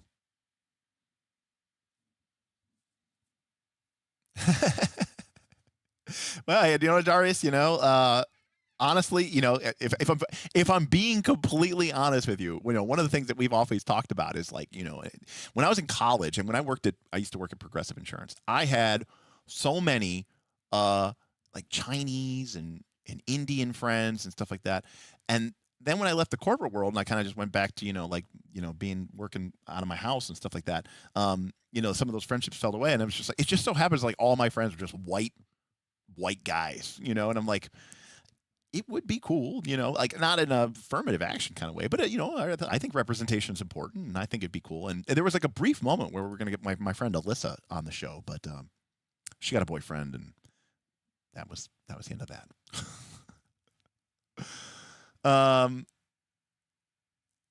Oh, that's kind of cool.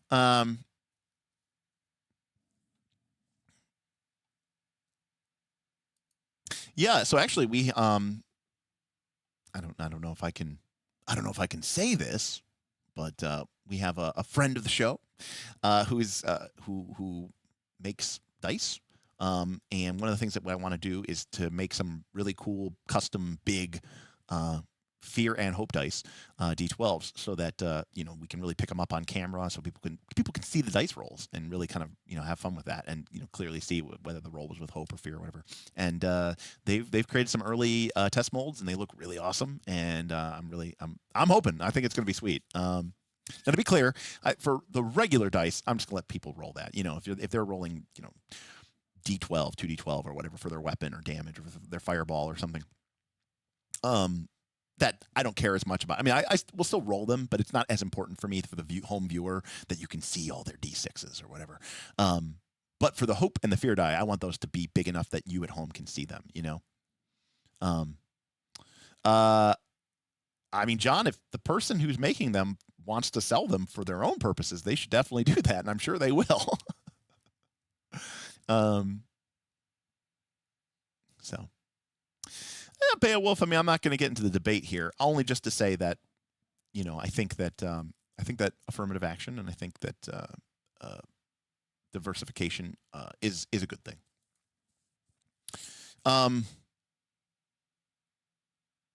Now, we did talk about doing a dice set a long time ago, but we had such a hard time trying to find a custom dice order place that would do it well, and like Chessex had such limitation. Now, I wanted good quality dice. I didn't want some crappy, cheap, super dupe, dinky plastic one. If we're gonna make dice, I wanted them to be like good ones, Chessex dice. But it was really tough, because at the time Dragonbane was hot, and I wanted to create a D20 that had our logo on the 20, and I wanted to say "Get fucked" on the 1. Good night, Eric. It was good having you. And the reason why I wanted that is because, number one, you could use it for any game. But number two, it would work for Dragonbane, too, because, obviously the get fucked is rolling the demon, Yeah, like they'll do the D6, they'll do the D10, and then the D20 is really hard to do. And when we were originally making our merch, and Alyssa, who was working with me at the time, looked into it with several different creators, and it was just not something and it was so expensive, especially for the limited quantities.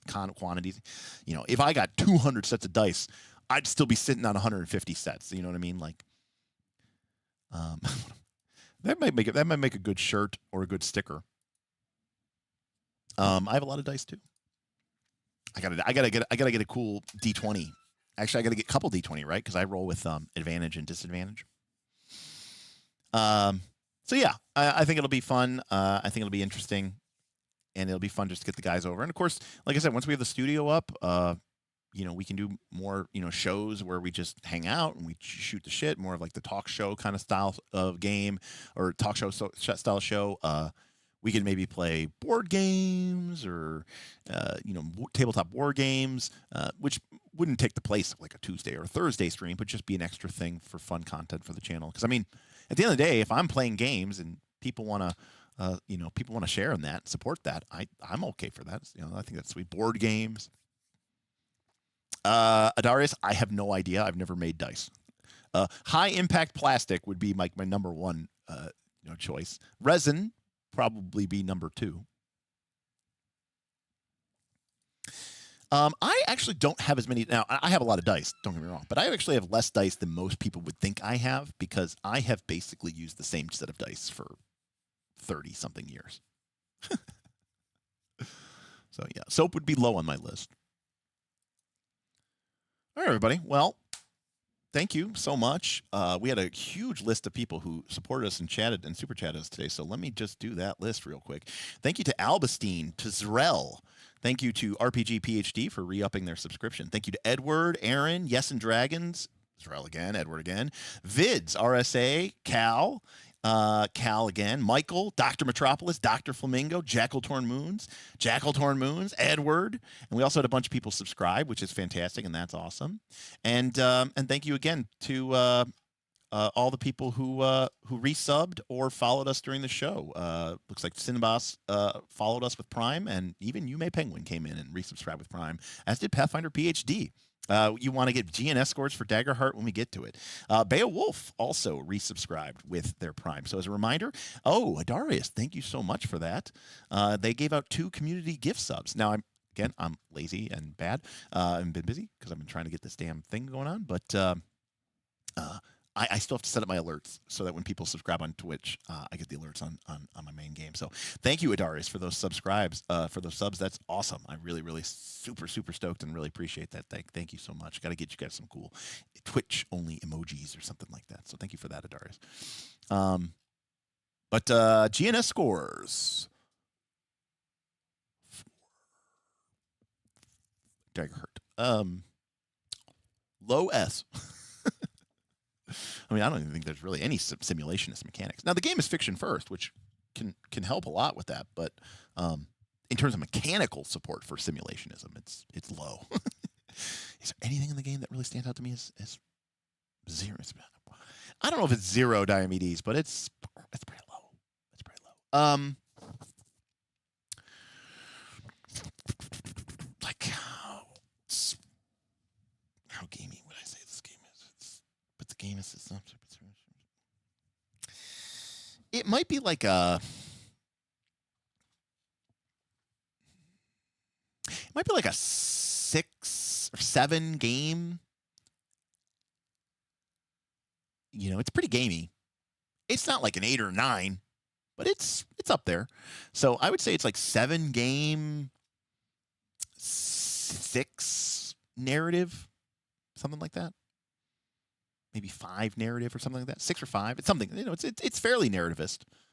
You know, 6. I would say it might be like 6, 7. I'll say it's 7, 6. I'll say it's 7 gamist, 6 narrativist, and I'll give it a 1 in simulation. Even though there's not any mechanics, hey, Open World Addict, that would be awesome. I'd appreciate the Prime sub. Well, good night. Even though it doesn't have any simulation, the game is fiction first, and it does really sort of like be like, you should be fiction first, and that alone is something different than saying, well, no, this is a gamey game, and the mechanics have priority here. So at least being very proactive with the fiction first is, I think. I'll give it a touch of simulationism. But in terms of actual mechanical support for simulationism, yes, species that can fly. Species that can swim. So, I mean, there's that. So it's very low. I mean, to be clear, the difference between 1 and 0 is almost negligible. But yeah, that's probably true. There are mechanics that take away from the S. Yeah, it might be 0. You know, like it's 1, but then it's -1. It's very low. Whatever you want it to call it, it's very low. It's a GN. To me, it's a GN system, which is cool because I like narrativist games and I like PBTA, but I like gamey game. You know, I like that stuff. Would Druid's shape change be sim? No, Druid's shape change is almost entirely gamist. Yeah, it is a very different GN game from Burning Wheel. That is true. Not all GN games are the same. There's a lot of similarity to 13th Age, Fabula Ultima. I think 13th Age is a little bit more simulationist. I think Fabula Ultima might even be a little bit more narrative. So I think it's all over the place. To be clear, it is completely made up and bullshit, and it was a bullshit idea when Ron Edwards came up with it, and it's kind of a bullshit idea now. But it gives us a context, and that's all. The rating and the scores, that's not what's important. What's important is that you're thinking about the games that you're playing, that you're talking about them, that you have an interest in sort of understanding, why do I play these games? And what do I engage with? And what are the mechanics or what are the systems that helps me get to a result that is good for me and good for my my table? And once you start thinking about that, then when you look at a game, you can start to evaluate, what does this game do that I like? What does this game do that I don't like? So,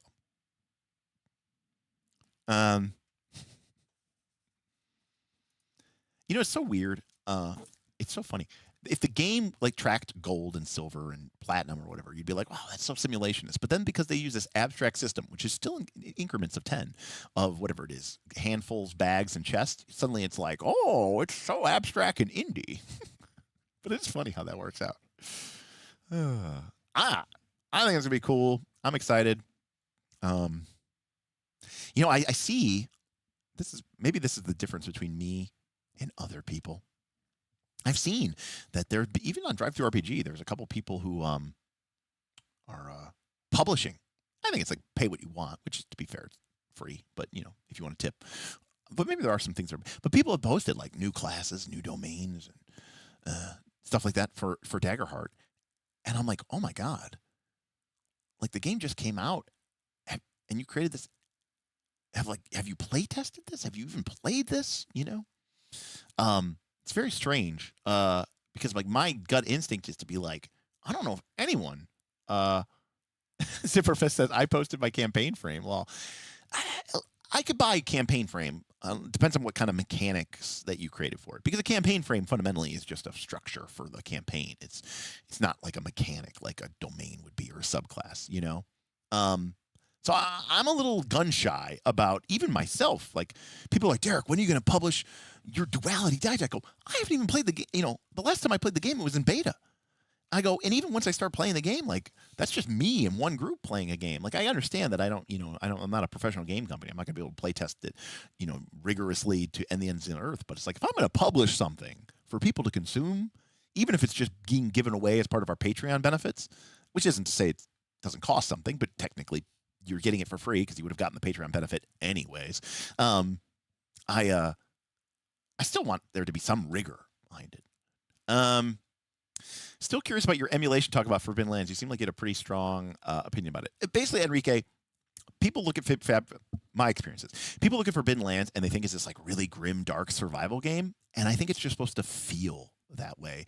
When we played Forbidden Lands, and these are people who are very cunning and savvy, who can look under the hood a little bit, you kind of suddenly realize, actually, this game isn't as dangerous or hard or really that difficult to survive as you might think it is or how it feels. That is how I would describe that, using the core game rules as written. That's what I meant by emulation. It's supposed to feel like a survival horror game, but it doesn't really actually play out like a survival horror game.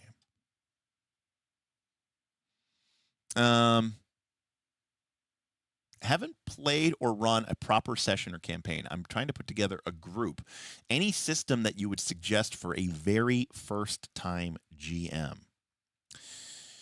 Well, I mean, it's kind of hard to go wrong with D&D or Shadow Dark, but historically, I have usually recommended this. I think this is still a great game to run for your first time of running an RPG because it's this thin and it's free. I mean, you can buy this little book here for $5 if my fucking camera would ever focus on this thing. Come on. But this is... Stop concentrating on my background. There it is. But yeah, this is Fate Accelerated. It's like 25 pages long, and you can kind of tailor it to any sort of game you want. The character sheet's super basic, and it uses this approaches system, which I think really gets people to start thinking about the game from an interactive and a fiction first approach, which I think is really healthy for their future growth as a role player. So Fate, and now I think it's fantastic. 13th Age is really good, but 13th Age is a much more complicated game. That's the only thing I'd be worried about. It's a more complicated game. So it's funny, Enrique, because we were talking about like the theme. We were talking about like general themes for our zine that we wanted to make. And one of the first themes that we came up with was, let's make like a elemental theme. And so we talked about like, that's like low hanging fruit to make like a genocide or genocide. I don't remember how you pronounce it. Genocide. Elemental kin. And then they came out with them. So like clearly it was low hanging fruit because that's what they created. You know what? It's a very thematic game. Genocide. Okay. Is that really? I always pronounced it genocide. But I do agree that this game actually does kind of slap. This is actually a really good game, and it's really simple, and it's oozing with fun and flavor, and it's a really I'm kind of surprised that this game didn't take up. I'm surprised this game didn't do better than it did. And no one really played it. It's so thin and it's simple and it's just it's great. It's a fun game. So I mean, it is literally just a complete hack of, of, of Conan the Barbarian. But it's really good, and to me, this is a kind of a cool game that kind of fills that Dragonbane kind of thing. But the core mechanic is really easy, and this is a really good game. It obviously it's sword and sandals type game, but if your people like that at all, then you should use it. It uses its own system, Beowulf. You roll 2d6, you add some modifiers, and then if you get 9 or higher, you succeed. If you get lower than 9, you fail. That's it. But and then your stats are like agility, strength, agility, mind, and appeal. And you have like life points instead of. No, it's not PBTA because it's only 2. Well, number 1, PBTA is not a system; it's a philosophy. So there's that. And then number 2, no, the game only has pass or fail, so it doesn't have it doesn't have 3 tiers of success. So in that way, it's like Dragonbane, right? Dragonbane just pass or fail. Did you roll high or did you roll low? So, yeah, it has this really cool background system and this career system, but it's really simple. Like it's dead simple. I mean, you could buy it I'm sure you could buy it on Drive-Thru RPG for sure. There might even be a second level. I'm so confused. Fate Core sounds like it should be the core experience, but it's more complex than Fate Accelerated. Yes, that is true. Fate Core is this thick. This is Fate Core, and this is Fate Accelerated. That's the difference. That's funny. That's actually funny. I never really thought about that. So I don't think I have condensed, but I've looked through it. I have the PDF, but yeah, I kind of think you should get condensed too and stay away from core. I actually don't like core. Sorry. It's not that I don't like core. It's just that there's no situation where I'm going to be playing Fate that I would ever choose core over accelerated or condensed. So, I didn't say I didn't like Fate. I just said I don't like core. I still like Fate. I just don't like core. Core tries to take what is a simple game and turn it into a more complex game than it needs to be. That's my belief. But anyways, yeah, I'm excited. I think there's going to be some cool stuff coming. And, again, between, all of us here, we got Gen Con in a couple weeks. I'm kind of curious to see what's going to happen there. I get to hang out with some content creators and see what the good haps are. I'm curious. I really want to see, what the vibe is, because like they were all riding high, the last 2 years, because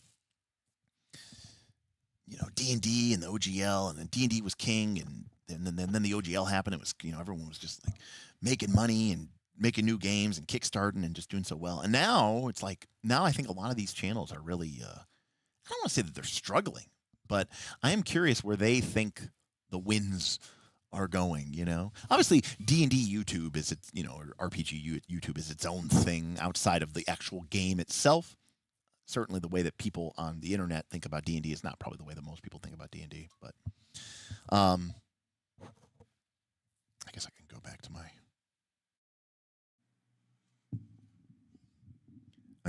my original.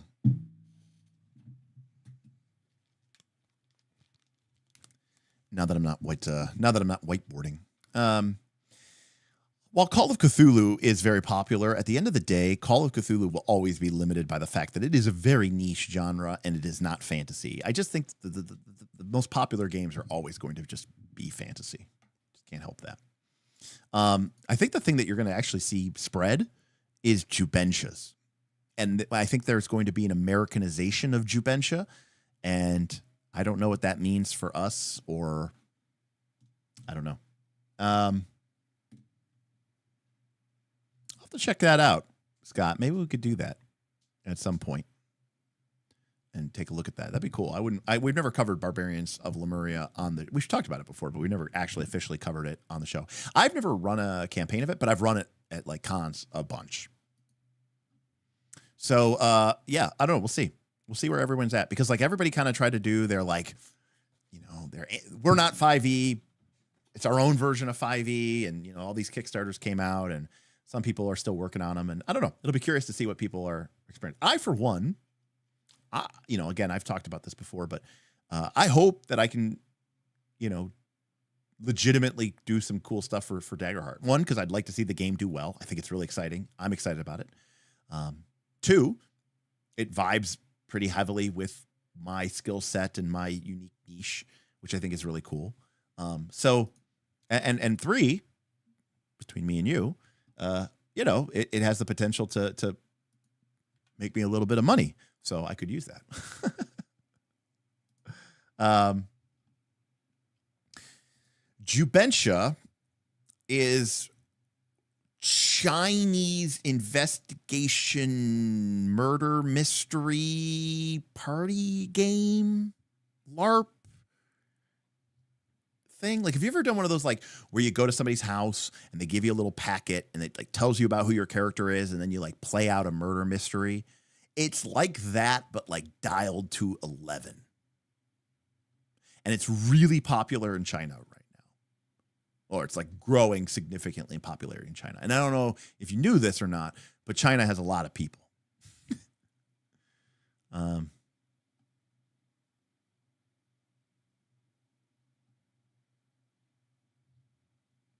It's either second or third Salt. A lot of people put Pathfinder 2nd Edition at the second place one. Am I interested in Draw Steel? Well, I kickstarted it, and I'm a Matt Colville Patreon supporter. So yes, but no. And I say no because it's just not the game I want to play right now. I don't want to play a super tactical, right? And Draw Steel right now is a cinematic, heroic, tactical fantasy game. And right now I don't want to play a really tactical game. One of the reasons I'm excited to play Daggerheart, I'm going to play it with minis and I'm going to play it with a map, but no grid, and we're not going to use rulers or, we're just going to eyeball it. And so,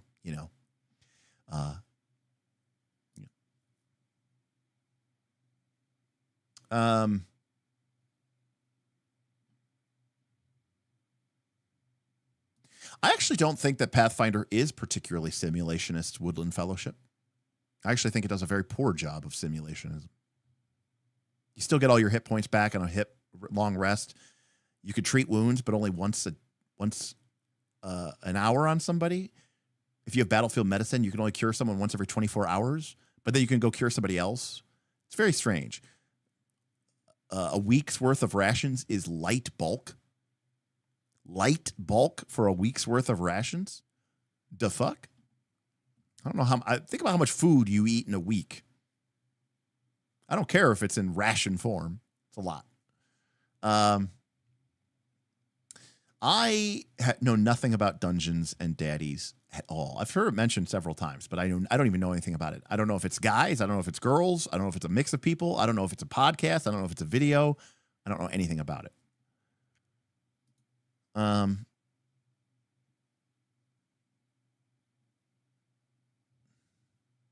Wild Sea is pretty cool, except for the whole, like, here's the thing. I love sailing. I own a sailboat, or I used to own a sailboat. And it's just something about chainsaw ships on the forest. And it's not even that it's a weird idea. It's just that, like, I like boats, but I don't like chainsaw boats. I mean, let me be very clear about someone. Or very clear. I grew up in the 80s and the 90s playing D&D, and then even in the 2000s when 3rd edition was king, I was starting to get into games like Apocalypse World and stuff. Let me tell you something. If you think D&D is big now, back then, the other games might as well not even existed. Okay. because D&D was massive. Oh, I've got Storm and Root, Scott.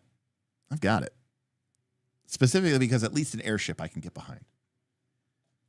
But then I feel like I'm kind of shitting all over the setting's core ethos. Did I ever play 7th Sea? Once? Twice, maybe, at a con. I mean, I own it, obviously.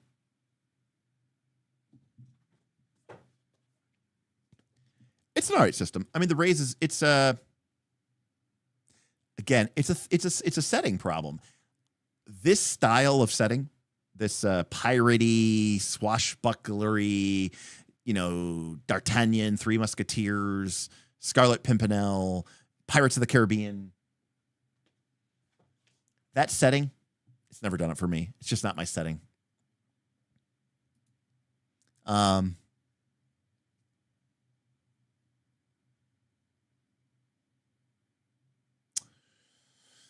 Even in the 90s, I mean, yeah, White Wolf was becoming a thing, and D&D was definitely, TSR was literally dying.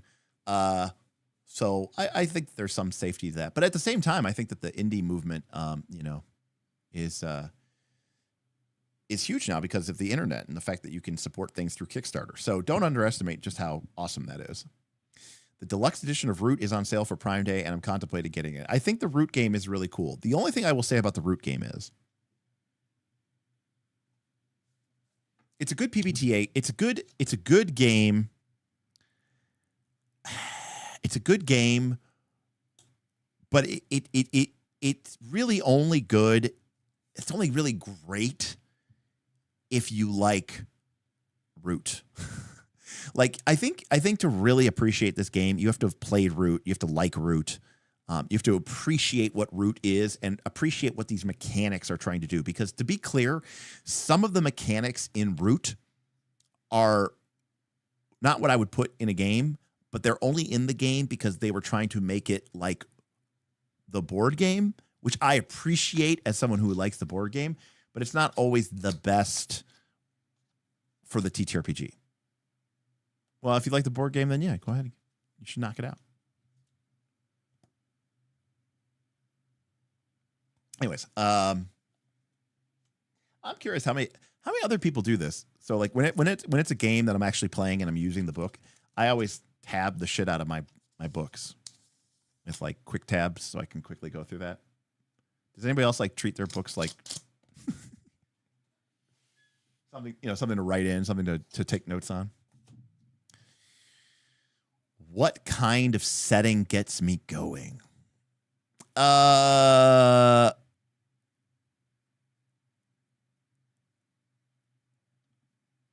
like I like Middle Earth. I like Earth Sea. I like Westeros, Song of Earth, Song of Ice and Fire.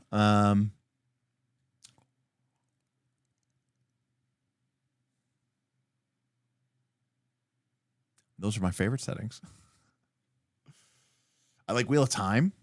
I like Points of Light settings. Those are really fun.